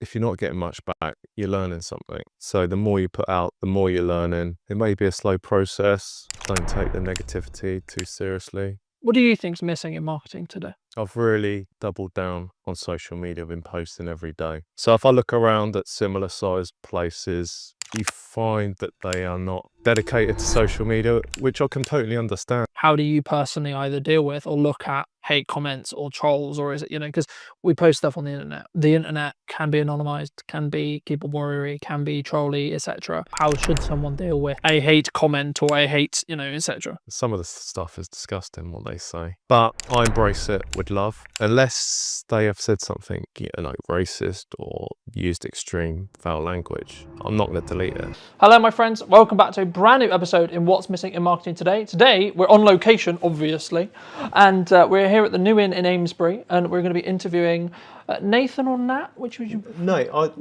is good. Okay. Nathan is good. And we're going to be talking about his marketing. It was, I think, I wasn't necessarily going to start here, but I think the main reason why I reached out to you about doing this is because you've clearly been doing something, because I think 5 conversations with me, but like, well, these guys are really shit on marketing. Mm-hmm. But before we get into that, what do you think's missing in marketing today? If we take the New Inn, for example, I've really doubled down on social media. I've been posting every day. So if I look around at similar sized places in the area or even further afield, you find that they are not dedicated to social media, which I can totally understand because it's time consuming. If you're going to do videos, you need a bit of self-confidence. It's scary putting stuff out because there's so much negativity in social media. So I totally get it. But I just think so many more places could benefit from concentrating on social media, being consistent, and not worrying if it's not perfect, because it's never going to be perfect. You just have to get something out and it will develop, it will snowball. So I think that is the main thing that is missing from similar businesses in our field, in the area. Do you think, I guess it's a commonality, like people say to me, like, it's a lot of work, and maybe it's the ROI question or return on investment question around, like, I'm going to put all this work into social, I'm going to put all this work into posting, and then what's it going to like return me back? Do you think that's why people maybe don't? Probably, because in the short term you might be posting, not getting anything back, not getting any traction. So I can understand that's why people may not do it as much, but people just got to realise if you keep on, then it will happen. And just by the very fact that you're putting stuff out, if you're not getting much back, you're learning something. So the more you put out, the more you're learning. It may be a slow process, and don't take the negativity too seriously. The negativity I see now as it's gold, because if someone's a negative troll person posting on your content, well, they found it. It means it's getting out there, and also the good people, which is I'd say 99% of people are good, they would come back and reply underneath why they think that they are wrong, and they'd stick up for you. They might come back, but every time someone's commenting, more people are seeing it for what it is. So we're just honest, and people can interpret it how they want. I think, for me anyway, I think you're, especially in the way you approach or have approached your marketing as a more document rather than create methodology, I think that's really unique as an overall, not even necessarily in your sector, but as a whole, from what I've seen. I mean, did you always look at that? I mean, like, how did you sort of think about it when you were taking on this space and going, well, okay, well, you know, this is why we're going to be successful because we need to do that? Or was it actually just sort of naturally happened, I guess? I guess the question becomes is like, has your success been, quote, lucky, or was it more planned and predicted because you knew you were going to market and then the result would have been that you're building that community? A bit of both. So I'll go back to the methodology that I want to post every day. And from the moment we get the keys, I mean, you could have thought we got the keys, but there's nothing, you know, to film about yet. The pub's not open. But every day something's going on. We're painting, we're doing the floor. I mean, it might be boring to some people, but for me and other people, they want to enjoy the journey. So many people have come into me since the pub's opened and said we've enjoyed the journey and how it's developed. And some people have even said, well, we missed that part of the process. So that it comes from that. It's just posting every day, and just things happen. We film it. I've got 5-6 things probably lined up in my mind that I want to do, because just make sure you got something lined up. But then things just spontaneously happen. I'm looking around and seeing someone's doing something interesting, like discovering the cellar, for example, was the big one, or even simple things like putting up lights or laying a new floor. There is a satisfaction to seeing something that isn't right, it's tired, strip it back, and then see the end process in a short video. People find that satisfying. I find that satisfying. Why do you think people don't do that? And then you can either target this at your sector or in general. I think because I think there's so many opportunities to document rather than create necessarily. Because you're in it and it's every day. It might be boring. People thinking, who's going to be interested that I'm painting this wall? Who's going to be interested that I'm laying this floor? But when you frame it and you look at it, and even the wall in the car park, a tired old wall, but to see it gone from a tired old wall to being brilliantly whitewashed, I mean, that's satisfying. And then the hanging basket's going up. And then that's just a small piece. And all these small pieces make up from a pub that had been closed for a little while. So it's tired, it needed a bit of work, it needed some love. So every one of these pieces of jigsaw, which is interesting in itself, slot together, and then you can see the whole picture. And people said that they've followed the whole journey at every video. So that is nice feedback and motivation. And also it feeds into itself, because people coming back, making nice comments, and then that gives you motivation to keep going. So there's a synergy that is feeding off each other, which leads into the fact, like, the community is what has made this happen. Me sharing a journey and a community coming together, understanding what we're doing and getting behind it, to the fact that people brought in gifts, beautiful gifts that they've made, stuff that's up on the wall. Even people have brought back stuff that they've stolen from the new inn from 15, 20 years ago, saying, oh, we really buy into your story. Like, it reminded me that I took this when I was younger and I want to bring it back. So all around the walls and shelves, it's going to be gradually full of old stories and histories from the local community and the people in there. I think for me anyway, that's what will stand you apart from, you know, the corporate pub, right? Mm-hmm. But I think as well, like, maybe people who are watching this who are maybe not in the hospitality industry but are in maybe other industries. I mean, what you're talking about there and touching on there is the storytelling aspects of our daily life, right? Yeah. I think especially now in a, quote, harder climate, people want to connect to stories. They want to connect to people who, I guess, are building community around their businesses. Yeah. Did you, I mean, I guess the question that comes from that is, what advice would you have for either your sector or general for people who are looking to build a level of community, a level, because it can be quite buzzwordy, right, in that respect, and the concept of building story and something that maybe we both understand because we've been doing it a while, but for those who maybe haven't and maybe are starting on their journey, what would you say to those people?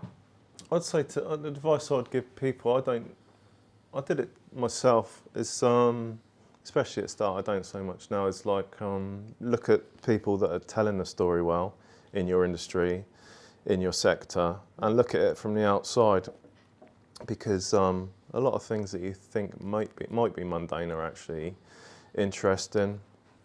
If you're not confident on video yourself, there's plenty of people around you, the bar supervisors or even customers, that there is people that will go on video, and that is part of your pub as well. That's part of your story. So try and find those people. There will be someone around. I think you just have to sometimes put out that intention, right? You said very early that I'm going to post every single day. Right? That's, for me, that's something which I've done for many years, but I think that's rarer, right? I think people sometimes struggle, like the keys that I hear from people I work with or etc. is like, we don't know what to post, we don't know how to post it, or we don't have the confidence to post it. Yeah, they're the key things. How would you, I guess, fix those problems from your experience? So maybe either pick one or three, and I'd be curious to hear how you would personally recommend people try and fix that if they are looking to maybe daily post, or is it actually, go to weekly posting, get that done for a couple of months, then go to 2-3 times a week, and so on, and build it up from there? I'd say go into posting daily and commit to it. I mean, you can write a list of stuff that you think's interesting, you can ask people, and you can work through that list. The thing is, if you're going to post something, if you've got nothing to post that day and you just randomly think of something, you may not think it's that good, but post it anyway, because that's happened to me before, and it's been like one of the most biggest posts. Just because I've put something out, I think, well, I don't know if it's that good or people are interested, but I've just posted anyway. And occasionally they can be your best posts. And conversely, you might have a really good idea and think, I got this story and I want to put it out there. You put a lot of time into it, and for some reason it doesn't take off.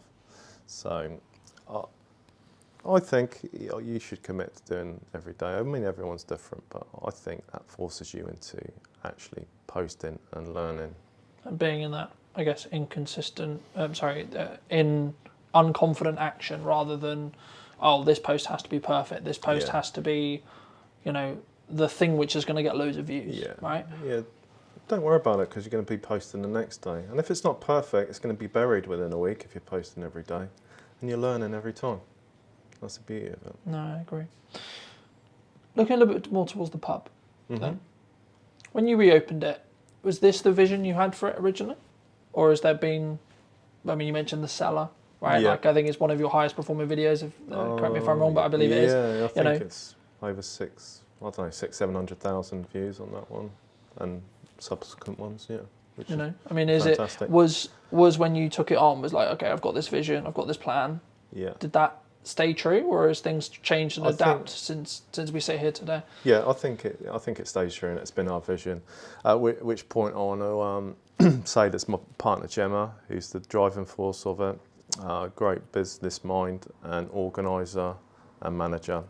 And then there's Kirsty, our other co-owner, who is has a background in catering, and she's a chef, so she's been brilliant, like getting the kitchen organised. And her partner Adam, who's been doing some maintenance and some DIY stuff. So as we talk forward, I want just to acknowledge that it's like a massive team effort, especially Gemma being the driving force. But that being said, we have me and Gemma and the others. We have had a similar vision, and it has come together as we expected. And on the opening night, I knew it was going to be say the soft launch, I think it was on the soft launch, I knew we were going to be busy. So I made it in my mind to take a moment and just like step outside and see it, which I'm glad I did, because I quietly snuck out the door. I went over the road and the pub was lit up for the first time, and you could see people in the windows mingling, enjoying, and you could hear the quiet sound of people laughing and talking come across the road. So that was like a special moment. I just sat on the steps opposite the outside the church on the steps and just took a moment to watch it, because that's what it was about. So that was our vision right there. How did that make you feel? Satisfied. Yeah, it's a nice. Because I think that's kind of like a plateau. You put all this work in, and there's no guarantee. Like with a lot of projects, especially like with in your example with the pub, you put all this work in beforehand, and then it's pretty piss. It's either going to work or not. Yeah.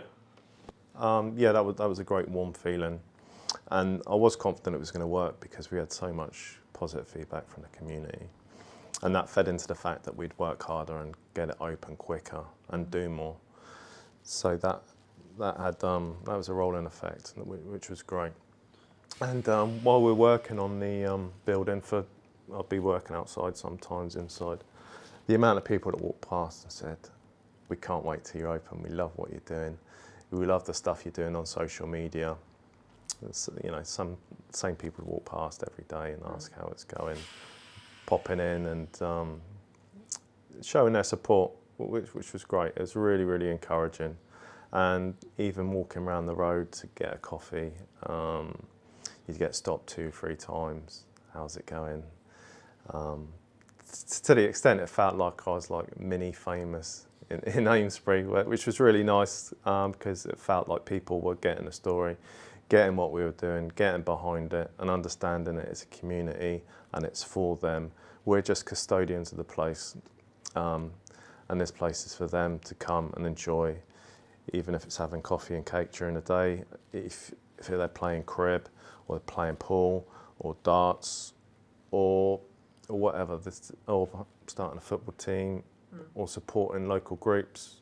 That's what it's there for. I mean, that's really nice for me to hear, because obviously traditionally, what like a pub was a communal hub, right? That was traditionally what it was meant to do. And I think with maybe the advent of the internet or the advent of like, again, like I don't like leaning on quite harder times, but it would be easier to say that, you know, pubs are maybe slipping away and out of the community. So I guess in some ways you're an example of, no, we can kind of, I guess in some ways is it more the community actually? Because then my next question was going to be around like, when you look at the marketing you've done, some would say maybe the uneducated percentage, but some would say, oh, you've been lucky. Right, but I personally believe you've made your own luck with execution and learning, rather than, oh, you're lucky. But do you count it as that? I think there is bits of luck, but the thing is you need to capitalise on those bits of luck.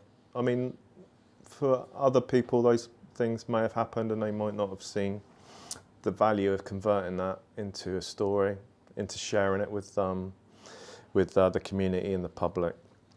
I mean, even with the bad things that happened, I knew I was going to post, and I thought, I need to be honest. If we're going to have ups and downs, so in particular, I'm thinking about the day after Gemma fell down the cellar, and I was shaken up by it, and I was upset. But I thought, I want to force myself to do a video. I want to talk about it, see what happens. Because so many people said they enjoyed the journey, then I'm robbing people of the journey if I'm just saying the good bits that happened. I want to tell them everything so they can share with us the, you know, ups and downs. Do you think that's, I guess, natural? Because I don't personally think, because I think social media especially is known for, here's the highlight reel.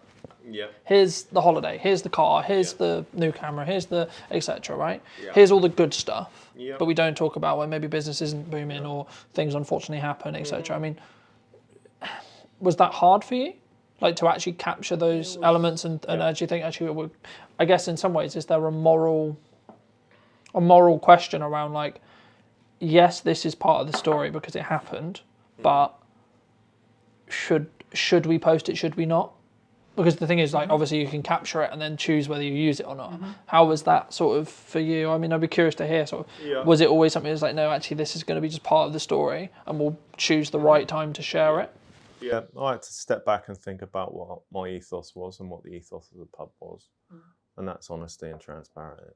So I thought we'd do it. I had to have the permission of Gemma. She doesn't like the limelight. That was the worst thing that could happen, her falling down the cellar. So the story is, we got a glass panel in the floor now, which looks beautiful and it's lit up. But there was a short time when there was a hole, it was exposed. We're still working in here, very conscious that it's there. Gemma was a person who was reminding people, watch out for the cellar, watch out for the cellar. And I just have this vision of her walking over towards to put something on the table, to decorate the table. And I can still see the image now of, I know what she's wearing, like black leggings and a black hoodie with the New In Amesbury written on the back. And just seeing her there 1 minute and just like disappear was like sickening, because I know it's like a big drop. It's probably 6.5, 7 foot, rough terrain down there. It's rocky, stony. So that, a real sinking feeling, and I can still, it's like an indelible image in my mind.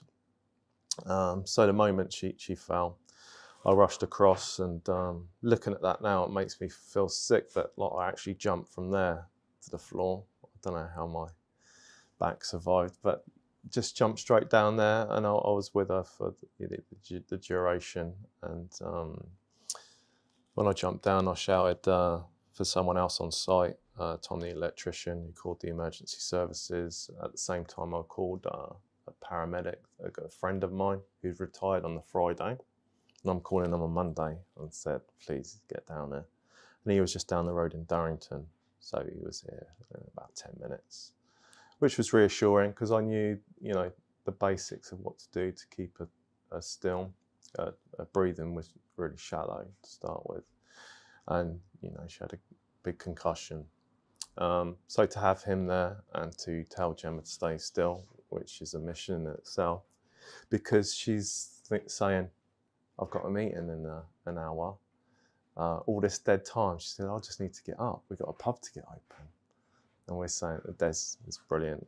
He's reassuring her to stay still. We need to get her out properly. So the ambulance crew arrived shortly after, and they said, we need the fire brigade to get her out that small hole. And the fire brigade arrived, and then they said, we need a technical rope rescue team. So over the next few hours, this pub was full of emergency services, and they were all fantastic.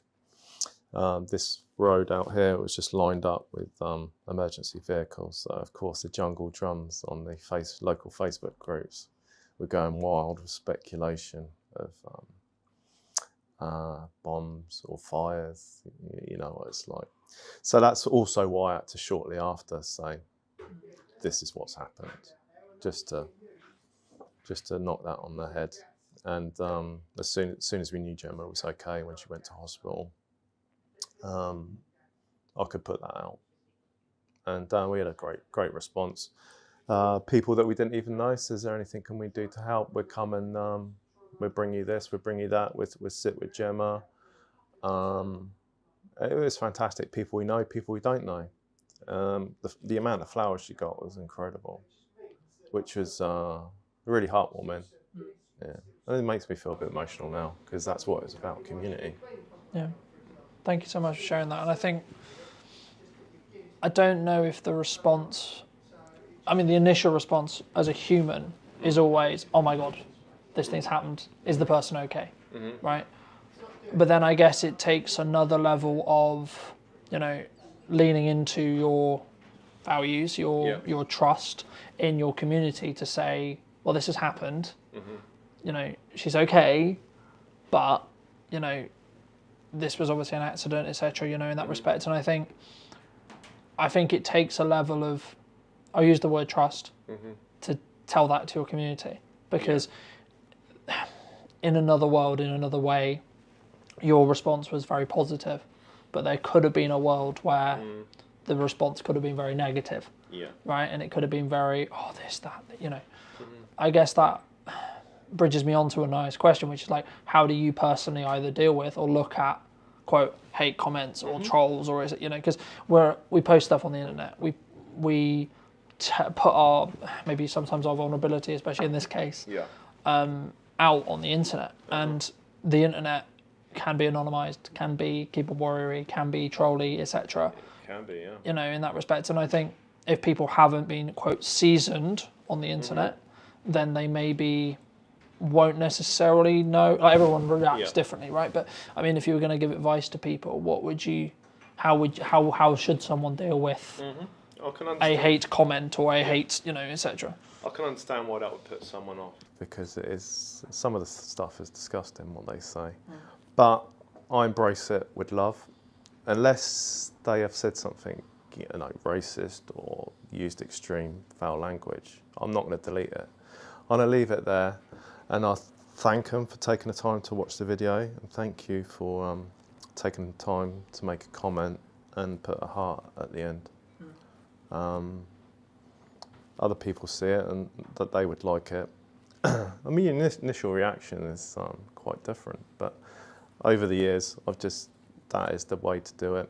Either they don't say anything more, or occasionally they say, sorry, that, you know, oh, I didn't mean that, or they twist it back round.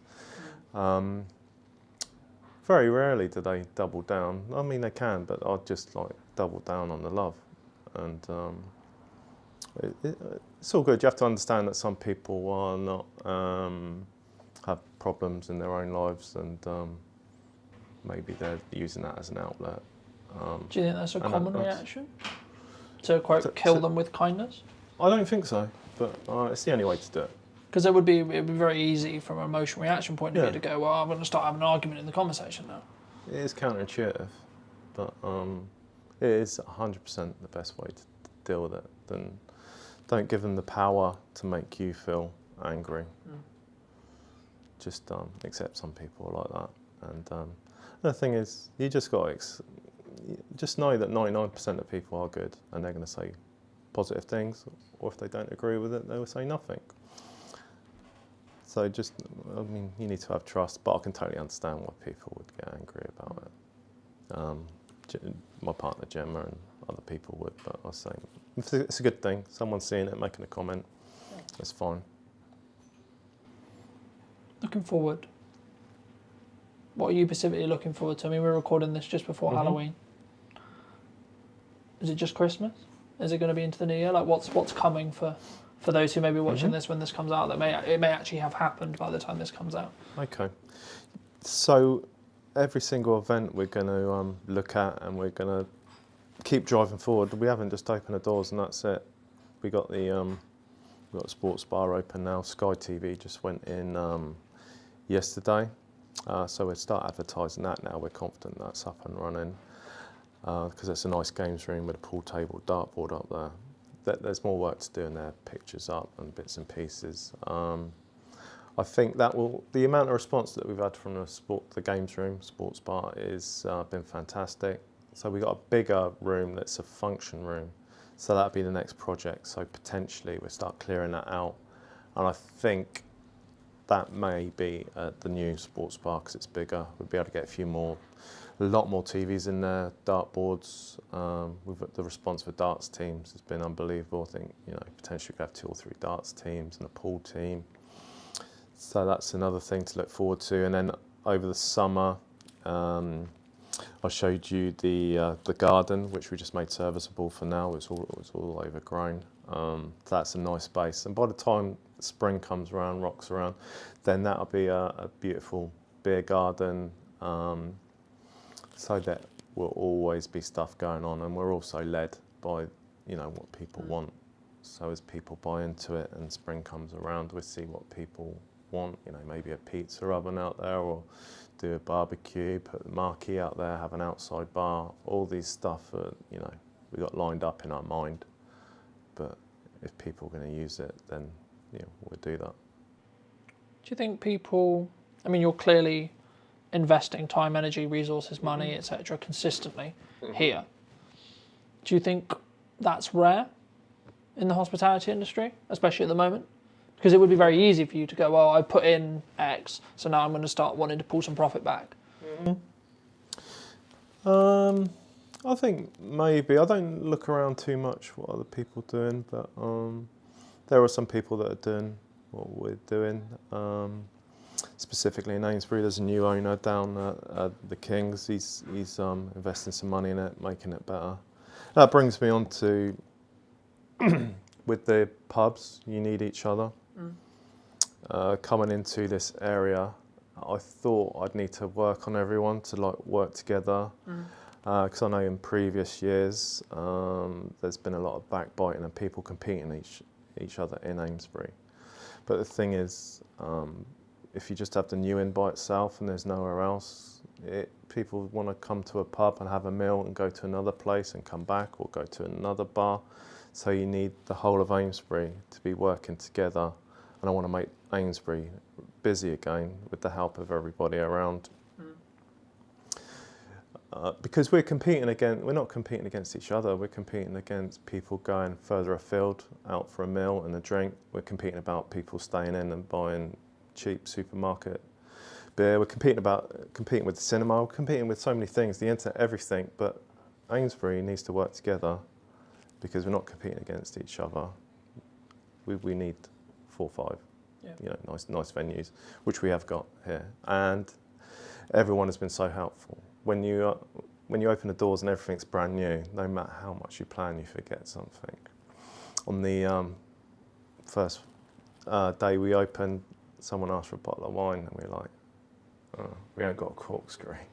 That's one basic thing that we've got. So I popped over to the George over the road, and they were like, no problem, here's some, have these. And same with the other venues. I'll try and list them all, like the Kings and the Dunkirk and the Anthropos and the Bell, and sorry if I've missed anyone, Piazza. They've all helped us with things that we might have forgot or change or support or sending people here, which is great. Even the offer of, we'd take some menus, and it's been fantastic. And that, everyone buys into the same thing. It's been a great community amongst the bars. As I say, do you think that's... I personally think in some cases that's maybe more true now because things have got harder, because people need to band together a little bit more. But I think initially, the initial response, especially when people, I guess, first start, especially in like my industry, or the same would be true, I expect in yours, where they're very self-focused, right? I've got my business to run. I need to make sure I'm making a living, etc.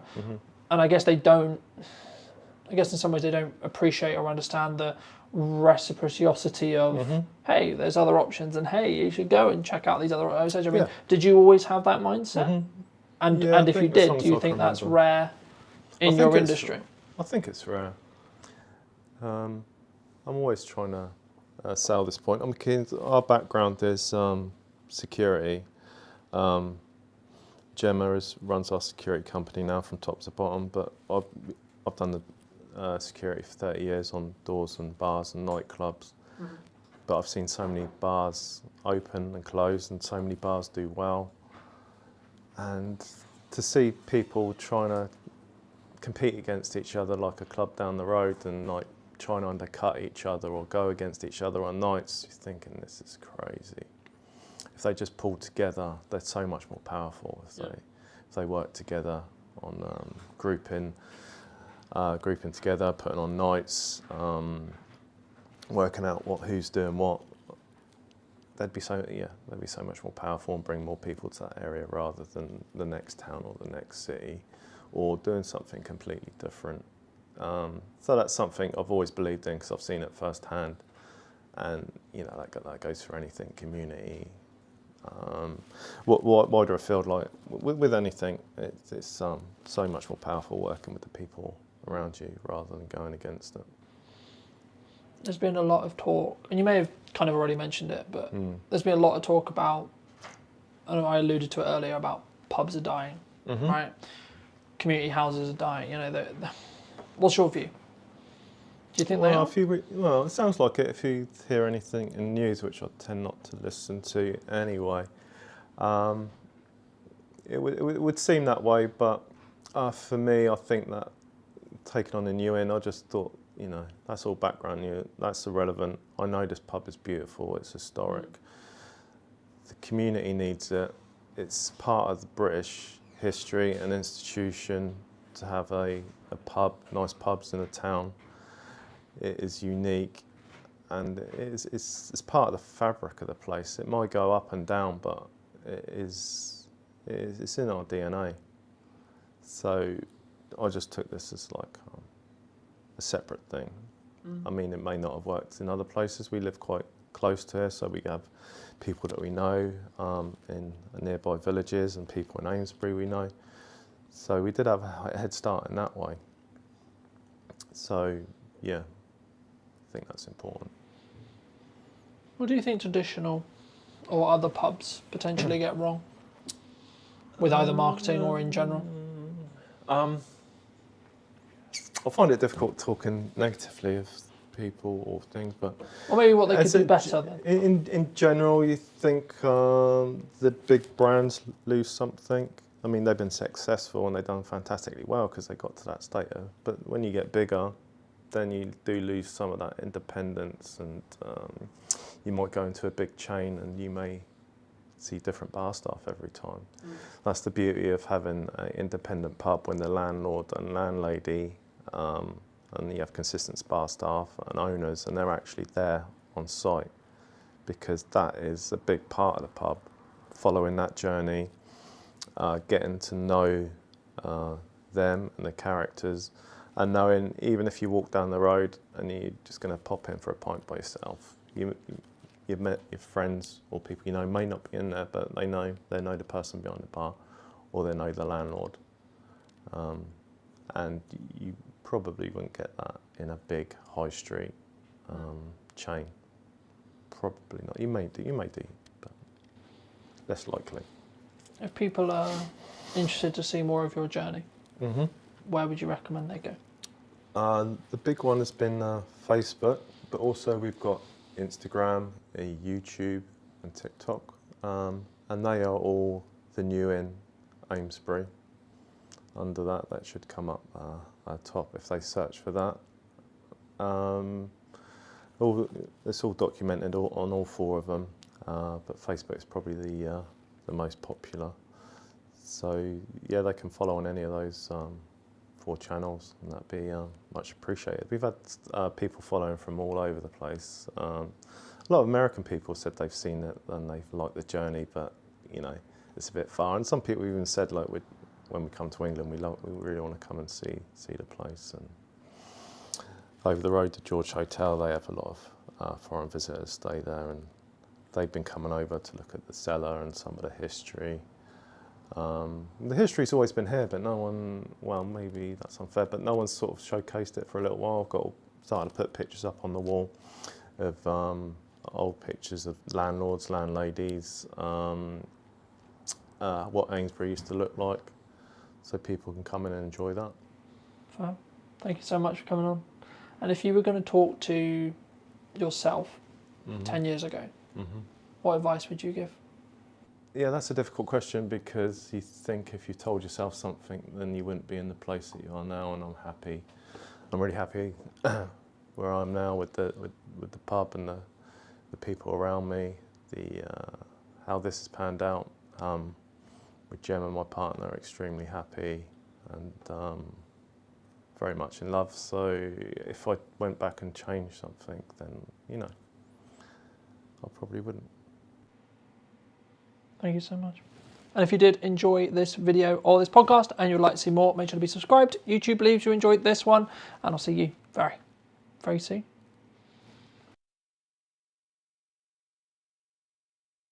I've got my video goggles on as well, and I'm completely biased towards video because it is the most impactful content on social media. Full stop. End of. Key question for you. What do you think is missing in marketing today? What's missing in marketing today is emotion, authenticity, and consistency. If you were going to talk to Chris 10 years ago and you were going to give advice, what advice would you give him? The more that you are unashamedly you on social media, the more impact you will have in terms of reach, in terms of engagement, in terms of sales, everything. Hello, my friends. I hope you're well. I hope you had a good day, video night, wherever you are. Today, we're back with a brand new What's Missing in Marketing episode. Today, I'm going to be talking to Chris. I imagine all things about social media and all of those wonderful places to put our content. But first, Chris, welcome to the show. Thank you so much for the time, and thank you so much for coming on, of course.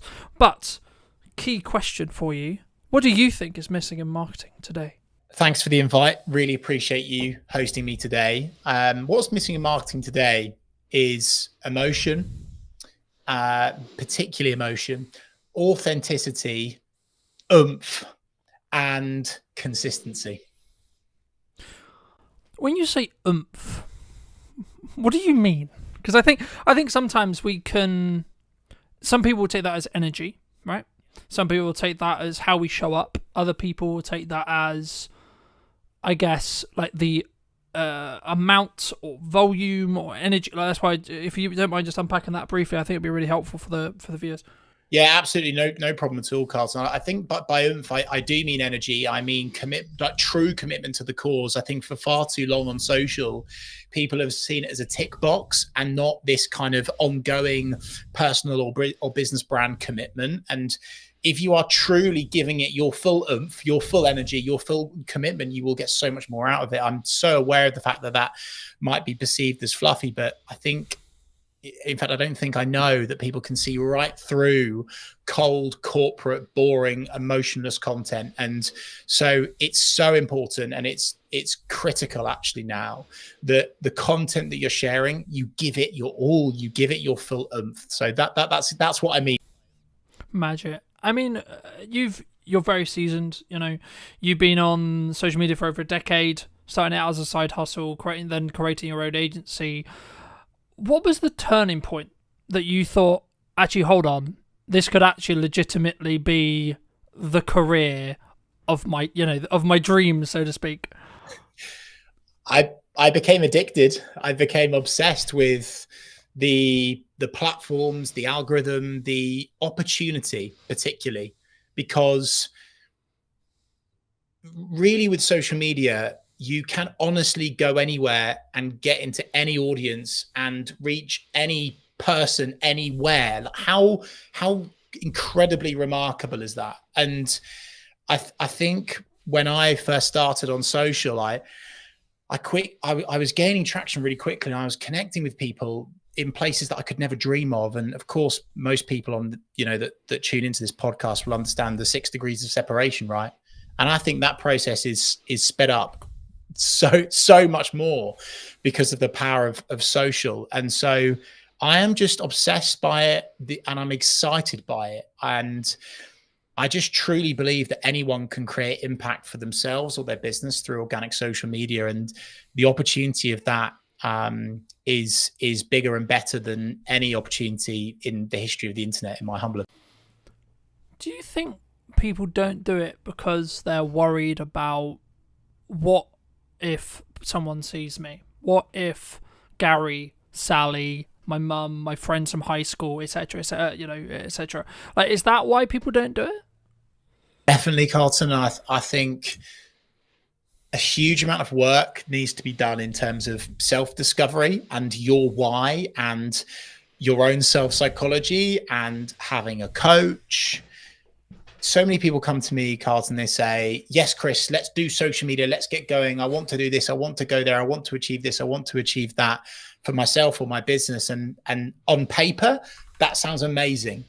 But often comes the stumbling block of getting themselves out there, seeing themselves on camera, being okay with how they sound, understanding how to, have some confidence in your conviction, and being okay with people judging you. And that's something that is really, really tough for so many people. And I actually think is a great place to start this conversation with, Carlton, because before you get into all of the technical, geeky social media strategy, tech, platform, algorithm stuff, content creation, how are you showing up?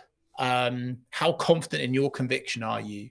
Are you okay with people judging you? Are you not okay with people judging you? Are you way too tuned into the vanity metrics? Oh, this post only got 2 likes, therefore I'm never going to do it ever again. So there's a lot of mental work that has to go into it, Carlton, and also again, that's not a tick box.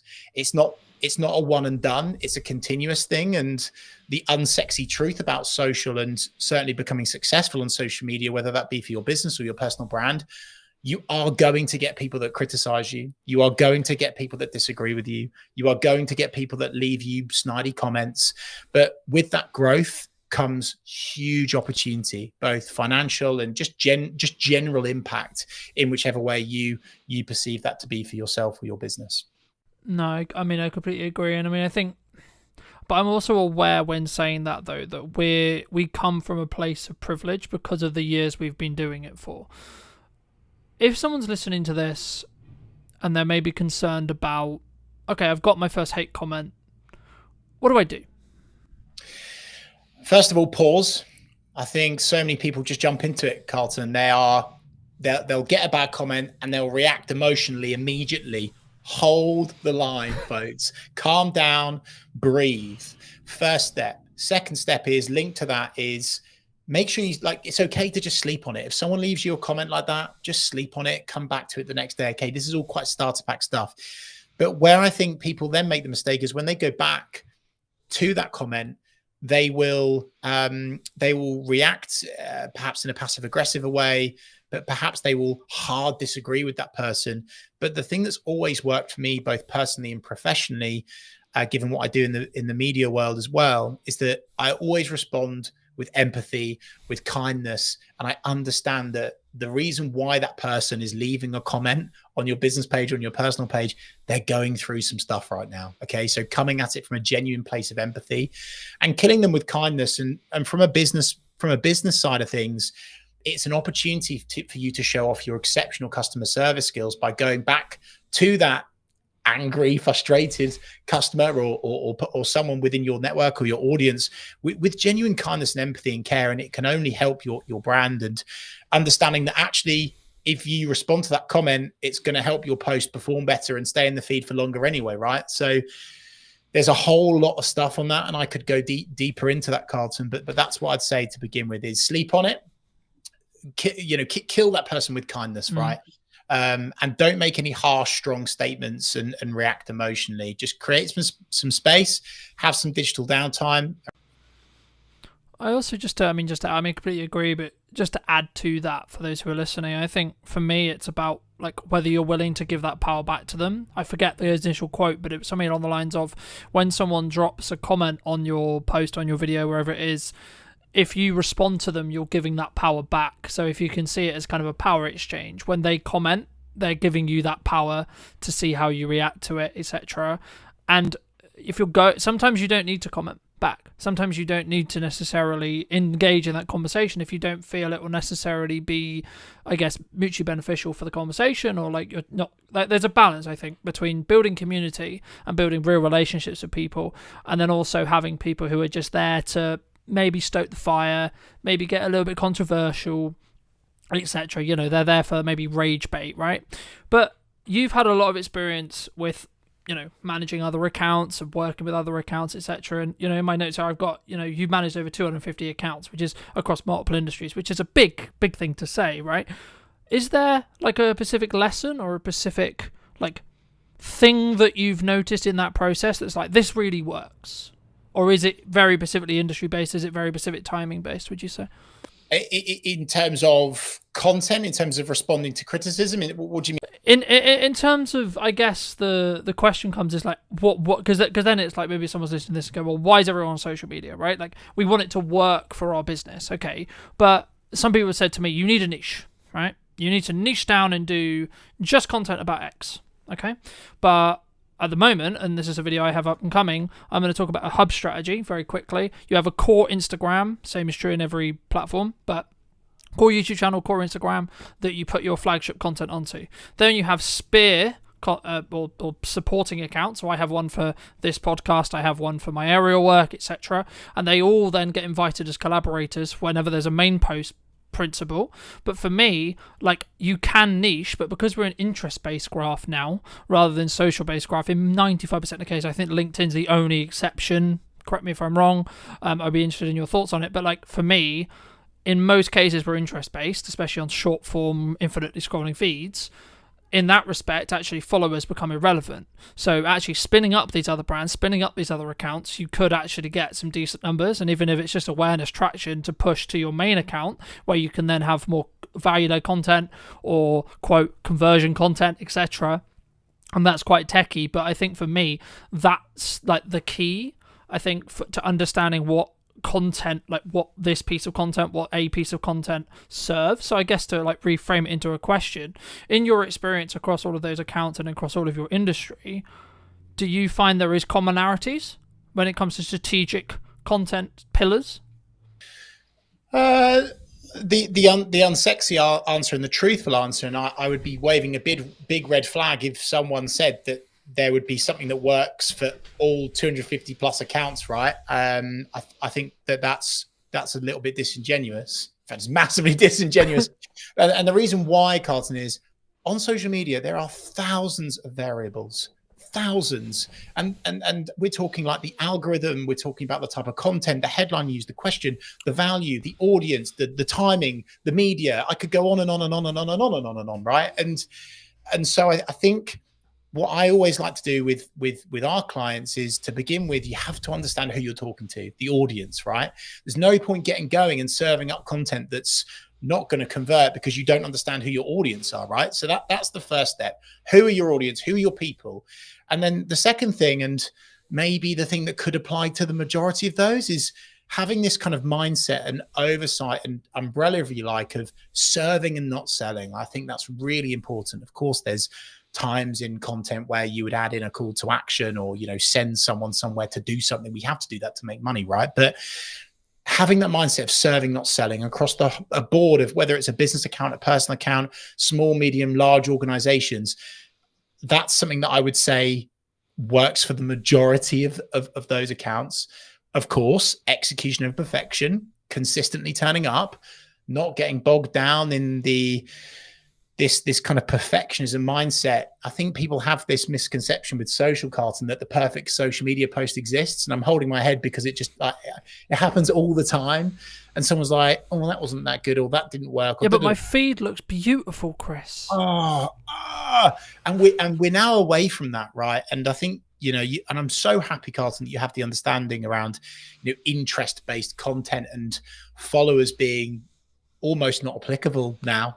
Like, they look good, they make you look more credible, but ultimately, if you are leaving a consistent digital footprint, I'll call it, across a variety of platforms where your audience are hanging out, using keywords within your copy that people can hang on to and find you via, that is where the impact comes with social. I think across the board, some other things in terms of actual, you've mentioned, I think they're content pillars, Carlton. I always like to add in storytelling, tell a story, because people can connect with that. Brands don't do that enough. Make sure that at some stage you are telling someone to do something. If not, they will not do anything. Okay, so that's important to add in. Social proof is always good. So adding in, again, like what's worked, why has it worked, someone else talking about how good you are rather than you. I call it weeing everywhere, which is quite cruel. We do this, we're the best of that, we are number one, weeing everywhere. People are weeing everywhere all the time. Stop weeing everywhere, okay? And make it more your, and really address the reader. So that was quite rambly, Carlton, but I hope that answers that question. It's quite hard to give you a specific answer, but hopefully that. No, absolutely, it definitely does. I mean, I'm going to be quite biased, right? Because I've done video for like coming on 15 years and commercially for like 8 and 9, but I have noticed a trend across like either people wanting to do it or the platforms wanting you to create video, right? And I think, is that just the natural, like, it's the closest thing we have to me meeting you, me watching a video with you, building that parasocial relationship? or from your perspective, I mean, is there like other reasons or other things why someone should consider video as a format, and or why they maybe shouldn't? Yeah, I think, I've got my video goggles on as well, Carlton. I'm completely biased towards video because it is the most impactful content on social media. Full stop. End of. We could finish this podcast on that note, right? If there's one thing that people do today, film a video, even if it's a selfie shot, iPhone style, that's fine. Do that over a static. You'll see more engagement, reach more people, have more impact. I come from a commercial sales background. Really, I've always done social, but I that's kind of like where I've really made a dent. And when you show up on camera, Carlton, it is so good for demonstrating expertise. It accelerates relevancy, relatability, trust, because it feels real. And in this AI bot, cold corporate fake world that we seem to be drifting into, it is more important and more impactful than ever before to jump on video. So this isn't just me saying do video because it gets you more engagement, it helps you reach more people. It's, well, actually, even if you only had a LinkedIn network of 4 people and you showed up on video, it would definitely be more impactful than just normal static stuff, right? Because of a sales piece versus an algorithm piece, if you like. So for sure, I'm a huge advocate of video of all shapes and sizes. I think there's a place for long form, definitely. I certainly think there's a place for short form. I think overall, though, Carlton, people are hugely overthinking it. They're getting bogged down in the tech, and they're not, working with someone like yourself in terms of the tech setup, so they can just get going and talk about the stuff that they're good at and that they know about. And I just want people to get into this mindset of execution over perfection and, relatability, being real, even if you're walking down the street. And I know it's brave and it makes you look a bit silly, but even if you're walking down the street and you're just sharing a few words about your day with your camera and you're posting that as your content, that's a good enough start. It really. Yeah, no, I'd completely agree. And, very quick story. I've been a professional videographer for, as I say, like nearly 10 years. I do a couple of phone videos every now and again, and I'm almost willing to bet, I haven't checked yesterday's one, but nearly every single phone video, I think, it's really bad for me to say, but I think it over-indexes in respect to views for, like, on Instagram especially, but even on LinkedIn and other places as well. Like, I've noticed there is a algorithmic boost for phone content if it's executed well, right? Granted, right? And in the one that I'm specifically thinking about, I did tell a very cohesive story. I did give a very specific setup and then a very good resolution, but that was because I'm in the process of creating good content consistently and doing those reps. So whether I'm filming it on a camera, and the reason why I mention it here is because I think some people, they look at like what I'm doing with like the trailers and it looks good and it sounds good and I've got professional mics all the time and then I'm flying a drone and they're doing all this stuff, but it's like I don't have that, so I can't do it, right? I don't have the microphone. But you do have a phone, right? And I think if you just, it's more of a psychology thing. That's why I love to talk about the psychology behind video, because for me, it's the main barrier for someone not wanting to or not being willing to put themselves out there, because actually you find about some insecurities, and it's actually a really strong self-belief and self-esteem and self-growth perspective yourself doing video, which is a kind of a byproduct of actually all the business benefits that we've already kind of alluded to. But I think for me, I mean, if you were going to, and I know when I come on your show I went into depth on like the psychology, but from your perspective with your experience, I mean, what outside of doing it, what would you say to someone who's like either maybe looking to start doing their first post, tipping their toe in, or they maybe want to start on video? Like, what would you say to those people? Talk about something that you're genuinely passionate about. Don't overscript. Don't write everything down. Be okay with buts, and maybes. You will stumble. You will stutter. You will. There will be a moment where you accidentally say something you shouldn't, and keep it in. Keep it in, because it's real and people want real. Again, back to my previous point, AI, robot, cold corporate world that we're drifting into. people are craving real more than ever before. And this is why influencers do incredibly well, because it's so real. It's so genuinely authentic most of the time. And so I think if I was to say to someone to start out, like of course, you know, press recording in your office, whether it be, you know, in the workplace or at home or whatever, and just keep the camera on and record your day, and maybe record some of your meetings from an alternative angle, and see if there's a snippet from that you can take out. Maybe you're not looking at the camera. That's okay, because doing something is better than nothing. And I'm like so far on the other side of the fence with this. Like, some marketers are like, oh no, you know, it's got to be absolute quality, da da da da da. But the problem with that is it's too slow. It's a lack of speed. And just like a balanced diet, Carlton, like I'm a big advocate of doing professional stuff as we are right now, but then also for speed. If you are walking down the street, if you are, you know, out and about somewhere, if you've just walked out of a networking event, whatever, and you've got that moment, that spark, that energy, that inspiration to get on camera, don't wait, get going. I just think so many people are overthinking it, Carlton, which is quite basic starter pack advice, but they absolutely are. I'll tell you a quick story on this. One of my consultancy clients, I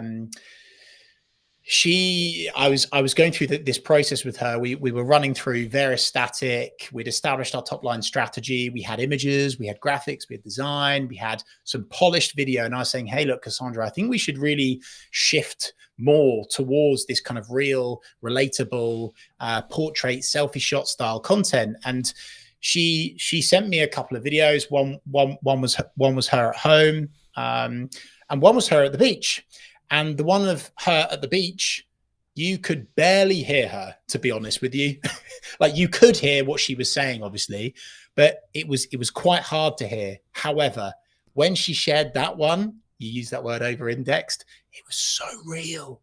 The wind was in the background. You could hear the waves. And most people, they wouldn't have used it. They would have gone, it's too difficult to hear me, I won't share that.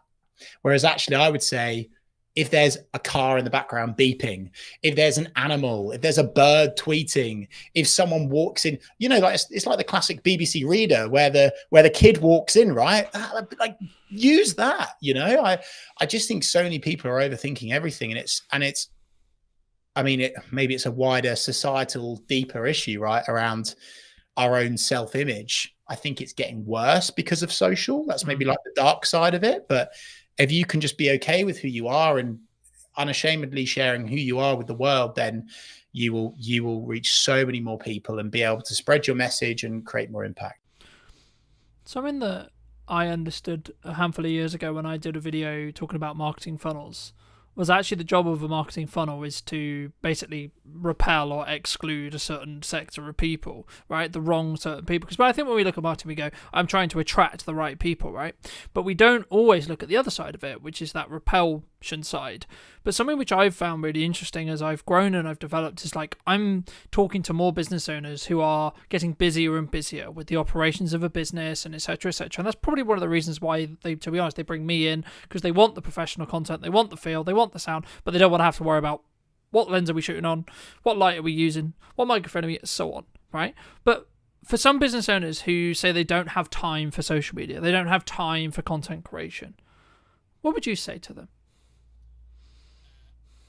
I would say, like anything, it's whether you truly want to commit to it or not. I would say that it's more attainable than ever before to work with a genuine specialist that isn't going to charge you, you know, through the roof like a large generalist agency that doesn't specialize in. And you, as long as you go through an appropriate in-depth onboarding, consultancy, strategy, agreement process, if you like, and you're able to define exactly what you want to achieve, where you want to go, how you want to do it, your tone of voice, then you could outsource it. But I also truly believe, Carlton, with the tools and technology that are at our disposal today, I've got a lot of concerns around AI, right? But then also, I am an advocate of using AI in terms of ideation, in terms of building out content pillars, headlines. There's so many things that we can get from it. So it's easier than ever before to get consistent on social, whether you do it yourself through tools, through techniques, learn techniques, or you outsource it. You know, you don't, I think there is this kind of there's this real thought with most people that it's like this huge unattainable expense to work with a specialist on your social now, but that's certainly not the case in my humble opinion anyway. So again, not maybe a one and done answer there, but an honest answer, which is that you can absolutely commit to it, whether it's yourself or whether it's through a. I think for me, my answer would be like leverage, right? Like, it's what are you leveraging? How are you leveraging your time, assets, resources, etc.? Like, you could, using like what I did for a long time, hire someone to follow you around with a video camera and document rather than create in a Gary Vaynerchuk style, or actually, like as you've already mentioned to it earlier, record what you're saying in a meeting. And this does one of two things. A, it gives you infinite content opportunities, especially if you're going to use things like Ops Clips to do the editing for you, because you're only doing it for short form. But also, it actually means you're going to show up better for that person in the meeting, because you're not going to spend time talking about how's the weather, how is the dog, etc. You're going to go, okay, how tangibly can I add value to you? Right? How can I tangibly add value in that hour? Because A, you're creating content from it, so you want to add kind of generalized information, and you want to create the most valuable content you can. But also, I've found personally, people take more value from the meeting because you are kind of in that performance mode, I guess you could say, right? But this does kind of link in, I guess, and it'd be wrong of me not to ask you around. You know, you've been very fortunate to speak on stages. You've been fortunate to, I believe, correct me if I'm wrong, but like run your own radio show on the BBC and co-host it and etc. I mean, like, for people who are maybe listening to this and that's maybe like an avenue of their business, so maybe they have a speaking opportunity or they have been invited on the radio, but they're not sure, well, like, what's it going to do for my business, and like, why should I? And like, do you see that as important for you personally? Brought that up, Carlton, because it links with your response to my last answer, right? Which is that if you're going to do public speaking, or you have a media appearance, or you're guest writing, or you're doing something like what we're doing now, okay, the reason why I'm committing to this is, of course, not just to share my expertise and my experience and help serve, not sell, really just help people reach new audiences. It's getting content as well. And you've mentioned Gary Vaynerchuk, huge advocate, very grateful to have met him a couple of times now, a really real massive inspiration for me. And one of the things that he talks about is content pyramids. And many people just, and it again links back to your having the time bit, Carlton, they don't realize that us doing this, what is it now, half an hour, 45 minutes, we'll do maybe an hour today together. This will give me content for weeks. I could pull out of it a long form video. I could pull out of it multiple blogs. I could pull out of it, I mean, with your help, especially Carlton, so many short form video snippets, right? That I could run evergreen on my personal or business account for maybe the rest of this year, for goodness sake, right? And it's a massive frustration of mine, actually, Carlton, as well, because when people get these opportunities, public speaking, media, podcast, etc., they don't maximize the opportunity and they don't use it to their advantage. So they do it, they reshare it, and that's it. And it just kind of dies or fizzles out. And they don't realize that actually by doing this today, I'm getting loads of content that I can use over and over and over again. And that is an incredibly useful trick that so many business people are well, not just business people, all people are missing out on the opportunity from. And of course, by me doing this appearance with you, it's going to highlight me as the expert, the person of expertise. Whereas if I'm doing this on my channel and it's just me and it's on, here you go, me, we, all of this again, people don't quite believe it. But the fact that I'm doing this on your show can actually create so much more trust, so much more respect, and really build you as the key person of influence. I think a book that I'd highly recommend to, and I'm sure loads of your community already know it, Carlton, but Key Person of Influence by Daniel Priestley is a brilliant book to read, to really understand and simplify personal brand. And it gets you in this thought process and concept and strategy of, using these opportunities to build you as a key person of influence so people trust you more. And if they trust you more, they buy more of your products and services. It's a simple mathematical equation, if you like. And so again, that's why I would hugely recommend that when you do these appearances, you really, really milk them for as much as you possibly can. And also, I think, sometimes people see like filming a talk at the front of a room or filming a podcast as like just a cost. And until you break that framework down and you look at the visibility that you're potentially going to get, and I think at the moment we relaunched the podcast account, I think it's now like 24 or 22,000 or so within like 2 weeks or so, just under 2 weeks in regards to like monthly views. Now, yes, we're using a strategy which involves a level of volume to create that, right? Each reel is maybe only getting 300 or so views at the time of filming, sure, but the point is, how many people, even if we take 1%, okay, that's close to 2,000 people that potentially could convert in my business within the next 3 months, right? And that's just on Instagram alone. You then add the potential revenue opportunities that come from having a monetized YouTube channel and etc., and like building side revenue, especially if you're in what I would call a up down business, so like you're very project by project based.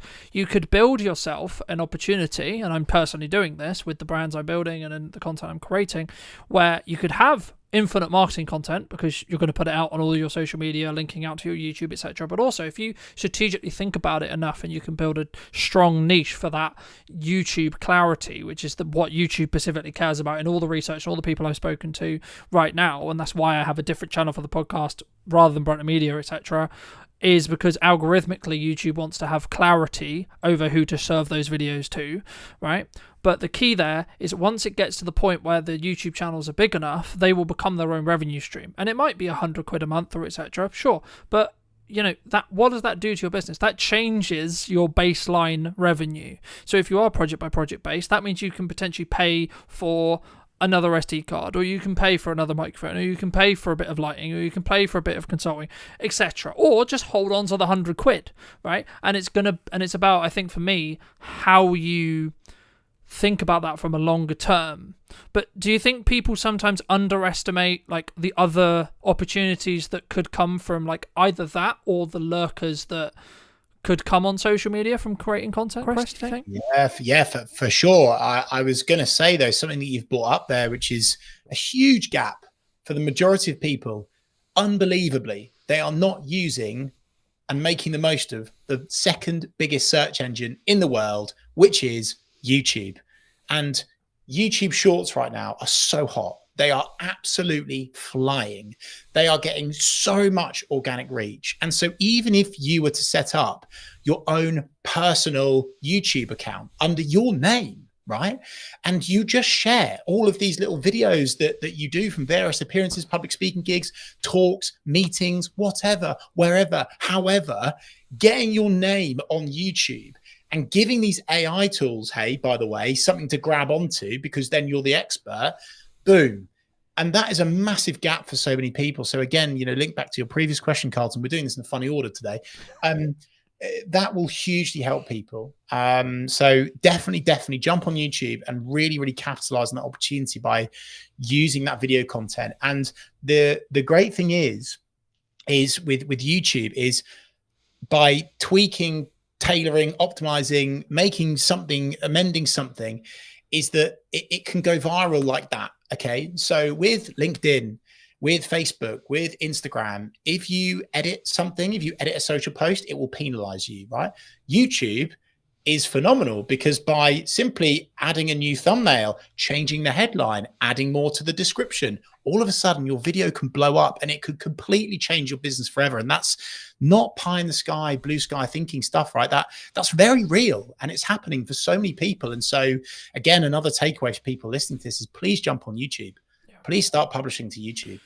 Yeah. And I mean, we've talked a lot about like the commercial benefit of doing content, the commercial benefit of like why I should be looking at marketing, how I should be consistently marketing. But you've done some incredible work through your Big C initiative about, specifically raising I believe this is correct, do correct me if it's wrong, raising up to about £40,000 for the charity involvements and etc. I mean, how specifically is that kind of, I guess, purposely shaped your work, or like how did that kind of come about? Like, because I think that's really rare in the business landscape, but also in the social media landscape as a whole. I don't think we sometimes think, hey, I could actually do something really good and really meaningful here. Love that, Carlton. And we're talking here about business and doing all this, but hey, actually, what charities are you passionate about? What do you want to change in society? What legacy do you want to leave? You can use social as a tool to support with that. I'm so proud to say that we've now got up to over 50,000. I think we're almost knocking on the door of 51,000, right? For a cancer charity that supported my mum before she sadly passed away in 2007. And my mission is I want to get to 100 grand before I retire, right? And I will get there. But the takeaway and the learning from that is all of that money was raised because of the power of social media, specifically the power of building a engaged community. And we jumped on YouTube lives. We were talking to our subscribers. We did a 24-hour watch along, which was phenomenal. And we raised, I think it was like annoyingly, it wasn't 24,000. It was 23,000 in 24 hours. And that was on YouTube, one platform. So again, like, if it's not enough to already jump on social media for your business, what about the stuff that you're passionate about? What about the charities that you want to help and support? It's definitely the right thing to do. Do you think AI is going to change this? Yeah, I do. I think AI has already changed a lot of social media. And I think that it's one of those things that you can either lean into, you can sink or swim. And I think that many people are already swimming with it, but then also some people are unintentionally sinking because they're using AI. They are they're really rubbish with their prompts, Carlton, and they're just kind of spewing up stuff and throwing it out there. And the algorithm is understanding and picking up, that's AI content. And there's certain things that you see and you're like, you've swallowed a thesaurus overnight. You're using the rocket emoji on every single post. You're using multiple line breaks in weird orders. It doesn't feel like you anymore. So I think AI has changed it, but not just for the good, but for the worse as well. And honestly, not even just saying this because I'm on your podcast. It's why video. I mean, I didn't think video could be any more I didn't think it could be any more valuable.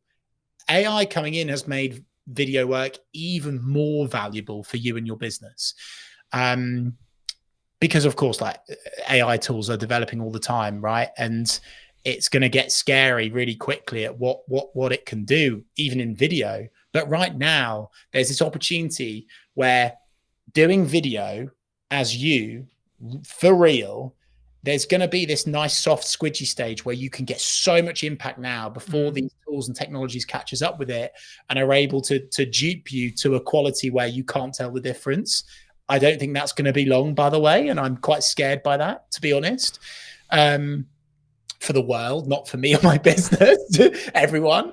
But for the next year and a half, 2 years, I think there's a real moment where you can jump on video, make loads of money, create loads of impact, help support causes that you care about. I think AI has made things really good in terms of getting people going, ideation. But I actually also think it's really showing people up, and it's making jumping on video even better for showing off your expertise, your knowledge, your wisdom, your skills, because that's something that AI can't do. Yeah. How shouldn't we be using AI? How shouldn't we be using it? Putting it. I'm not going to try not to swear, just in case you're monetizing this. By putting a rubbish prompt into ChatGPT, copying and pasting any old nonsense, right? If you put rubbish in to ChatGPT, you will get rubbish out of it. And people aren't even proofing, Carlton. It's so scary how lazy humans are. It's so scary. They're literally putting a rubbish prompt in, getting a rubbish answer response out of it, copying it, whacking it in LinkedIn and sending it. Yeah, that'll do.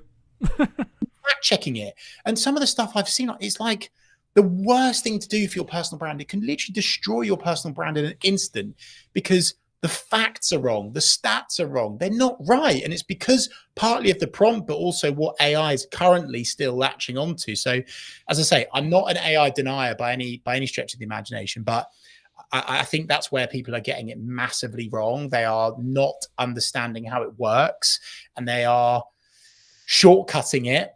They're thinking it's accurate and it's not. It's actually, you spoke earlier, Carlton, about, a video / social attracting or detracting for your personal or business brand. And my goodness gracious me, is it detracting from some people's businesses right now? Algorithms change constantly, right?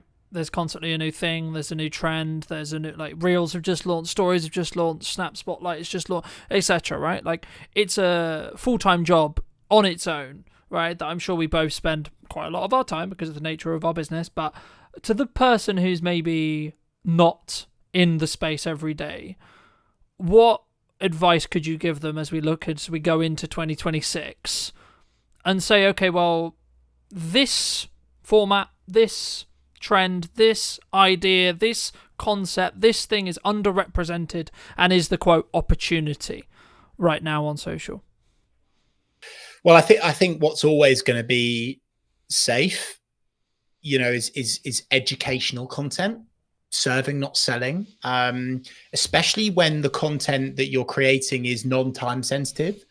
That consistency is going to be more impactful and work over and above trends. I'm really cautious with trends. Trends are fantastic at creating virality and going big, getting loads of vanity metrics.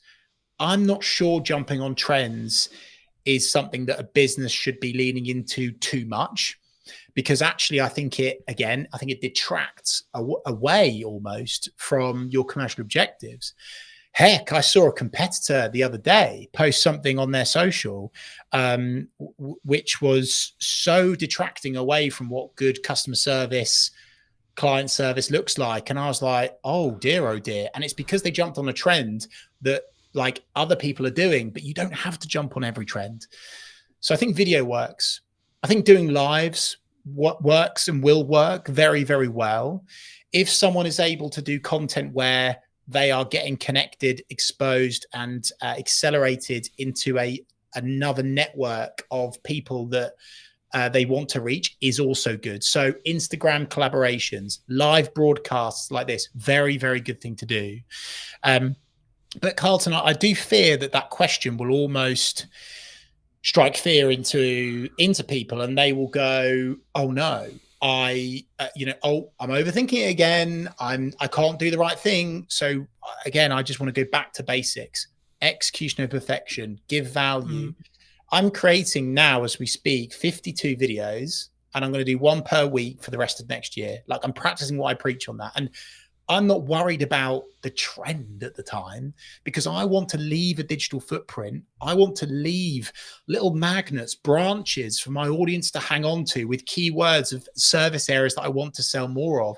That's what I'm all about, right? Leaving this footprint that people can grab onto. So trends are great. You don't have to jump on all trends. And in terms of like what's safe for 2026 and what is going to work still in 2026 is short form video content. Make it real, make it authentic, whether you do it professionally with someone as good as yourself, Carlton, or whether you selfie shoot it. But again, balanced diet point.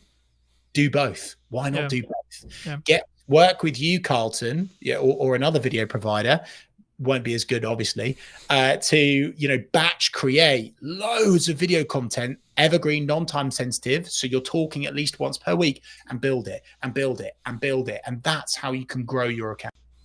No, I completely agree. And I want to build off just before we wrap up the trend thing, because I agree, but I also kind of disagree. And it's kind of a bandwidth question, right? So I'm going to caveat my answer with, if you have the bandwidth to do this and you have the systems in process to be creating all the polished stuff, all the value add, everything that me and Chris have been discussing for the last hour or so, then yes, do that first. That's always going to serve you. That's always going to be a good idea. However, if you want explosive growth from an awareness point of view, and you have the bandwidth to jump on a trend fast before it becomes saturated, then you can commoditize a load of attention that will then lead into your value-led content.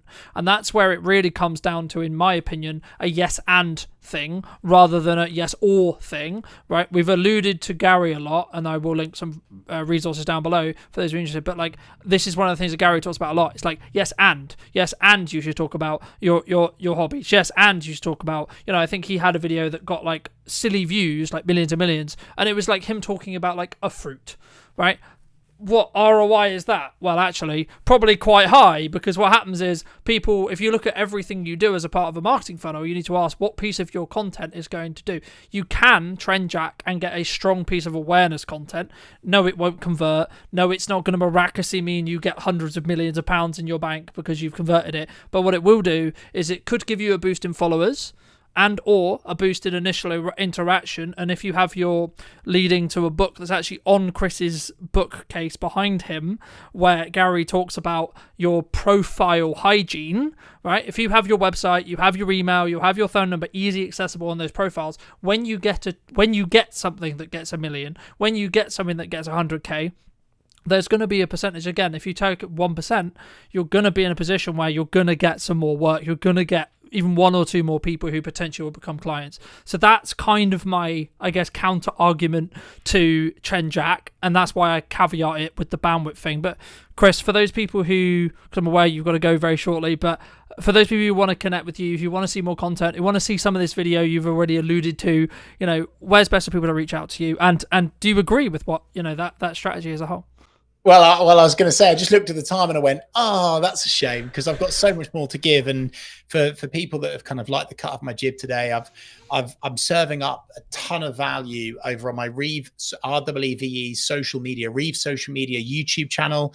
I'm doing live broadcasts, one of which is with this guy. Incredible value in terms of video psychology, which is the most important thing before you get going. We'll leave that alone for now. Connect with me on LinkedIn, Chris Reeve. I'm showing up there really consistently and just providing free value for people to use and jump on. And yeah, just back to your previous point to, I guess, sort of somewhat finish on, Carlton, in a funny old order again, is we could have done an hour-long Gary V loving, couldn't we, right? But this attention thing, right? And I think that's something else to tap into, is without attention, nothing else happens. And so I would just say, like, preach to your previous answer, Carlton, bang on the money. I'm saying yes, and I'm not saying only do proactive, non-time sensitive evergreen content. This is my tap, by the way, that I'm turning. But I'm also saying turn on the reactive tap, which is the trend tap, the reactive tap. Just don't do only one or the other. Do both, but it has to be attainable with you and your business, Carlton, which is where I think we're totally in the agreement of. I'm just so fearful that some trends that people are jumping on detract and they turn off your ideal customer profile rather than turn on. But I'm in total agreement with you. Do proactive, non-time sensitive, evergreen video content.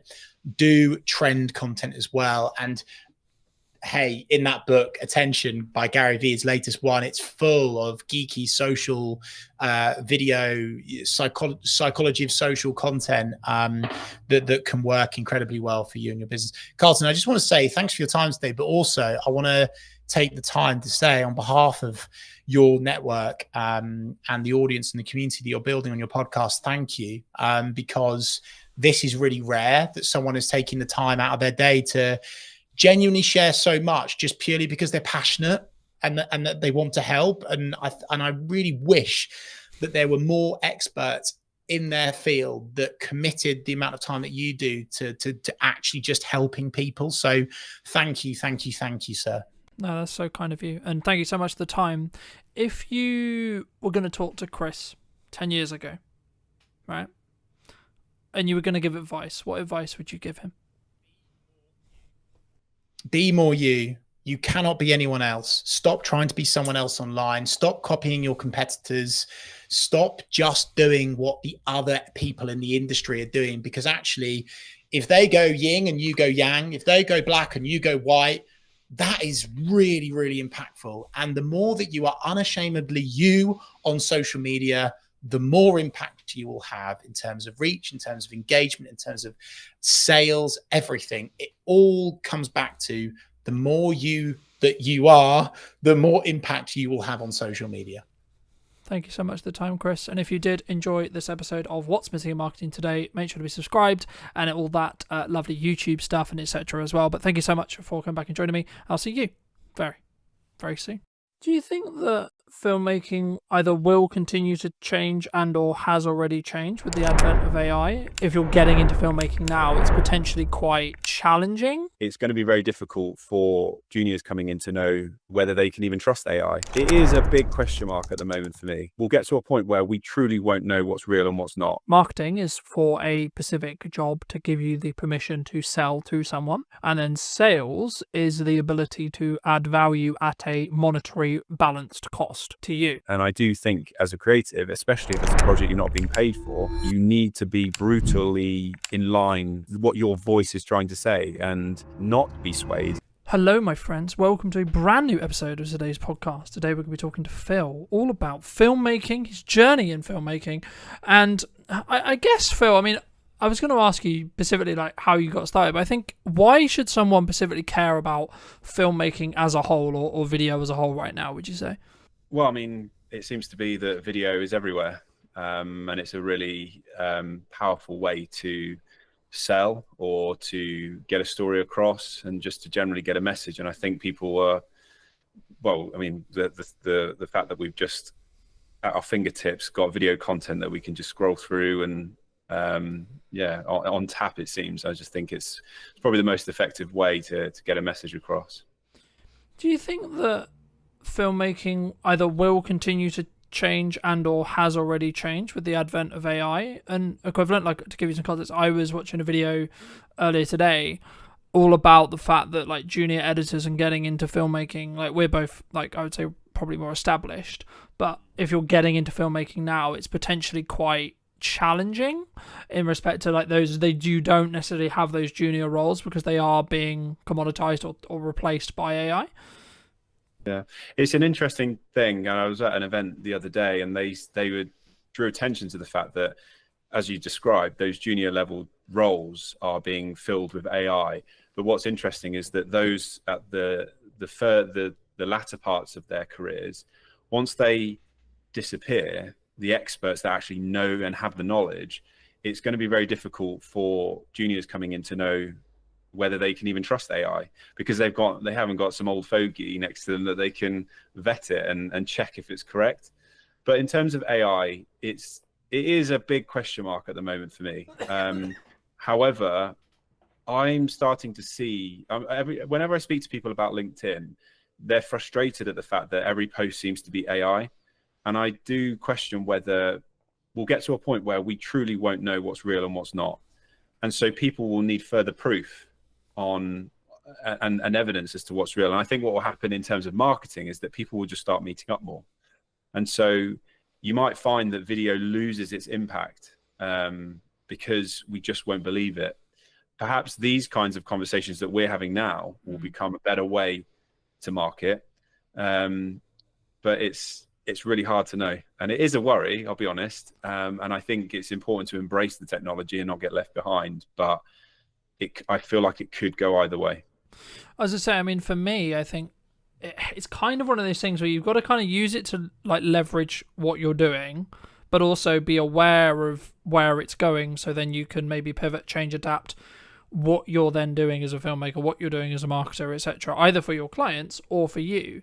I mean, I agree with your like the perspective or the analysis, I suppose, that people are more pushing towards in-person events and more community-based stuff, because I've noticed that with my own in-person event, but also in general, people really seem to, I guess, resonate more in some ways with in-person connection as AI becomes more dominant. But I guess maybe the longer-term thought process is, Like, is there a marry? Like, can we marry the two in the respect to, like, actually a lot of the stuff and a lot of the grunt work will always be done by AI, and does it maybe cross out? Maybe the line is that maybe when it doesn't cross over into like the creative stuff, I guess, do you think, could it replace the creative thought process? Because I don't personally, I think it will struggle to do that, and if it can't, then we're actually fine as filmmakers. I think we'll be just kind of optimized by AI in some ways. Yeah, there always has to be in some form some sort of director or operator, and I just think what will change the most is the location at which we're doing our job. So rather than like today going out and filming in person, it might be that we're sat behind a desk and we're the ones providing the prompts. But we can only really get our heads around what we know today, and if you consider how advanced it is already, give it 20 years, it's just going to be so radically different. And I do believe that it will be advanced enough to do all of the creative legwork, but it's just whether we as a race will choose to accept that or not.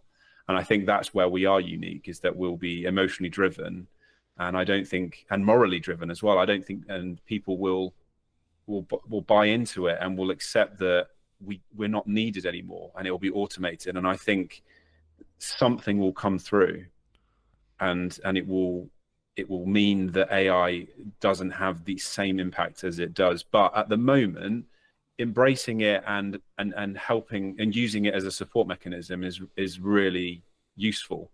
And I'm using it all the time. ChatGPT is just, I'm every single day. Sometimes I'm using it for personal therapy. Sometimes I'm using it for my work, and I'm finding it's helping me to speed up the process, but it's not replacing me, because I still have to be the one to then decide, is this decision it's made or suggestion made, is it suitable? Yeah, I agree. And I think, I don't know if it will ever, because the problem with like large language models, right, is if they start embedding mistakes and they have mistakes in them, then they'll learn from those mistakes and then repeat them, right? And I think to an extent that's kind of why I'm maybe slightly more skeptical of whether it will become this all-seeing power. Is it going to be in a world where we have it and we use it? Absolutely.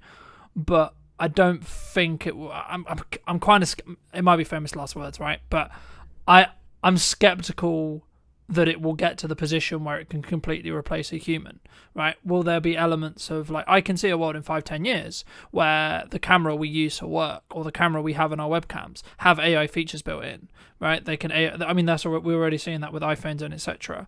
when it comes to like beauty filters and etc. And I guess in some ways the vulnerability maybe, if you're already in the beauty industry, I can see as a specific industry that will potentially struggle with this, because they already try to beautify non-reality, if that makes sense. The thing that AI will struggle with, for example, is like the detail on my beard, for example, at the moment, right? And I think as we move forward, I guess the question comes is like, is that a regulatory thing, do you think, of like stopping it from just completely obliterating like the entire industry as a creative industry? Or is it actually just going to be people will eventually just say, yeah, it was kind of a gimmick and we kind of use it as grunt work, but actually we're going to draw a line and sort of say, well, we're not going to, it's not going to be used for this. Do you think? I feel like we are in such a capitalist society that sadly, I feel that the need to create revenue will be so strong that I don't even think, I think it will just happen and we won't even notice. And for people like you and I, we know a world before AI, whereas in 20, 30 years, the next generations coming through won't know any different. And so it will just be part of their life.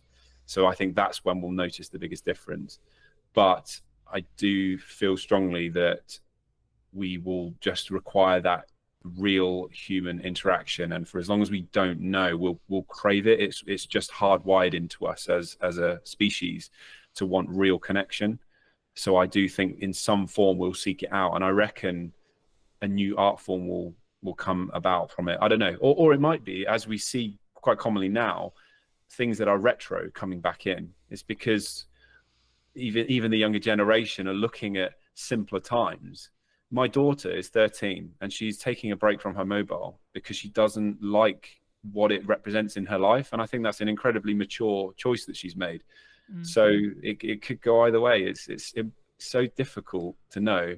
But what I do know is that we can't be those that turned our nose up at, back 100 years ago, the car versus the horse, because it's just inevitable. And you have to be, rather than just rolling with it, what I'm realizing is that I still feel like I'm behind the times, whereas what we should be doing is being a pioneer. We should be the ones perhaps steering the direction of AI, making use of it, and rather than sitting back and waiting for it to dictate our life, we can be the ones to say, well, this is how I plan to use it.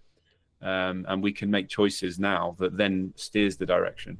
Yeah, no, I agree. And I think for me, the key is whether you're in the driving seat, right, or not, which is kind of what you're implying there. But I mean, I guess, like, getting it back to basics, I mean, a lot of what we do is tell stories, right? I mean, how did you get started in either filmmaking or like telling stories as a whole? So I went to university, started in 2004, and I did a 3-year course, video production in Gloucestershire. And it wasn't until the last year that I really started to get a sense that I could direct. And so I did that in the final semester and really enjoyed it. And then I left university and spent 5 years working for a video and photography studio, worked my way up to producer level. So I wasn't really telling stories, but I was starting to get a sense as to what it meant to create content for clients, understanding budgets, their needs and things like that. And then I set up my own company in 2012. And that's when I started to get that itch and that need to want to make content for myself, or to prove that I was more than just a corporate video producer. So I made a music video in 2014, which was my first ever real creative, in inverted commas, personal project after university.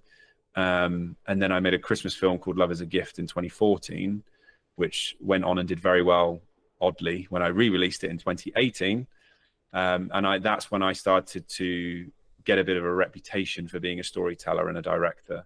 So since then, it's always been in my head, this sense that I want to tell impactful stories. When I'm doing my day-to-day job as a head of creative, it's a catch-22. So I've got this desire and need to tell impactful stories, but sometimes the projects don't need it, or they don't need the amount that I want to put into those projects. So I have to be careful not to overinvest and drain myself emotionally on every single project. But I do have a need to, at least once or twice a year, tell a story that I feel resonates with my viewers. Do you think a lot of people struggle, like, I guess in some ways they're always in the rat race, especially as filmmakers, right? They're in that corporate kind of revolving wheel of, I need to create something, I need to create something, I need to create something for a client. And maybe they don't step back and say, well, why should I create something for myself? I mean, is that something you've always done, or was that just to like sharpen your craft and lean into that more creative side that maybe didn't necessarily fit the client's vision, would you say? When I started making, yeah, kind of the reasoning behind, I guess, why you still create, or why you did create your own stuff, rather than, because I guess in some ways some people would say, well, you don't make direct money from it, so why would you invest the time, energy and resources in doing so, right?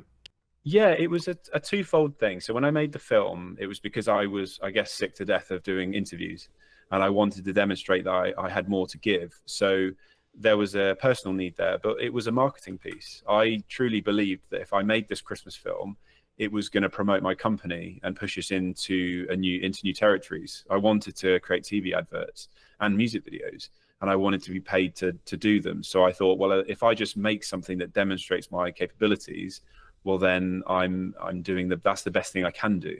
And it's paid off. It took 4 years for that film to gain the traction that it did, but I've had some successes off the back of it. So I think it's really crucial that creatives don't just sit back and wait for the brief to come in from the client. They play their part in steering the direction of their careers, and then that influences who then approaches them, and the briefs they receive. It's like a self-fulfilling prophecy. They'll receive the briefs that they want to receive because they're demonstrating what they can and can't do. Do you think, I guess, I mean, that's always been an approach that I've had, which is like, if I want to make the step into a specific area of work, I need to kind of do spec ads or free ads or etc.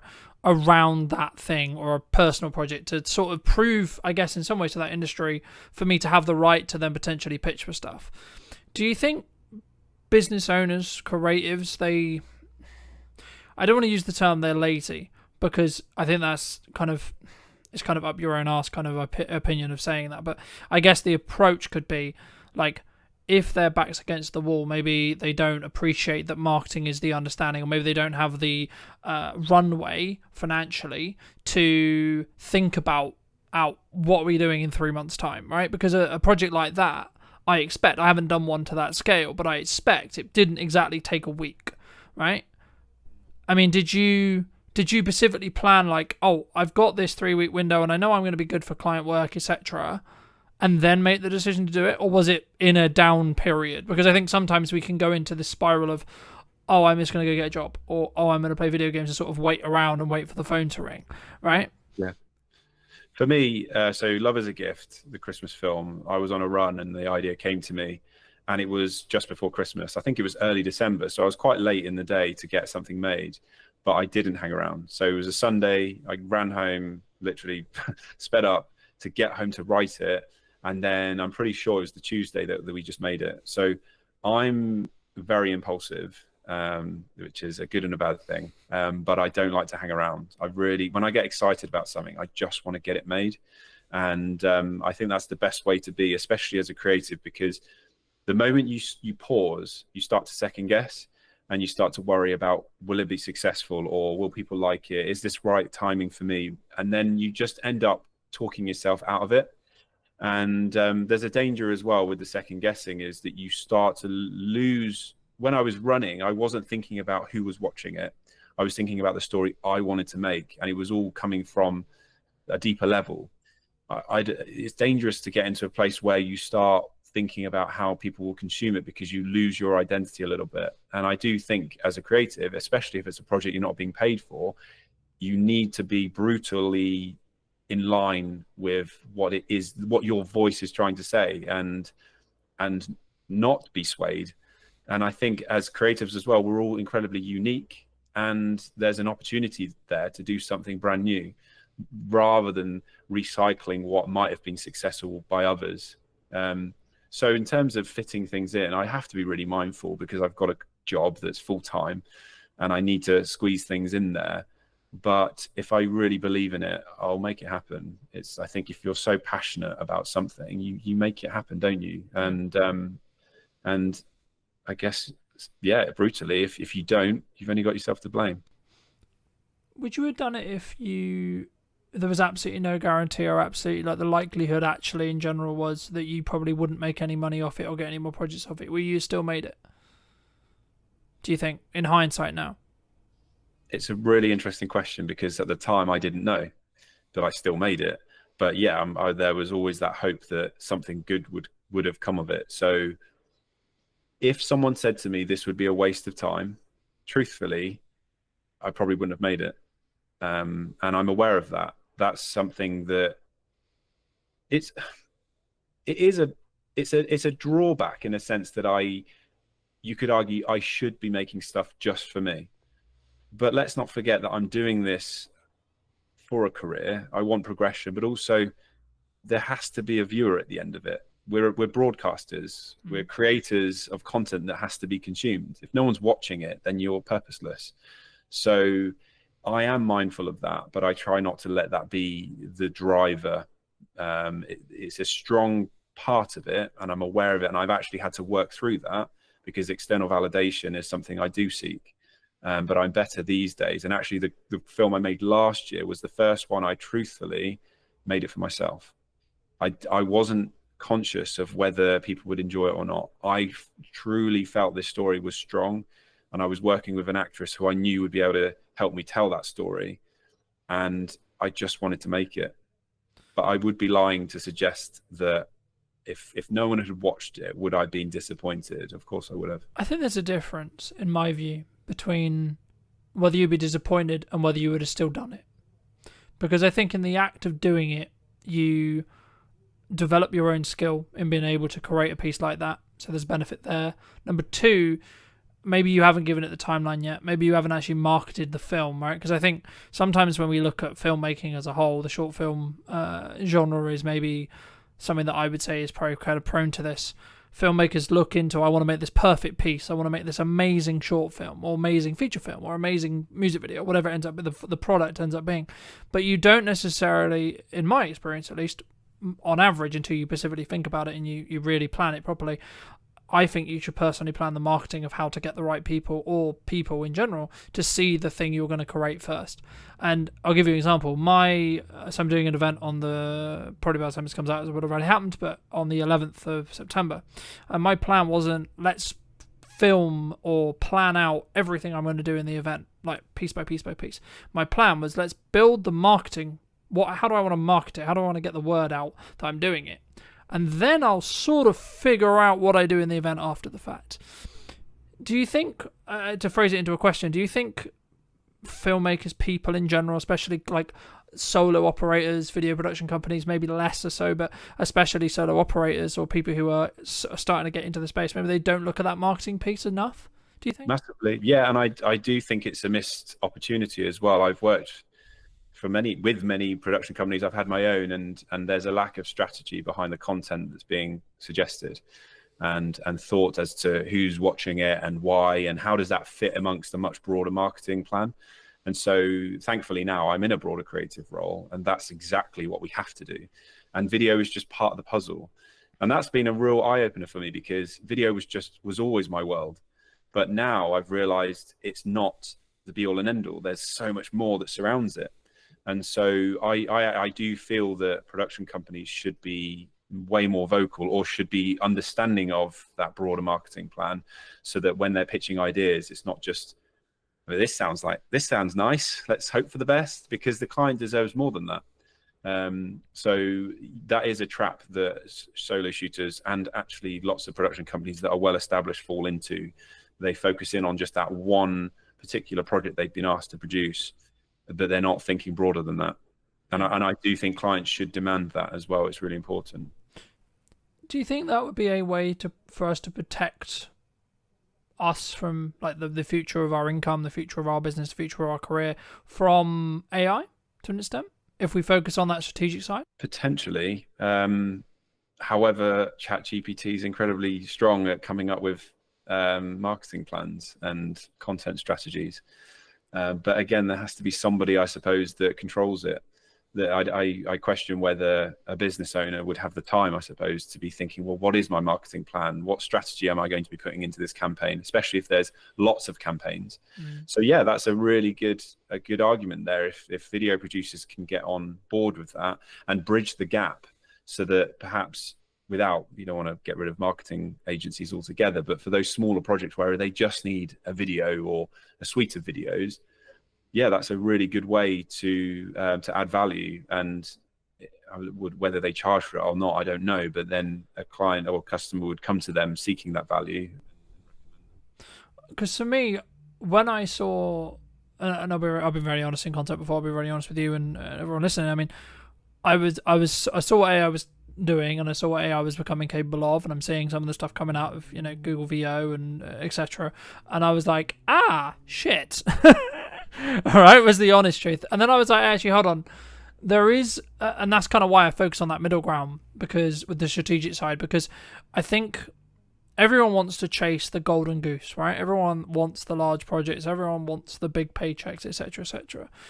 In the years of experience I have personally, they only happen if you can be ROI focused. And for those who don't know, ROI means return on investment, and it's basically just focusing on, because at that point, if you can, no one can ever guarantee like a strong ROI, right? You can't. But what you can do is you can stack the odds in your favor, right? So something that I'm trying to do a lot of at the moment is be very omnipresent in my marketing, right? Like, this is the first one that was streamed, right? I'll be curious to see where the podcast is in a year when it comes to the quality of streams, how I stream, how I record it, etc.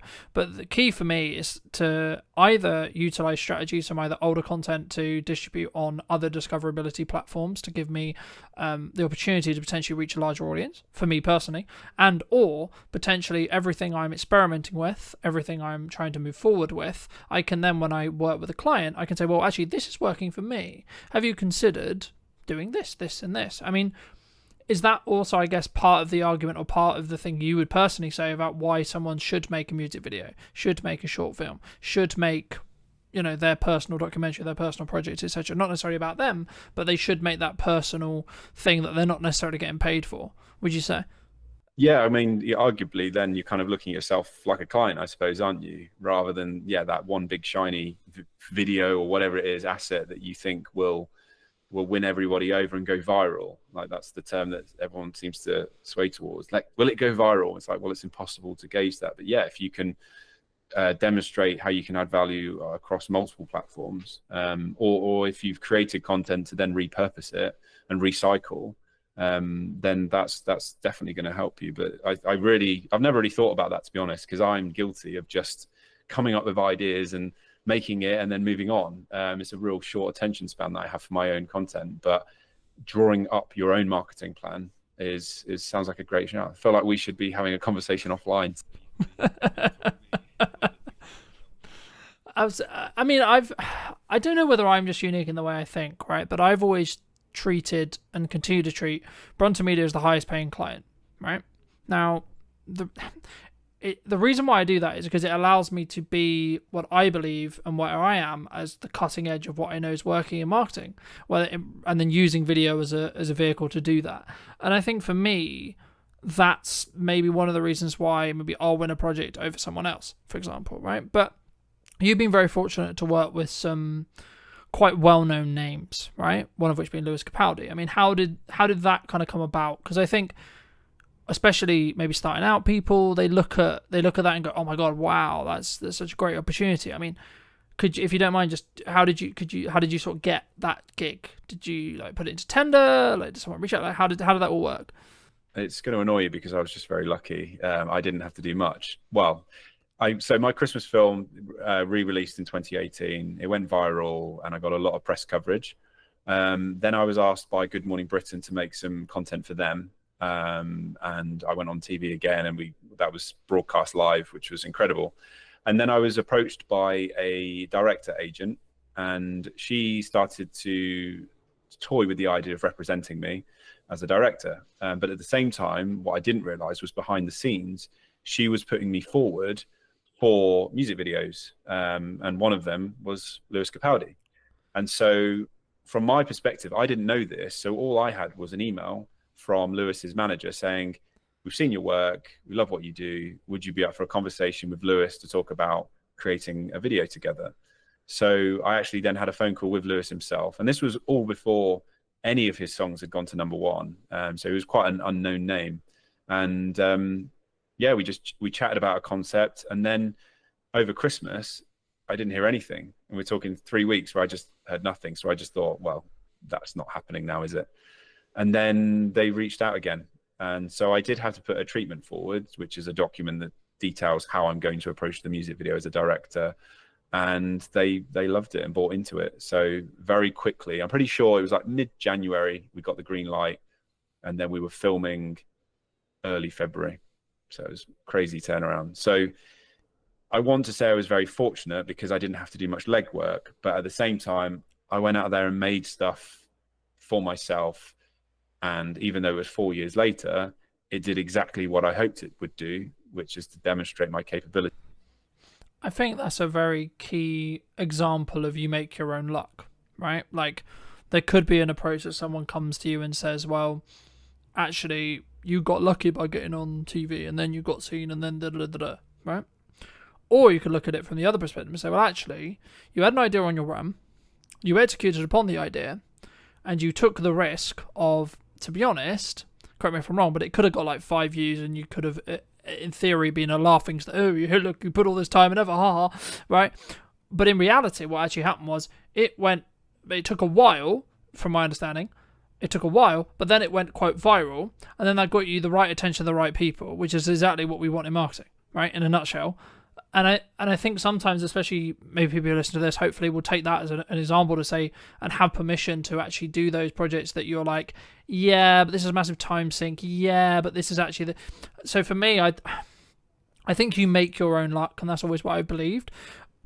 And it sounds quite egotistical to say, but the reason is because you can do work now that can then showcase and highlight. And that's why I treat my marketing in the way I treat my marketing, because every single time I'm live, every single time I'm moving forward, yeah, my video or my live stream might only get 2 views, but you don't know who those 2 people are, right? And then in 6 months, 12 months, 18 months, they might actually be the next big client. They might actually be, because they might have watched your progression and watched you tinker and watched you try and watched you fail, and then actually, hold on, he got back up and he did that, and then etc. I mean, how have you dealt with failure? I'm trying to, I don't mean this to sound weird, but I'm trying to reflect on when I can consider myself having failed. And I don't know whether that suggests to me that I'm continually growing, or I've just been very lucky and had a great experience in my career. The film Love is a Gift, I released it in 2014, and it got a few likes and watches on the Facebook notice board in Tewkesbury. And you could argue that that could have been considered a failure. But I think because the position I was in was that anything was better than nothing, I had no expectations. But I also wanted to relate to what you were saying about the waiting game. It's the same for brand. With brand messaging, it takes a long time, I think, to build a brand. And my example is a really good. I've built my own brand, haven't I? It took 4 years for the right people to see it, and it then took a further 2 years for me to get an incredible opportunity to work with an Australian company called Memories. And they'd been having conversations about me for 2 years where they would talk about video and they were mentioning my name in the meeting rooms. I didn't obviously know this. And then 2 years down the line, so that's 6 years on from the film being made in the first place, I then got they reached out to me and offered me a 2-year role. So it is really important to just be patient, I think, but not chase the quick wins. It's very common, as you probably know this yourself, that you've got the financial directors thinking, well, what's the return that I'm going to see next week? And it's really hard to be able to say to them, well, I can't promise you a return, but as experts in marketing, we are very confident that this will gain the traction that you're looking for. But this is where data comes in really handy, because if you can demonstrate that you've done it before, then they're much more willing to take a leap of faith. And I think, again, as video production companies, which they don't tend to do, they need to be desperately clawing any form of data that they can get to show that what they've created actually had an impact. And without that, it's just pointless. And I've been in those rooms where I'm saying, yeah, I feel so great about this idea, but truthfully, in my head, I'm like, I don't know if it's going to work. I hope it does, but I didn't feel confident in that. So now we're really hungry for data, because it just gives us that extra bit of confidence to be able to say, well, check this out. We've done it before. I reckon we're going to do it again. Yeah. And I guess in some ways, it sounds really weird to say, but sometimes the litmus test is turn off stuff, right? Like, let's say, for example, you've got a client, and maybe you're not in the position to say this or do this, but like, I've had it previously with clients. I'm sure I'll have it again with clients where they're like, well, what's the ROI? We're paying you all this money, etc. Like, we haven't made any direct sales from it. And I'm like, okay, right, let's break that down. So you haven't got a trackable outcome necessarily. Okay, we can add something trackable into the video to see QR code, discount code, etc. Right? B, we can also look at it as a top of funnel understanding of, if you're consistent and you're consistently having a load of visibility, actually it's then not actually going to directly actually give you the ROI as in the sale, because it's not designed to do that. What it's designed to do is get you seen by a load of new customers that then take 3, 6, 12, 18 months to then convert. But then actually, and I guess the issue or the thing that marketing and sales always has is sales always gets the credit for the sale, even though arguably 70% of the work was done by the marketing, right? And I think as video creators, that's why we need to specifically structure our proposals, structure like how we work with clients to be, I guess in some ways for them to understand, it doesn't mean that you're necessarily going to 100% like keep the client forever, or you're going to keep the retainer, or people are going to understand the content, because there is a window of time, unfortunately or fortunately, depending on how you look at it, where you will just, like, you've added the value you can, right? Like when they've got the story videos, they've got this, they've got that, maybe they don't need the ongoing support, maybe they don't see it as valuable as they did say a year ago, and actually maybe you've grown as well. And I think just building off what we were discussing about like the failure thing, I've always been in the view you either succeed or you learn. You don't technically failure, yes it exists, yes the word exists, but it's not something to focus on, because for me, if you fail, it's because you did something wrong. You should take self-accountability. To phrase it into a question though, in your career and your experience, do you think people, either you personally should have taken more self-accountability in the past, or do you think more people should do as a whole? And do you think they would have a better outcome when it comes to what they're looking to do with their business, potentially? Yeah, 100%. And I think it goes back to what I said about seeking external validation. I think if you're constantly measuring your success of other people's metrics that come from your external viewer, then you aren't taking any accountability. It just becomes a bit of a blame game. But it's totally agree with what you've said about failure being learnings as opposed to actually deemed a failure. And it's quite empowering to hear you say that, and for me to reflect on the fact that I cannot pinpoint a time in my 20-year career where I consider myself having failed. And that's actually the first time I've reflected on that. So that's a big win for me today, to be able to feel quite proud of that. But yes, we're all in charge of our destiny, and I think we should be taking accountability. And if there are moments where things don't quite go the way that we planned, well, we just reflect and move forward, don't we? And it's the same with all aspects of life, relationships, and just personal stuff. It's every obstacle is just it's something you can look back on in later life and almost be grateful that it happened, because it just gave you some further clarity. That's how No, I completely agree. And I think, we talked a little bit before we jumped on the actual show, and I said that 2024 was really difficult. And I look in hindsight now, and I blame myself for why it was difficult, right? Now, some people would say, well, that's a bit harsh, that's a bit mean, but it allowed me to understand what I was doing wrong. And now I can look in hindsight and I can look back 6 months and go, okay, well, the reason why I'm where I am today is because of the work I did 3 to 6 months ago, right? In regards to marketing and output. So the thing that people struggle with, clients and like me and potentially you as well, is we do a load of actions. The analogy that's always used here is like the gym analogy, right? You show up, you do a good workout. Cool, sick. But I look the same. Okay, we'll go again tomorrow. Right, cool, sick. Do a good workout. Cool, feels great. I still look the same. Repeat. There is a day, though, where that compounding effect will get to the point where you actually see results, right? And that's then a motivator, of course. But I guess in some ways, is it the same, would you say, in filmmaking, in marketing, in output, in outreach, in any skill set that we're trying to build when it comes to business? Like, do we just have to keep going for long enough for them to reap those rewards across time with consistency, would you say?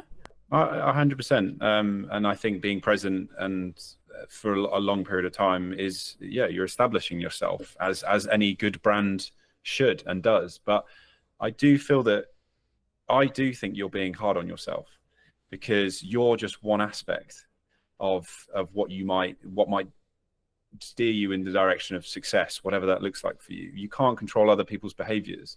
You can only control your own. And I think there of course there's going to be projects that you've created that might not have necessarily gone where you'd hoped, but there's going to be all these other people that will influence that direction. So I think as long as you're proud of the values that you have and the behaviors that you put into your work, I think that should release you slightly from, let's say it doesn't work out the way that it did. You can always stand back and say, well, I gave it my best shot, and I used the tools that I had to my disposal, and I put my best attitude into that. It's like kids, we say that if they got an E or an ungraded on an exam, if they tried their hardest, that's the important bit. So I do think you should release yourself from some of that stress and blaming yourself for whatever it is that happened last year, because you're just one of billions of people in this world. And I do think we get lost in that a little bit, which is that we, as perfectionists, which a lot of creatives tend to be, imposter syndrome, we come down on ourselves like a ton of bricks, but that's not fair. And it's not, yes, there's many aspects that feed into why something might go the right way or not. And sometimes it is just bloody luck. My Christmas film in 2018 did very well because I was lucky in the way that I worded it, which was the Elton John Lewis Christmas advert. People didn't like it. And so what I said was, off the back of the John Lewis Christmas advert, here's one I made 4 years earlier. So the reason my video, I personally think, went viral is because they didn't like the John Lewis one and they were more receptive to something else. So the whole narrative was John Lewis, this guy creates a film for 50 quid that rivals John Lewis. There was that story there. I couldn't have dictated and controlled that. And I probably would have put the same type of post out had the video been successful. I wasn't deliberately writing in that way to say, well, I know it's shit, therefore they're going to love mine. It was just good fortune. So I don't think I could have truly controlled that. No, and there is market, like to an extent, there is market conditions that do have a perfect storm, right? But the reason why I say luck is in our own control is because we prepare for an opportunity and then we can execute upon the opportunity. So, like flipping it the other way, if you're going to take maybe my point of view on it, I would argue by the fact you had the film and by the fact that you saw the way I actually remember the John Lewis advert that you actually questioned or that you're talking about. You maybe, I don't know whether you saw it and that's why you made the post, or whether it was because I don't know timing, but like in a world you could make the argument to say, well, actually you saw the market's reaction and then you went, actually, let's put this post out and see what it does. I would say actually that's your preparation towards you so that's your preparation related to the opportunity. So we can't control necessarily the opportunity, sure, and that's the element that is lucky. But to give you some more context, and maybe the audience who don't know, in 2024, I was marketing mostly wildlife stuff and etc., which is still a passion and still a good thing. But I wasn't truly focused on who I was serving, right, as a whole, in respect to how I can help you with marketing, how I can help you with video, what's the ROI on video, all these things and these key things. And I think for me, in hindsight, of course it's in hindsight, right, then of course that would then have a knock-on effect to potentially the work I got. But actually, arguably, with that hindsight, I picked up a couple of clients who were in the more nature realm space that I'm still working with today. So actually, I don't regret it in that respect. So I think you have to look back to see what lessons you can learn, but don't hold yourself to this perfectionized constant. I mean, in business we're like constantly known for it. It's like, I turned over X amount this year and I'm going to try and do better next year and I'm going to continue to move forward and forward. And I guess it's at what point would you say then there's more to life, right? Is it just covering your expenses? Is it actually developing a emergency fund or having some investments in building for the future, etc.? Or is it actually down to the person, would you say? Talking about like actually the focus on where we go. I think it stems back to purpose and having a sense of purpose and feeling that you're adding value back to society. I do feel that we're in an interesting time at the moment where even back at school, we're being fed this idea that we can all be exceptional, and it narrows it down to that one individual. Whereas we are a successful species because we were built on communities, and so what I want to feel in my life is that I contribute. And I get a real sense of purpose from this idea that it's not just about me, it's about how I contribute to society. But going back to what you said about preparation, you nailed it. I was thinking that word preparation and then you said it, because that's all you can do. And it's the same I'm well into my fitness. I used to be a pretty established runner, and training is all about just preparing for that race. I can't necessarily control what the weather conditions are going to be, how I'm going to feel that day.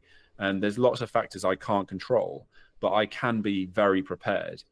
And again, using that as an analogy, every time I suffered in a race, it meant that the next race, I literally would be able to say to myself, I felt this pain before and I survived.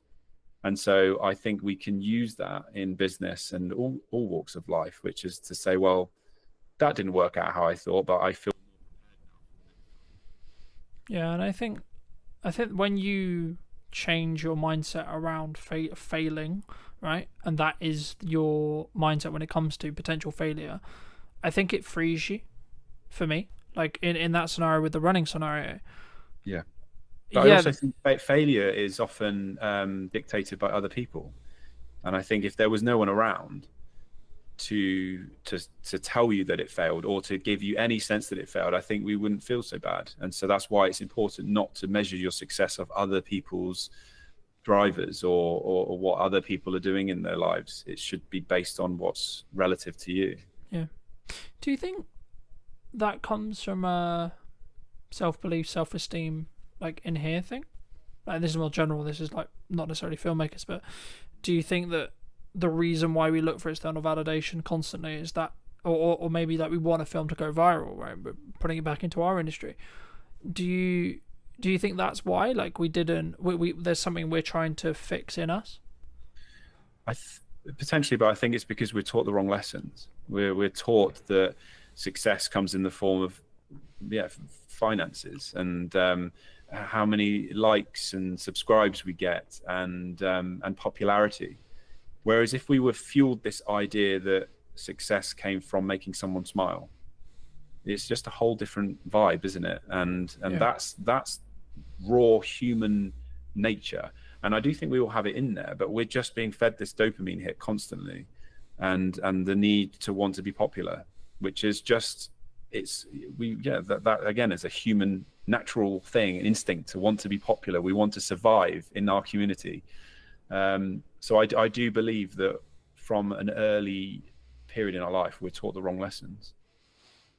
Yeah, I think that's true, and I think it takes some rewiring sometimes to, and also from speaking personally, like some internal work on why do I look for X or Y from that perspective. And I think you have to take it into two, just maybe lean a little bit back into business. You have to take it from two sides. One is, I'll use your example. I'm actually completely cool if this video gets 3 views. I've spent tons of time in it. I'm really proud of it, and I'm not going to tie what I believe to be a successful project on what the internet or the output or etc. actually deems it. So if it gets 3 views, still great project. If it gets 50 million views, still great project. Fabulous, right? And then there's the other side of it, which is like I'm doing it for a client or I'm doing it for myself, which is like, cool, I need it to push a needle somewhere, okay? So I'll give you, I've just picked up live streaming in the last handful of weeks, and I've weaved into what I was already doing into live streaming. So I'll give you an example. A handful of weeks ago, I knew that I got a couple of private texts from a couple of clients that I would call maybe on the fence, right? We don't have any open projects. We've done some projects previously. We're in between projects, etc. Cool. And the part of the text that really stand out to me was like, oh, your videos are really connecting with me, right? And I was like, okay, hold on. So I don't know what he watched. I don't know where he saw it. I don't have any context at all outside of he watched a video, at least one, and it meant something to him. It connected with him, right? Now, if I'm looking at that purely transactionally, that probably means they're more likely to use me in the future, or they're more likely to do a project with me sooner rather than later. Sure. But actually, on a nice level, actually, cool, I just made that guy's day. I made that person's day. I added some value to them. I helped them move forward or help them pre-context or re-understand something related to the video. And I think for me, when I started really focusing on that bit, how much can I help, how much input can I give and give and give and give without not necessarily expecting anything. Now, it comes from a place of financial planning and financial health, sure. But actually, once you can get there, you can then actually probably make more money. If you're just looking tangibly and that's your objective of success, you can probably make more money by continuing to do that because you don't have to constantly ask for business, right? I mean, just as I'm aware of time, so I think let's wrap up soon, but for people who are maybe listening to this and thinking, okay, I'm going to start creating my own projects, I'm going to start creating my own content, where should someone start, would you say? Well, well, I mean, we've all got smartphones that are very capable now. We've seen it with 28 years later. Obviously, they had some pretty sexy lenses on it, but it was shot on an iPhone. So we can all be going out and making our own content. But I think in terms of learning, it's important to surround yourself by other creatives who are perhaps further ahead, and go in really hungry with a positive attitude to want to learn, but just to watch and see what's going on. And I think being broad with that as well, and getting a different spread, allows you to understand, well, what is it that I want to be doing and what do I enjoy?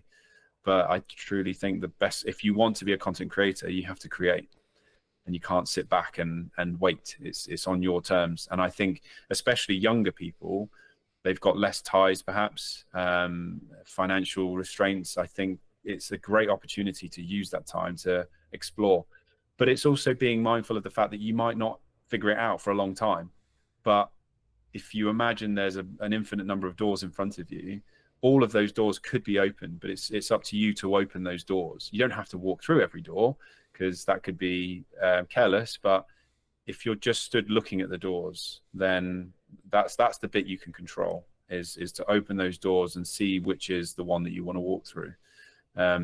So, and I know it's a cliche, but I do believe that those, you can have an incredible skill set, but if you're an actual arsehole, people aren't going to want to work with you. But if somebody who knows nothing but has an incredible attitude, I'll remember them. I'll get them back on board. I've done it before. There was somebody who had an incredible attitude, and I put them in front of the right people, and now they're living in London, having an incredible time working on TV commercials. And that was her attitude. That's what mattered to me. So that goes back to what we said before. It's about behaviors and how you feel you can contribute back to other people and make people feel something. And those people as well, they're the ones that are best at selling, because they can sit in a room and it's not about them. It's about, well, how can I want to add value to your life, to your business. And they truly, truly believe it. And the best brands in the world are positioned in that way, which is that they truly add value, and it's on the customer's terms. So that can definitely be taken into, for any young filmmaker or creative, try to see how you can add value to the person that you're working with or speaking to, and get a mentor as well. That's really helpful. I have a mentor, and he's brilliant. It just helps me to stay fresh, I think, because it's easy to get stuck in your old ways. No, I completely agree. And I think also, like, giving without expecting a return, and just, I'm going to use the term like showing up repeatedly in a good manner. It comes from understanding where you are in your career, A. B, financial planning, right? Like, there's something that I didn't get right in 24 that I am getting right in 25, and that's why I'm in a stronger position, and that's why I can act the way I am. But also understanding the, building it off the marketing sales thing, marketing is for a specific job to give you the permission to sell to someone, and then sales is the ability to add value at a monetary balanced cost to you. So you're adding value to someone, and someone is then rewarding you with a monetary gain. Sure. Right, but what people sometimes get wrong, in my view, is they don't understand what camp they need to stand in most of the time. Because if you're really strong at marketing, you actually can be less strong at sales, or have an easier time selling, because you'll A, have more qualified leads, e.g. people who actually want what you sell, and B, they'll have less questions or less objections, right? And this is where you should know how to objection handle to an extent, but I find it a bit corny where there's a lot of content online going, this is how you objection handle, because that's just about, in my experience at least, pressure selling people, which in turn means they're probably not really going to get the value, and you're going to, like, the fuse on that client is going to be a lot shorter than someone who's consumed your content for say 6 months or 12 months and then understands completely what value you could add to their business, and then be like, actually no, we're going to give this person like 6 months to before we actually, like, they'll always look at ROI, they'll always look and judge it, sure, but they're going to maybe give them a little bit, like me or you, a longer window to actually add that value, because that's how long it took them to potentially convert, if you want to go down into the business road. But for those people who've enjoyed this conversation, for those people who want to connect with you, want to reach out to you, want to talk to you, want to maybe hire you to do stuff, etc., where's best for people to reach out to you? Probably the best starting point is to go to my website, which is philbeastall.co.uk. Phil with one L, Beastall's BEASTALL.co.uk. Magic. And if you were going to talk to yourself 10 to 15 years ago, what advice would you give to that person now? Chill the F out. I don't want to swear on this. That's the big F bomb. Yeah, just enjoy the ride and stop overthinking. Stop worrying about what other people are going to say. Do what feels good for you, but continue to work hard and show up. And thank you ever so much for coming back and joining me. If you did enjoy this episode and you would like to see more like it, make sure to be subscribed, follow, all those lovely things, and I'd love to hear what you think in the comment section down below. And I'll see you very, very soon. I think that's a really interesting observation, because a lot of people, I think, are maybe subscribing to the fact that things are maybe hard. A lot of people are finding or saying that the creative industry is hard, right? Or it's challenging. Have you found it challenging? Rejection is a fundamental within business. Then that's going to serve you within sales scenarios. That's going to serve you just generally in your life, right? I think it's a very fundamental just within life, just rejection in general. Do you think that many people struggle with that emotional side of video, like having it in there and or thinking about how to add it in? Because that's, for me, that's the key sales metric. Ultimately, how do you capture that moment? It's impossible because you don't know when that moment's going to happen. So it's very important to have as much coverage as possible, basically. It's what we always say to people is like, yes, one videographer or one camera operator can come and cover your event, but you are limited in terms of the moments that you can capture and the things that we don't know are going to happen, but will happen. We know they're going to happen. We just don't know when, we don't know where, we don't know how. Hello, my friends. Welcome back to a brand new episode of this week's podcast. Today, I'm going to be with Oliver, talking about all things video and also starting off with niching, because it's something that we actually both kind of do opposites, I would say. For those who don't know, Oliver, like, firstly, I guess, like, what niche do you operate in? And then secondly, why did you choose to go into that niche? Yeah, it's a great question, man. So first off, happy to be here. Thank you for inviting me on. Excited to chat to you for the next kind of hour or so about everything events and video and marketing and all of that sort of stuff. So ultimately, the question around niching, we've been doing this for nearly 5 years. We've dotted around a lot of different service offerings and niches and markets, if you want to call it that, and stuff.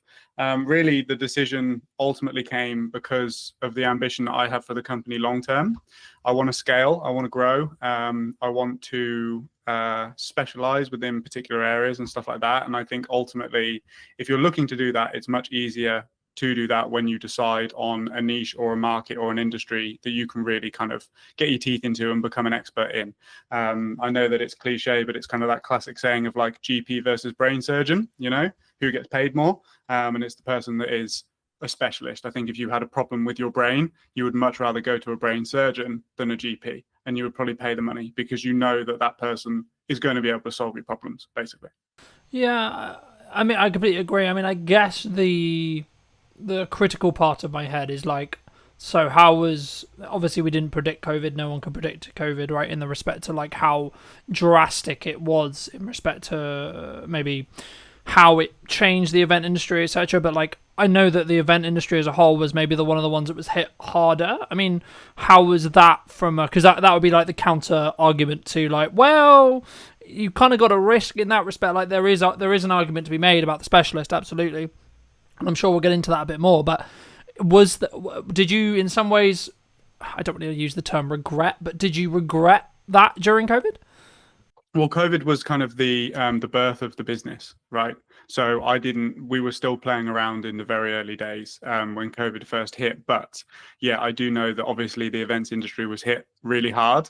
From a video perspective and a video production perspective, I do know that a lot of the agencies or production companies, shall we say, who made the pivot to hybrid production and live streaming and that sort of stuff, when they kind of had that as a string in their bow, let's say, they did really well because it was kind of a select few companies that were doing it and doing it immediately. So yes, I think you can make that argument. There is the other side of the argument that is that the events industry came back stronger probably than most industries, I would say, as well. I think that a lot of industries, let's say like high street and product and e-commerce and that sort of stuff, that was hit really hard after COVID, just because it was very much like a paradigm shift in people's minds, like they didn't need to go to the high street anymore.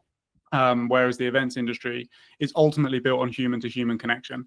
And we hadn't had that for so long that I think it really bounced back quite strong. But I just wasn't involved in the industry at that point, so I couldn't really comment on kind of what I saw from a business perspective. Mm-hmm. I think that's a fair assumption. I mean, I guess I was going to bring in AI later, but I think now's a really great time. Do you see maybe an increase in demand? Because I think people are kind of going two ways with AI. Like, a lot of people are utilizing it, a lot of people are using it for efficiency, sure, but maybe they're, I guess, in some ways wanting that emotional connection, wanting that human to human connection, whether that's in person or equivalent, maybe more, because things are becoming, I mean, maybe this is just a byproduct of what happened with COVID, right? Because we were all locked in our houses and talking through Zoom and this kind of thing. But for me, it was really interesting watching and relaunching this series of the podcast as a hybrid kind of approach, right? Some episodes will be like this, other episodes will be in person, etc. And I think for me, it's been very interesting to see the difference in reaction when it comes to, I guess, some people wanting to have that more human-to-human connection. And I'm starting to feel that there is a different energy that does actually happen when you're in person. I mean, do you think that's kind of, I guess, one of the unique selling propositions of events going stronger to stronger in respect to, like, maybe in the next couple of years, as a lot of people would say potentially the economy maybe continue to be challenging, right? I think it's something you can overcome, of course, but just to reiterate the question, do you think that more people are going to be driven towards in-person stuff, even with the advent of AI and etc.? I think so. I think that ultimately when you have a strong trend heading in one direction, there's always a counterculture group of people that ultimately reject it. Like, think about when the internet came in. I'm sure that those people that loved reading books and kind of going to libraries and stuff like that had a massive boom. Ultimately, with the conversation around AI, I don't think it's worth rejecting, because it's here and it's here to stay, and it's going to revolutionize so many different industries. But ultimately, the events industry as a whole is pretty well hedged against AI because of that human to human connection, right? I think that it will do a lot with regards to, let's say, the ticketing process, the operational, the logistics, all of that sort of stuff. I think that will really help because there's probably a lot of human error that's made as a result of just having to check so many names and so much data and all of that sort of stuff. However, I think that what it will do is it will weed out the events that don't really have a strong selling proposition. And I think that the events that do have a strong selling proposition, i.e. festivals or really solid business conferences and stuff that people get a lot of value from, I think that those will be held in an even higher regard than they already are, because of the fact that it's so different to what people are used to experiencing on a day-to-day basis. I think that's a really interesting observation, because a lot of people, I think, are probably maybe subscribing to the fact that things are maybe harder, right? Like, I've been filming a handful of podcasts across the last couple of days, and a lot of the conversations I'm having in them is about a lot of people are finding or saying that the creative industry is hard, right? Or it's challenging. Have you found it challenging? And if so, how did you change, like, when it was maybe challenging? Maybe it isn't right now, but if it isn't, how have you pushed through that? And is it just because you niche specifically, do you think? I think that that's probably part of it, for sure. I wouldn't lie to myself in the sense that, well, we didn't pick events purely because it was hedged well against AI. It's just worked out really well. I think that if I was a production company, let's say, who niched into like animation or explainer videos or something that could quite easily be done by AI, I would probably have a plan B in terms of like pivoting. But I don't know. I think it's an interesting question. A couple of things that I'll say is that I think that your mindset and your perception around things can entirely dictate how hard things are for you. So if you believe it is hard, then you will unconsciously do things that affirm that belief. So I think that's something that people have to look out for. Ultimately, there is going to be, and there already is, a gap in the market for people that do things not with AI. Like some of the YouTube series and stuff that I watch, at the start of the video, they have a disclaimer that says like proudly produced by humans and stuff like that. And for somebody that values that and values the human input into creativity, for me, that's an even stronger reason to continue backing and watching that channel, right? So that's kind of just like a micro abstraction just there. What it's definitely done and what I've seen is on the post-production side of things, we're certainly less involved than we used to be. So I feel like internal marketing teams are utilizing, let's say, like AI short form editors. But in terms of being on the ground and actually filming the events, I think until it gets to the point where there's like robots and, you know, Elon Musk Tesla bots and stuff that can kind of run around with cameras and stuff like that, I think we're pretty safe for now, to be honest. No, I agree. And I think, of course, we don't know where AI is going to go, right? So it would be wrong of me to say, oh, that's never going to happen. But I think that actually when we get to that stage, I don't believe, personally, we'll see what happens, of course, but I don't personally believe that that will be the thing that's replaced. In warehouses, yeah, absolutely. In, like, repair jobs where it's dangerous or equivalent, yeah. Soldiers, if you're going to have to fight a war, yeah. Etc. Things like that, I can absolutely see. But just quickly on the event side, I mean, do you see people maybe underutilizing the concept of like a hybrid event still because it's not, I guess, as cool, I was going to use the term, but like not as maybe ROI positive if you want to like lean into it business wise because we're not in COVID anymore? I don't know. I think that there's still a massive use case for hybrid events. Ultimately, the main benefit being that you can attract a global audience, not just a local audience or a national audience, let's say. If you look at some of the people that are top of their game, Alex Hormozy, Tony Robbins, they always do virtual or hybrid events to a really high-end production standard, with the huge Zoom screens in the background, and you can see how many people are on the call and stuff like that. I think that ultimately, if you're going to produce a hybrid event, it can't just be 7 people sat on a Zoom call talking about stuff. I think you really have to go the extra mile with regards to like all of the energy that you would have put into the logistics and the in-person experience. If you take that energy and you put it into, okay, how can we make the hybrid experience better? I feel like you will definitely have a better event and a more engaging and valuable event for your delegates as well, for sure.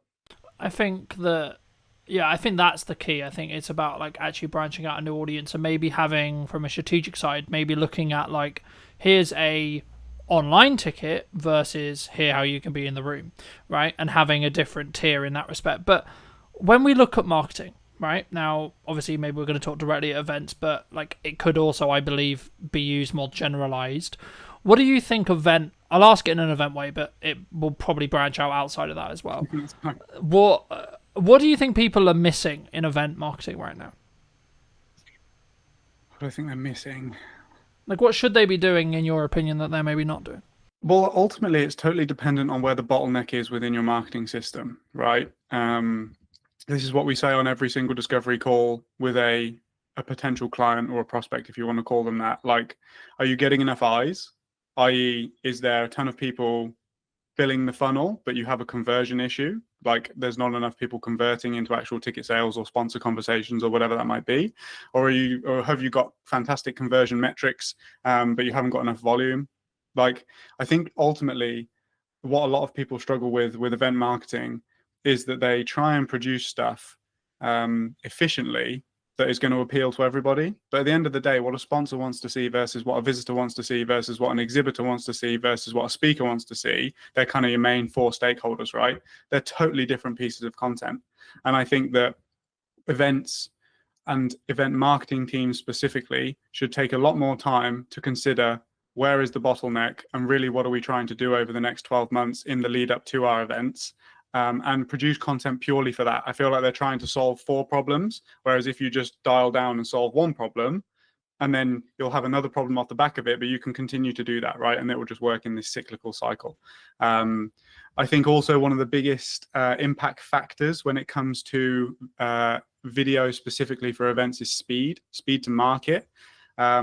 People are used to waiting 2 to 4 weeks to get their video back from kind of a standard videographer, but ultimately you have to, like, just as quick as possible, like ideally minus 10 hours, right? You need to be getting the videos out. We kind of say 48 hours is the max. If you want to capitalize on the traffic and the buzz and the selfies and the tags and everything that's happening on social media after an event, you need to be publishing that video and putting it out to your list and kind of engaging with as many people as possible to get those rebooks, because ultimately it's like somebody is so likely to rebook pretty much there and then, or like just after. If you wait like a week, the emotions have died down, the memories have faded, and you're just not going to get as good conversion, basically. Yeah. Do you think that many people struggle with that emotional side of video? Like having it in there and or thinking about how to add it in? Because that's, for me, that's the key sales metric to an extent of when you have a video. It's can you showcase, highlight, show in a form that will then have an emotional either reaction or showing the actual emotion that took place at the event, for example. Do you think that's something that maybe some people lose, either because of the self-confidence of like, how do I capture this moment? Or actually we missed the moment because we didn't predict it, perhaps? Yeah, I think it's both. Ultimately, how do you capture that moment? It's impossible because you don't know when that moment's going to happen. So it's very important to have as much coverage as possible, basically. It's what we always say to people is like, yes, one videographer or one camera operator can come and cover your event, but you are limited in terms of the moments that you can capture and the things that we don't know are going to happen, but will happen. We know they're going to happen. We just don't know when, we don't know where, we don't know how, right? And then your second question was... That maybe it's a struggle, like a struggling confidence, right? Because I think, like, so I'll give you an example. First time I ever filmed someone crying in an interview, I had this emotional, like, care reaction to them to be like, I should cut the camera. Now, in this context, it wasn't my set and that wasn't my call to make. So I was very, like, I need to be disciplined and not press the button. But my reaction was, this person, like, the human side of it was like, this person's clearly upset. Do you push through that? Like, do you, like, when it's more like emotionally charged or emotionally feel? But because I think for a content point of view, there's maybe a moral question, because yes, that footage is like really powerful to tell the story and really like useful from a marketing context. But also I think we have an obligation, maybe as videographers or directors or, whatever role you sit in production, to say, well, okay, but at what point do we say, actually, we should give this person 5 minutes? I'm a big advocate of forgiveness, not permission. Like, obviously, you have to ask somebody's permission in order to use a very vulnerable and emotional clip within there. I think that it's also important to explain to that person the reasons why, beyond just more ticket sales or something like that, right? If you've got like a particularly inspiring event or a particularly inspiring moment, that their vulnerability and emotion could inspire, motivate somebody else in that position who comes from a similar background and that sort of thing.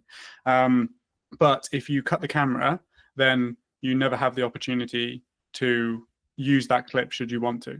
So I would always say, like, I think push through it is probably the wrong term. It's more of a case of just let the moment unfold. Let whatever is going to happen, and then decide how you're going to use it later. I would much rather have it and then not use it than not be able to use it because I didn't have it. Yeah. Do you think, I mean, I know we discussed briefly when we were setting this up as well, and I'm going to get a little bit into mindset to give you some clarity, but for me, I think I've always been a very disciplined person, and I think it bridges quite nicely onto what we were discussing there about like the emotional stuff, but like, I agree with you in respect to like, if it's not, because you can get retroactive permission and with the context you're potentially going to use it for, and actually that's probably a nicer way of saying how you're potentially going to use it, but is in more generalized term, when you're looking at business or when you're looking at maybe touching back to when things are harder, perhaps, and you need to do the extra hours, you need to do that one more rep on the sales call or do one more sales call, one more discovery call, one more piece of content, etc. Is that just a discipline thing in your experience? What, in terms of pushing through? Yeah, just doing when it. You don't want to do something. Yeah, like doing it. So like sometimes, because for me, I have the evidence that is what will be pushing me to the point where I will be able to get the result I'm looking for, especially if my back's against the wall. And when I was like, oh, I'm motivated, that would have potentially meant I didn't do it because it's uncomfortable, right? So actually what we're talking about here is uncomfortability. And I guess, when is it appropriate to push through uncomfortability? And how does someone, if they are looking to build it, how do they build it? I think that, I mean, discipline is definitely something I can speak on because it's something that I've had to learn massively. I definitely come from a type B, go with the flow type background. And that's not particularly conducive to somebody that can sit down and work and focus for an extended period of time on things that aren't particularly exciting and aren't particularly engaging to work on. I think that what's really important if somebody's kind of getting started is to find out where your limits are. So everybody is, I think we've kind of gone through this like hustle culture. And then on the back of that, we've kind of got this like, for want of a better word, like snowflake culture now at the moment, which is very much like, if you don't feel like doing it, don't do it. If you're, nervous, that's okay. You don't have to do things, et cetera, et cetera. There's definitely that kind of energy around at the moment. And I think that it's really useful to know where your limits are and push yourself to the edge so that then when something like that comes up, you can ultimately kind of just look with a bit of foresight and say, okay, yes, like today I might need to work 12 hours, but that might mean that tomorrow I can only work 6. So would it be better for me to just do 8 and 8 and feel better on the back of it, right? I think that you ultimately have to go through a process of kind of understanding yourself and your energy. One thing that's been really helpful for me to do that is kind of tracking energy versus hours versus focus on a day-to-day basis. Now, obviously, this is kind of qualitative data, right? You can't, there's no like whoop or something that's going to tell you kind of like how you're feeling that day. But I think if you learn to see patterns in your behavior and you learn to see patterns within the way that you go about doing things, you can kind of predict that, okay, maybe today I need to take it a bit lighter, right? Like events, to bring it back to kind of what we do, are so intense. The hours are insane. I'm lucky that I'm an extroverted person, but even I get kind of burnt out, speaking to so many, like running so many interviews in the day, asking the same questions and all of that sort of stuff. So when I come back from, let's say, like a 3 or 4 day event, I know that I need to take a couple of days, right? Just to kind of recalibrate. And I know that I need to fall back into a routine that is healthy and sustainable for me in the long run, So I think it's that push and pull, it's that balance. Ultimately, it's just a case of knowing yourself and kind of knowing where your limits are, but constantly reassessing those limits so that you are getting the most out of every hour that you put in. Does that answer your question? Yeah, absolutely. I mean, I think for me, there's different stages in your life, right? There might be, I'll use your example, like you've just come off an event, you're absolutely like, this is my 4th interview out of 5 this week, right? And I'm like, okay, I'm aware that like my performance may start to like pull or start to be not as sharp as I was in the first one, so I may pull back after this 5, right?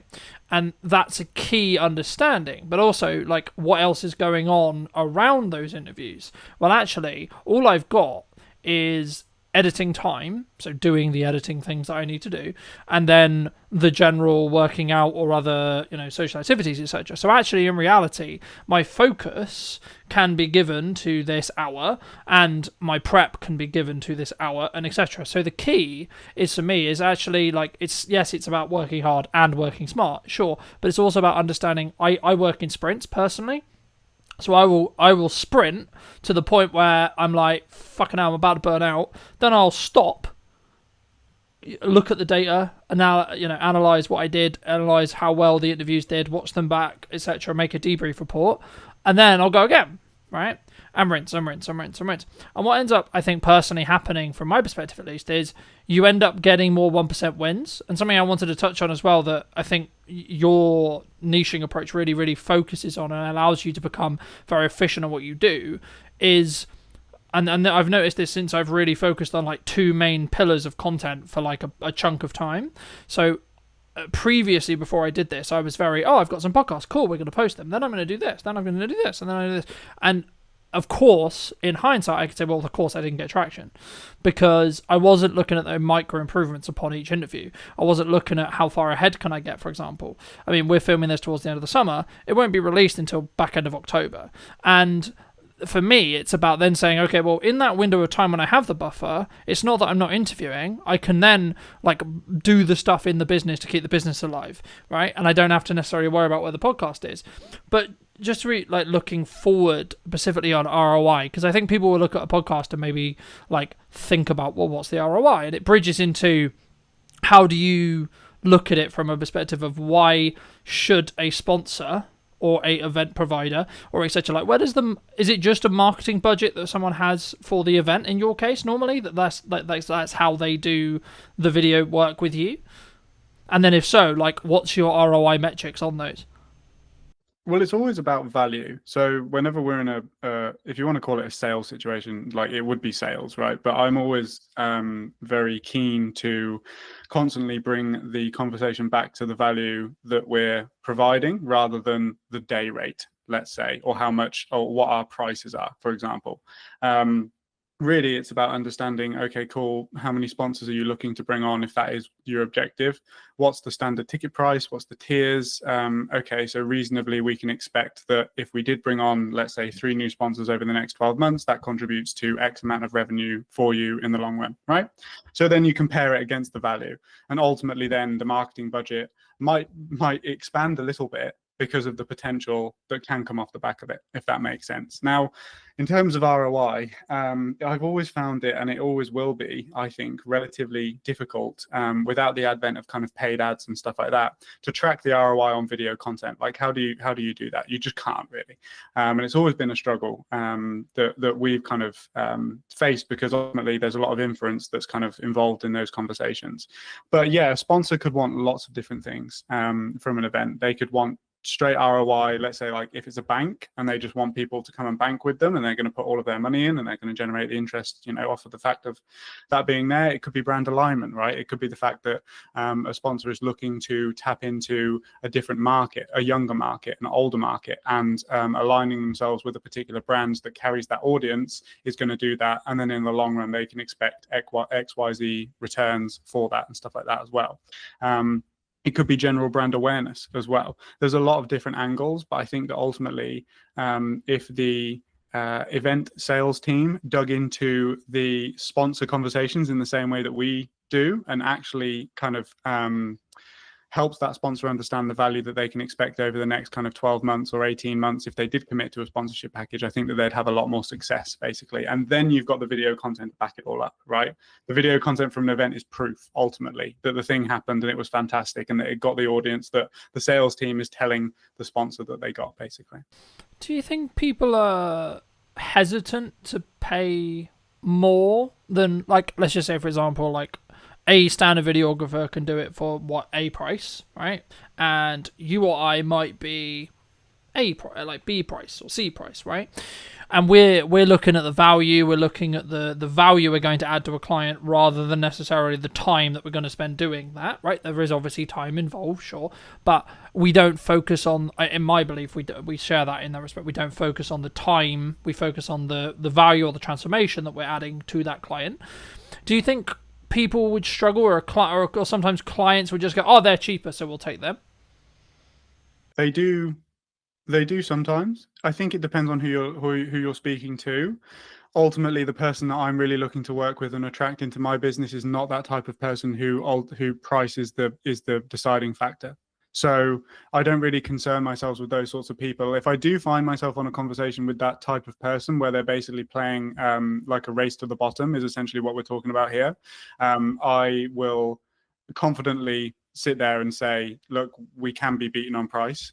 And the reason is X. If you don't understand that, that's fine. You're just not in the right position for us at the moment. That, come back to us when you, like, without sounding cocky, just come back to us when you understand that didn't get you the result that you're looking for. So you're actually wasting money. You've wasted money now. Like, and then we're going to have a different conversation in 12 months time. This is the great thing about events, is that, like, there is always 12 months, right? There's always going to be another event. Hopefully, if you've got a good event, you're going to put it on time and time and time again. So there's always opportunity to have another conversation, basically. Yeah, no, I completely agree. And I think, I guess, does that say more about, like, you then? Like, having the ability to say no to a client, or saying, actually, maybe we're not the right fit? Because I was having a conversation a handful of weeks ago with a new client, and he said, well, one of the reasons why he went with me, even though I was more expensive, was because I don't work with everyone, which I found really unique. But I've been just like, I'm protecting my time constantly because I want to be able to run the podcast. I want to be able to put a lot of time into our marketing and our sales and such, and our scalability and our growth. So for me, I'm like, actually, I only have a finite amount of like availability for clients. And I think for me, that's always been the case. But I didn't always, I sort of had to grow into the confidence, I guess, of saying, well, actually, I can say no to this client if they're not the right fit. Did you personally always have that, or was that a skill that you've developed through, however many years? I don't think it's a skill that we've developed. I think it's a confidence that I've grown purely just because we've got good systems. Like, we've got systems that book calls on repeat. We've got systems, like, we know the metrics. We know if we speak to 20 people that then roughly 30% of them will convert over time at a lifetime value of X, whatever, right? So like, I know my numbers, and it's okay if it's okay that 70% of those people don't go ahead at that time, right? Because we know how the business operates and we know kind of where that comes from. I think that ultimately what you're talking about is, again, the power of niche, right? Because you might not have a particular industry that you work with, but you have particular types of people that you work with. And that's kind of the power of it, is that, you're not saying yes to everybody. And I think that makes the people that you are saying yes to feel even more included in your service, because they know it's for them. There is value in paying more, right? From a client's perspective, there's an assurance behind it. There's confidence behind it. There's there's just power behind saying no. Yeah, I think it also goes into that perspective of, it comes with a level of prestige if you want to look at branding or marketing as well. Like, why do we perceive Rolex in the way we perceive it? Why do we perceive Audi, BMW, so on, in the way we perceive it? Do you, either for clients or yourself, look to trend jack or look at what is, quote, trending when you look to do your own marketing? My marketing? Yeah, personally for you. No, I don't. Okay, and why don't you? I don't. Because the type of people that I will attract through following trends are not the type of people that want me for me. I would much rather a video that I produce get 50 views, but all of those 50 people love that video and get invested in the things that I'm saying and be the types of people that I made that video for, than 100,000 people when, like, really none of them actually wanted to watch it. They wanted to watch the trend. That's what they're looking. They're trying to watch the trend. They're not interested in the actual content itself, right? Now, there definitely is a place for trends. It's just such the fact that we don't have the resources, i.e. time or money, to jump on particular things. My available resource for marketing my own business is extremely limited. So I'm going to do activities that I know are going to get the biggest return. And ultimately, with a trend, I don't know whether it's going to work or not, right? Yeah, absolutely. Because I think sometimes, not us maybe, but a person starting out a videographer, starting out business, they look at the potential likelihood that they could get something to like 1 million views, let's just say, for example, and they're like, oh my god, that's going to change my business overnight. And not speaking as someone who's had a video hit 1 million, but I know people who have, and I go, how much money did you get for it? Nothing, right? So I guess the follow-on question then, you spoke about like that you're only going to do the things that really work. Okay, if you don't mind sharing, what does really work for you then in marketing? Cold outbound. Okay. Has always worked for us, because I've always been a fan of outbound, because you go to the market doesn't come to you. I think there's definitely pros and cons to both, but essentially, if I message 20 to 50 people per week, they are the exact type of person that I'm looking to work with, right? Versus, let's say, we also do paid ads. So I don't want, we also do inbound marketing as well. But like, for example, I dialed up all of our inbound paid ad leads this morning. One of them was qualified. And I think I spoke to like 20 people. So you have no control over the type of people that are coming in, which is a bit more of a waste of time. But the flip side of that coin is that when you do find that person, they've already consumed your content. They already know who you are. They're already interested in working with you because they've clicked through. They've made that action themselves, right? Whereas on the outbound side of things, you probably have to do a bit more persuading, because it's a case of like, who are you? I don't know you. You've just connected with me on LinkedIn and now you're messaging me, right? Yeah. I mean, what I mean, for me, I love cold outreach because I want to have it as a skill set to have in my back pocket for when I need to use it or want to use it. What advice would you give to, say, a starting out creator, starting out videographer, etc., or someone in the creative industry who looks at cold and goes, that's terrifying? Because I think that's really common, right? And it might come from like the rejection side. It might just be the nature of they haven't done the reps yet. But what would you say to those kind of people who are like, because you're obviously a massive advocate for outbound, cold outbound, right? I would say that rejection is a fundamental within business. So the amount of experience, if you can become comfortable with people saying no, then that's going to serve you within sales scenarios. That's going to serve you just generally in your life, right? I think it's a very fundamental just within life, just rejection in general. What I would say with outbound is that people severely underestimate the volume that is required in order to get returns. People think that they're just going to send like 10 messages and get 5 clients. It does not work like that. You know, for example, our metrics on purely cold people is like a 4% appointment booking rate, and then off of those appointments, I'll convert maybe 30% of those people into actual clients, right? So let's say that you did 100 outbound cold approaches, you're going to book 4 people, and you might sign 1 client. So it's going to take you a long, like it takes volume, it takes time. And then obviously with that volume becomes skill. You learn what works, what doesn't. You learn how to say things. You learn how to deal with objections in the DMs as well. Like a lot of people aren't saying no because they don't want to work with you. They're saying no because you're a stranger. It's just like when somebody knocks on your door, right? You're trying everything in your power to get out of that conversation. But ultimately there could be somebody that knocks on your door that could change your life. You just don't know. And I think you have to take the perspective of like, this client is going to benefit. It's the same as in a sales scenario, but like you've got to do everything within your power to get that person over the line, because ultimately you know that you can come in and change their business, right, through what you do, because you're good at what you do, right? Yeah. And I think for me, I mean, the mindset I heard from a fellow guest a handful of weeks ago was something along the lines of, I'm doing them a disservice by not allowing them to understand that I exist, right? Because exactly, and this sounds hugely egotistical. It does, right? It does. But the key is I know I'm really good at my thing, and I know I can create really strong results. So actually what I'm doing by making it appealing, obvious that they should work with us, is actually I'm making sure they don't make a mistake on who they hire, because I don't want my potential client to lose money, right? And with that rewire in my head, you then can approach cold differently, in my view.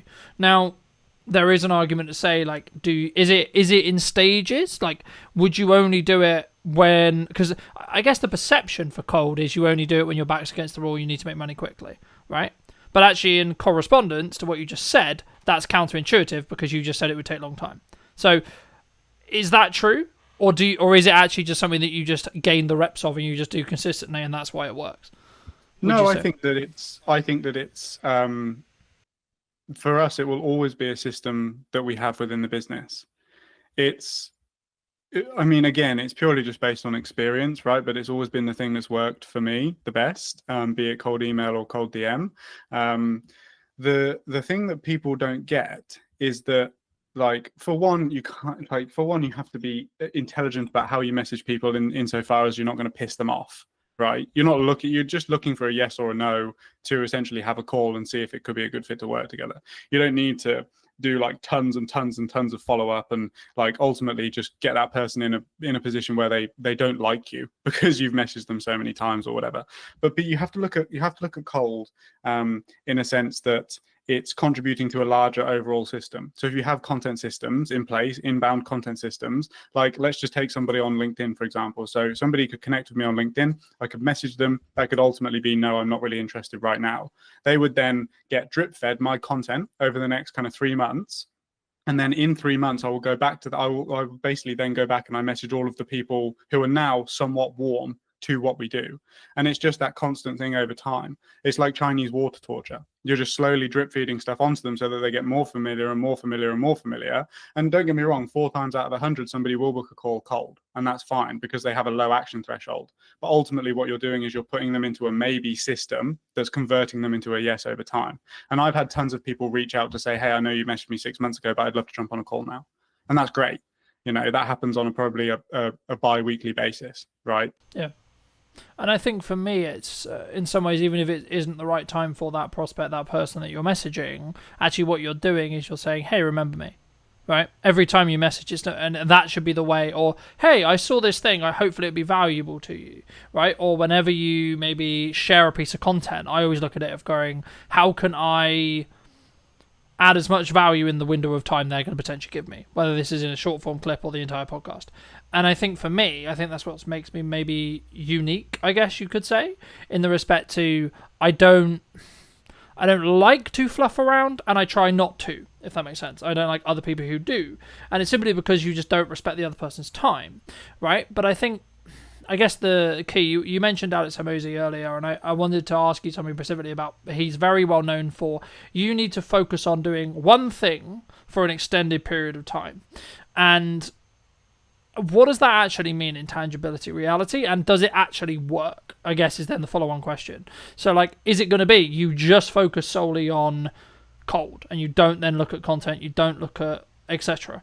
Or actually is it you get to a certain level of doing it consistently, you have a system, and then you can add another thing? Do you think? I think it gets to the point where the system's working and then you outsource it and then you build the next one. Like ultimately there's a literal job role that is an appointment setter, which is somebody that takes control of your social media accounts, goes into the DMs and does what you do. And you give them the system and you say, hey, if you message 100 people, 4 of them will book and I'll pay you for the 4 people that book. Right.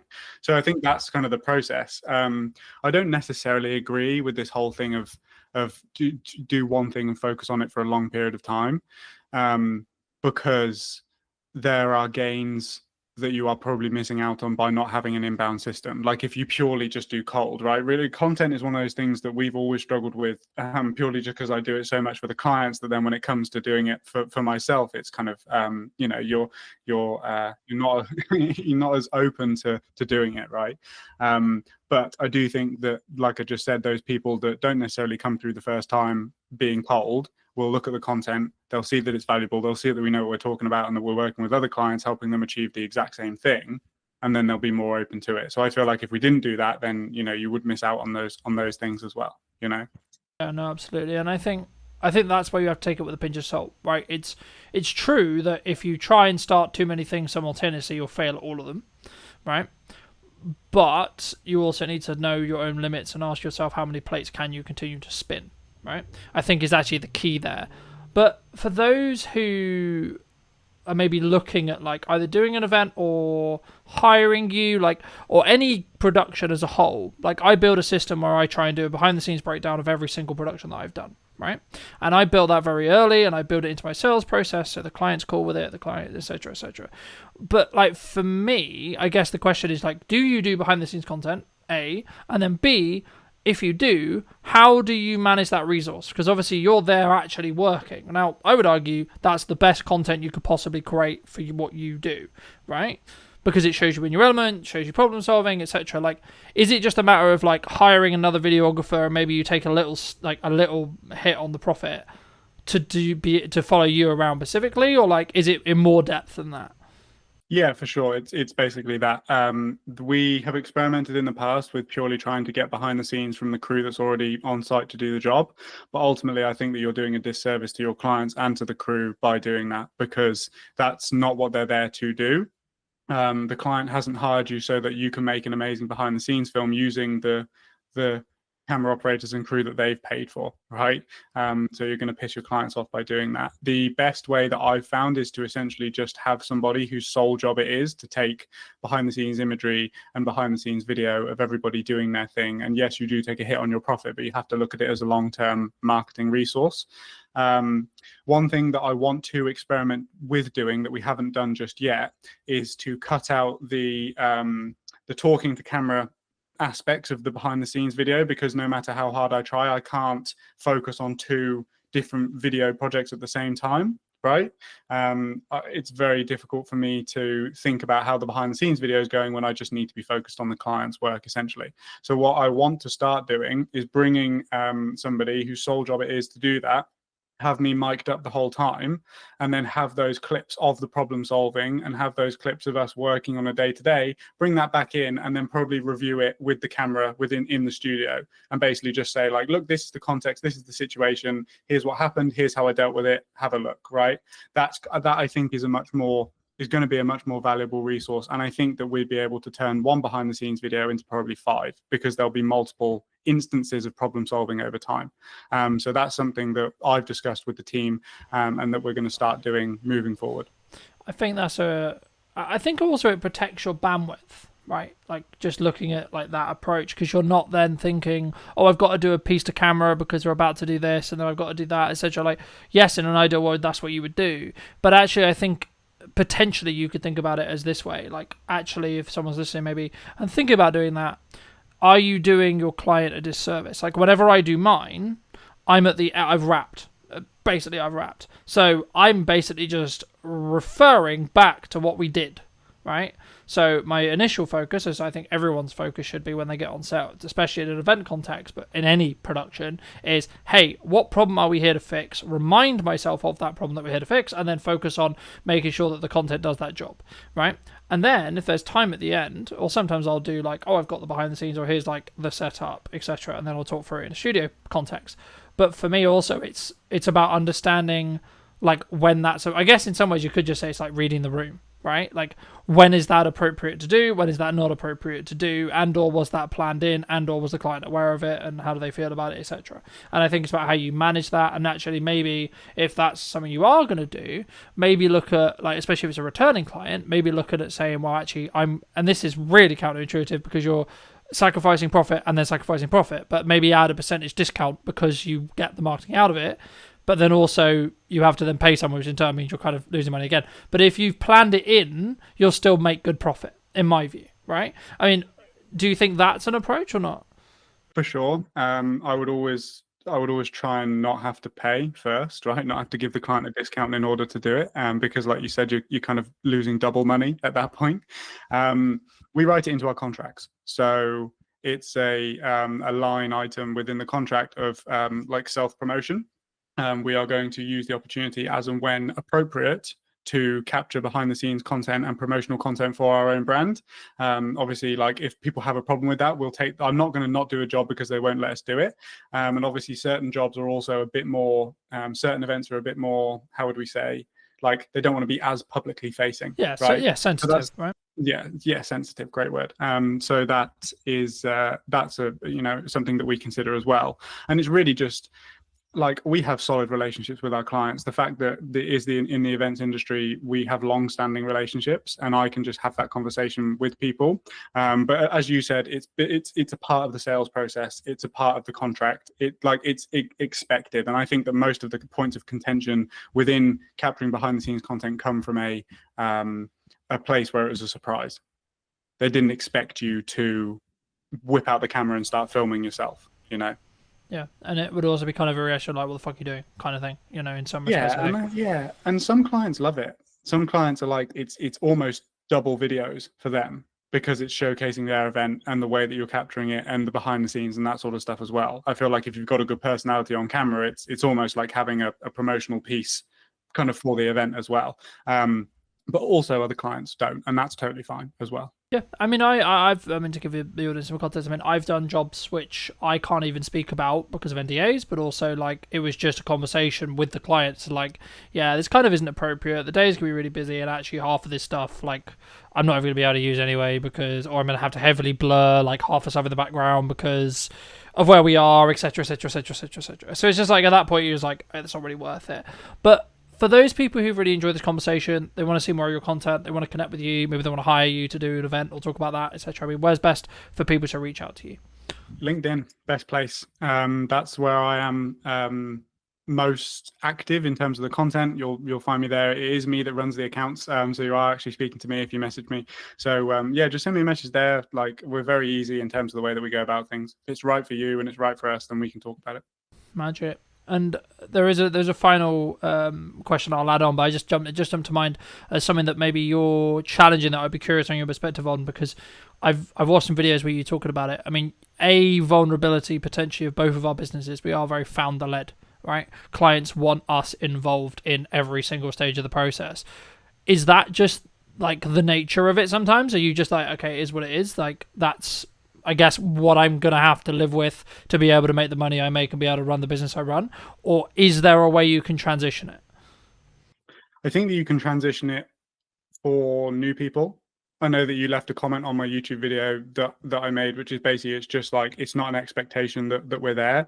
But I think ultimately, if you have a strong personality that people connect with, and half of the reason why they go with you is because it's you, then you are going to run into issues doing that with certain people. I think like pre-existing clients who have always known you to be the one that's there, but then also certain clients are totally okay with it and they understand it's a natural progression within the business process, right?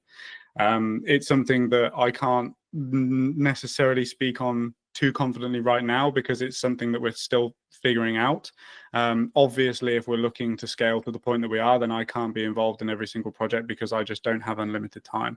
And I think that's my hypothesis for this, is that the brand, whilst it can still be founder led and come from the vision and the mission that the founder originally had, I think that the brand has to have its own characteristics and qualities and quality assurances for the clients and stuff like that as well. And I think that's where the leverage is with regards to me not having to be on set every single time in order for a client to sign with us, basically.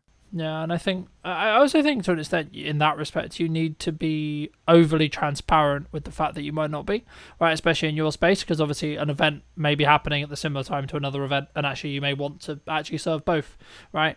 And I guess, I mean, feel free to weave that your next answer into this as well, like that might be just like an advice piece that you need to give to some people of how you manage that. But I like to end the podcast by asking the guest, and you in this case of course, what would you say to 10 years ago to the younger version of you now? What advice would you give them? I would say that it's going to be a lot harder than you expect it to be, and that the people that you look up to online probably aren't giving you the most accurate depiction, as I don't, of the reality of running a business and doing this. But ultimately, it's the most fulfilling thing that you're going to do. Like, I love this. There is not a single thing that I was having this conversation with my cousin the other day because he's 19 and he's trying to figure out whether he wants to go to university or what he wants to do with his life. And I said, well, you have to ask yourself, and ideally you're getting yourself in a position where you would continue to do the thing that you do every single day, regardless of whether you get paid or not, because I would still do this, right? There's certain things that we wouldn't do, right? Like dialing paid ad leads and stuff like that. But, yeah. Like ultimately the goal and the end destination, I would continue to do regardless of whether I was being paid or not to do it. So yeah, it's just set expectations to my younger self that it's going to be way harder than you expect it to be, but it's going to be more fulfilling than you could ever think it could be. Magic. Thank you ever so much for the time, my friend. Pleasure. Thank you ever so much, ladies and gents. If you did take value from this video, you'd like to see more like it, I'll be back next week with a brand new episode. And feel free to let me know in the comment section down below what you thought. And I'll see you very, very soon.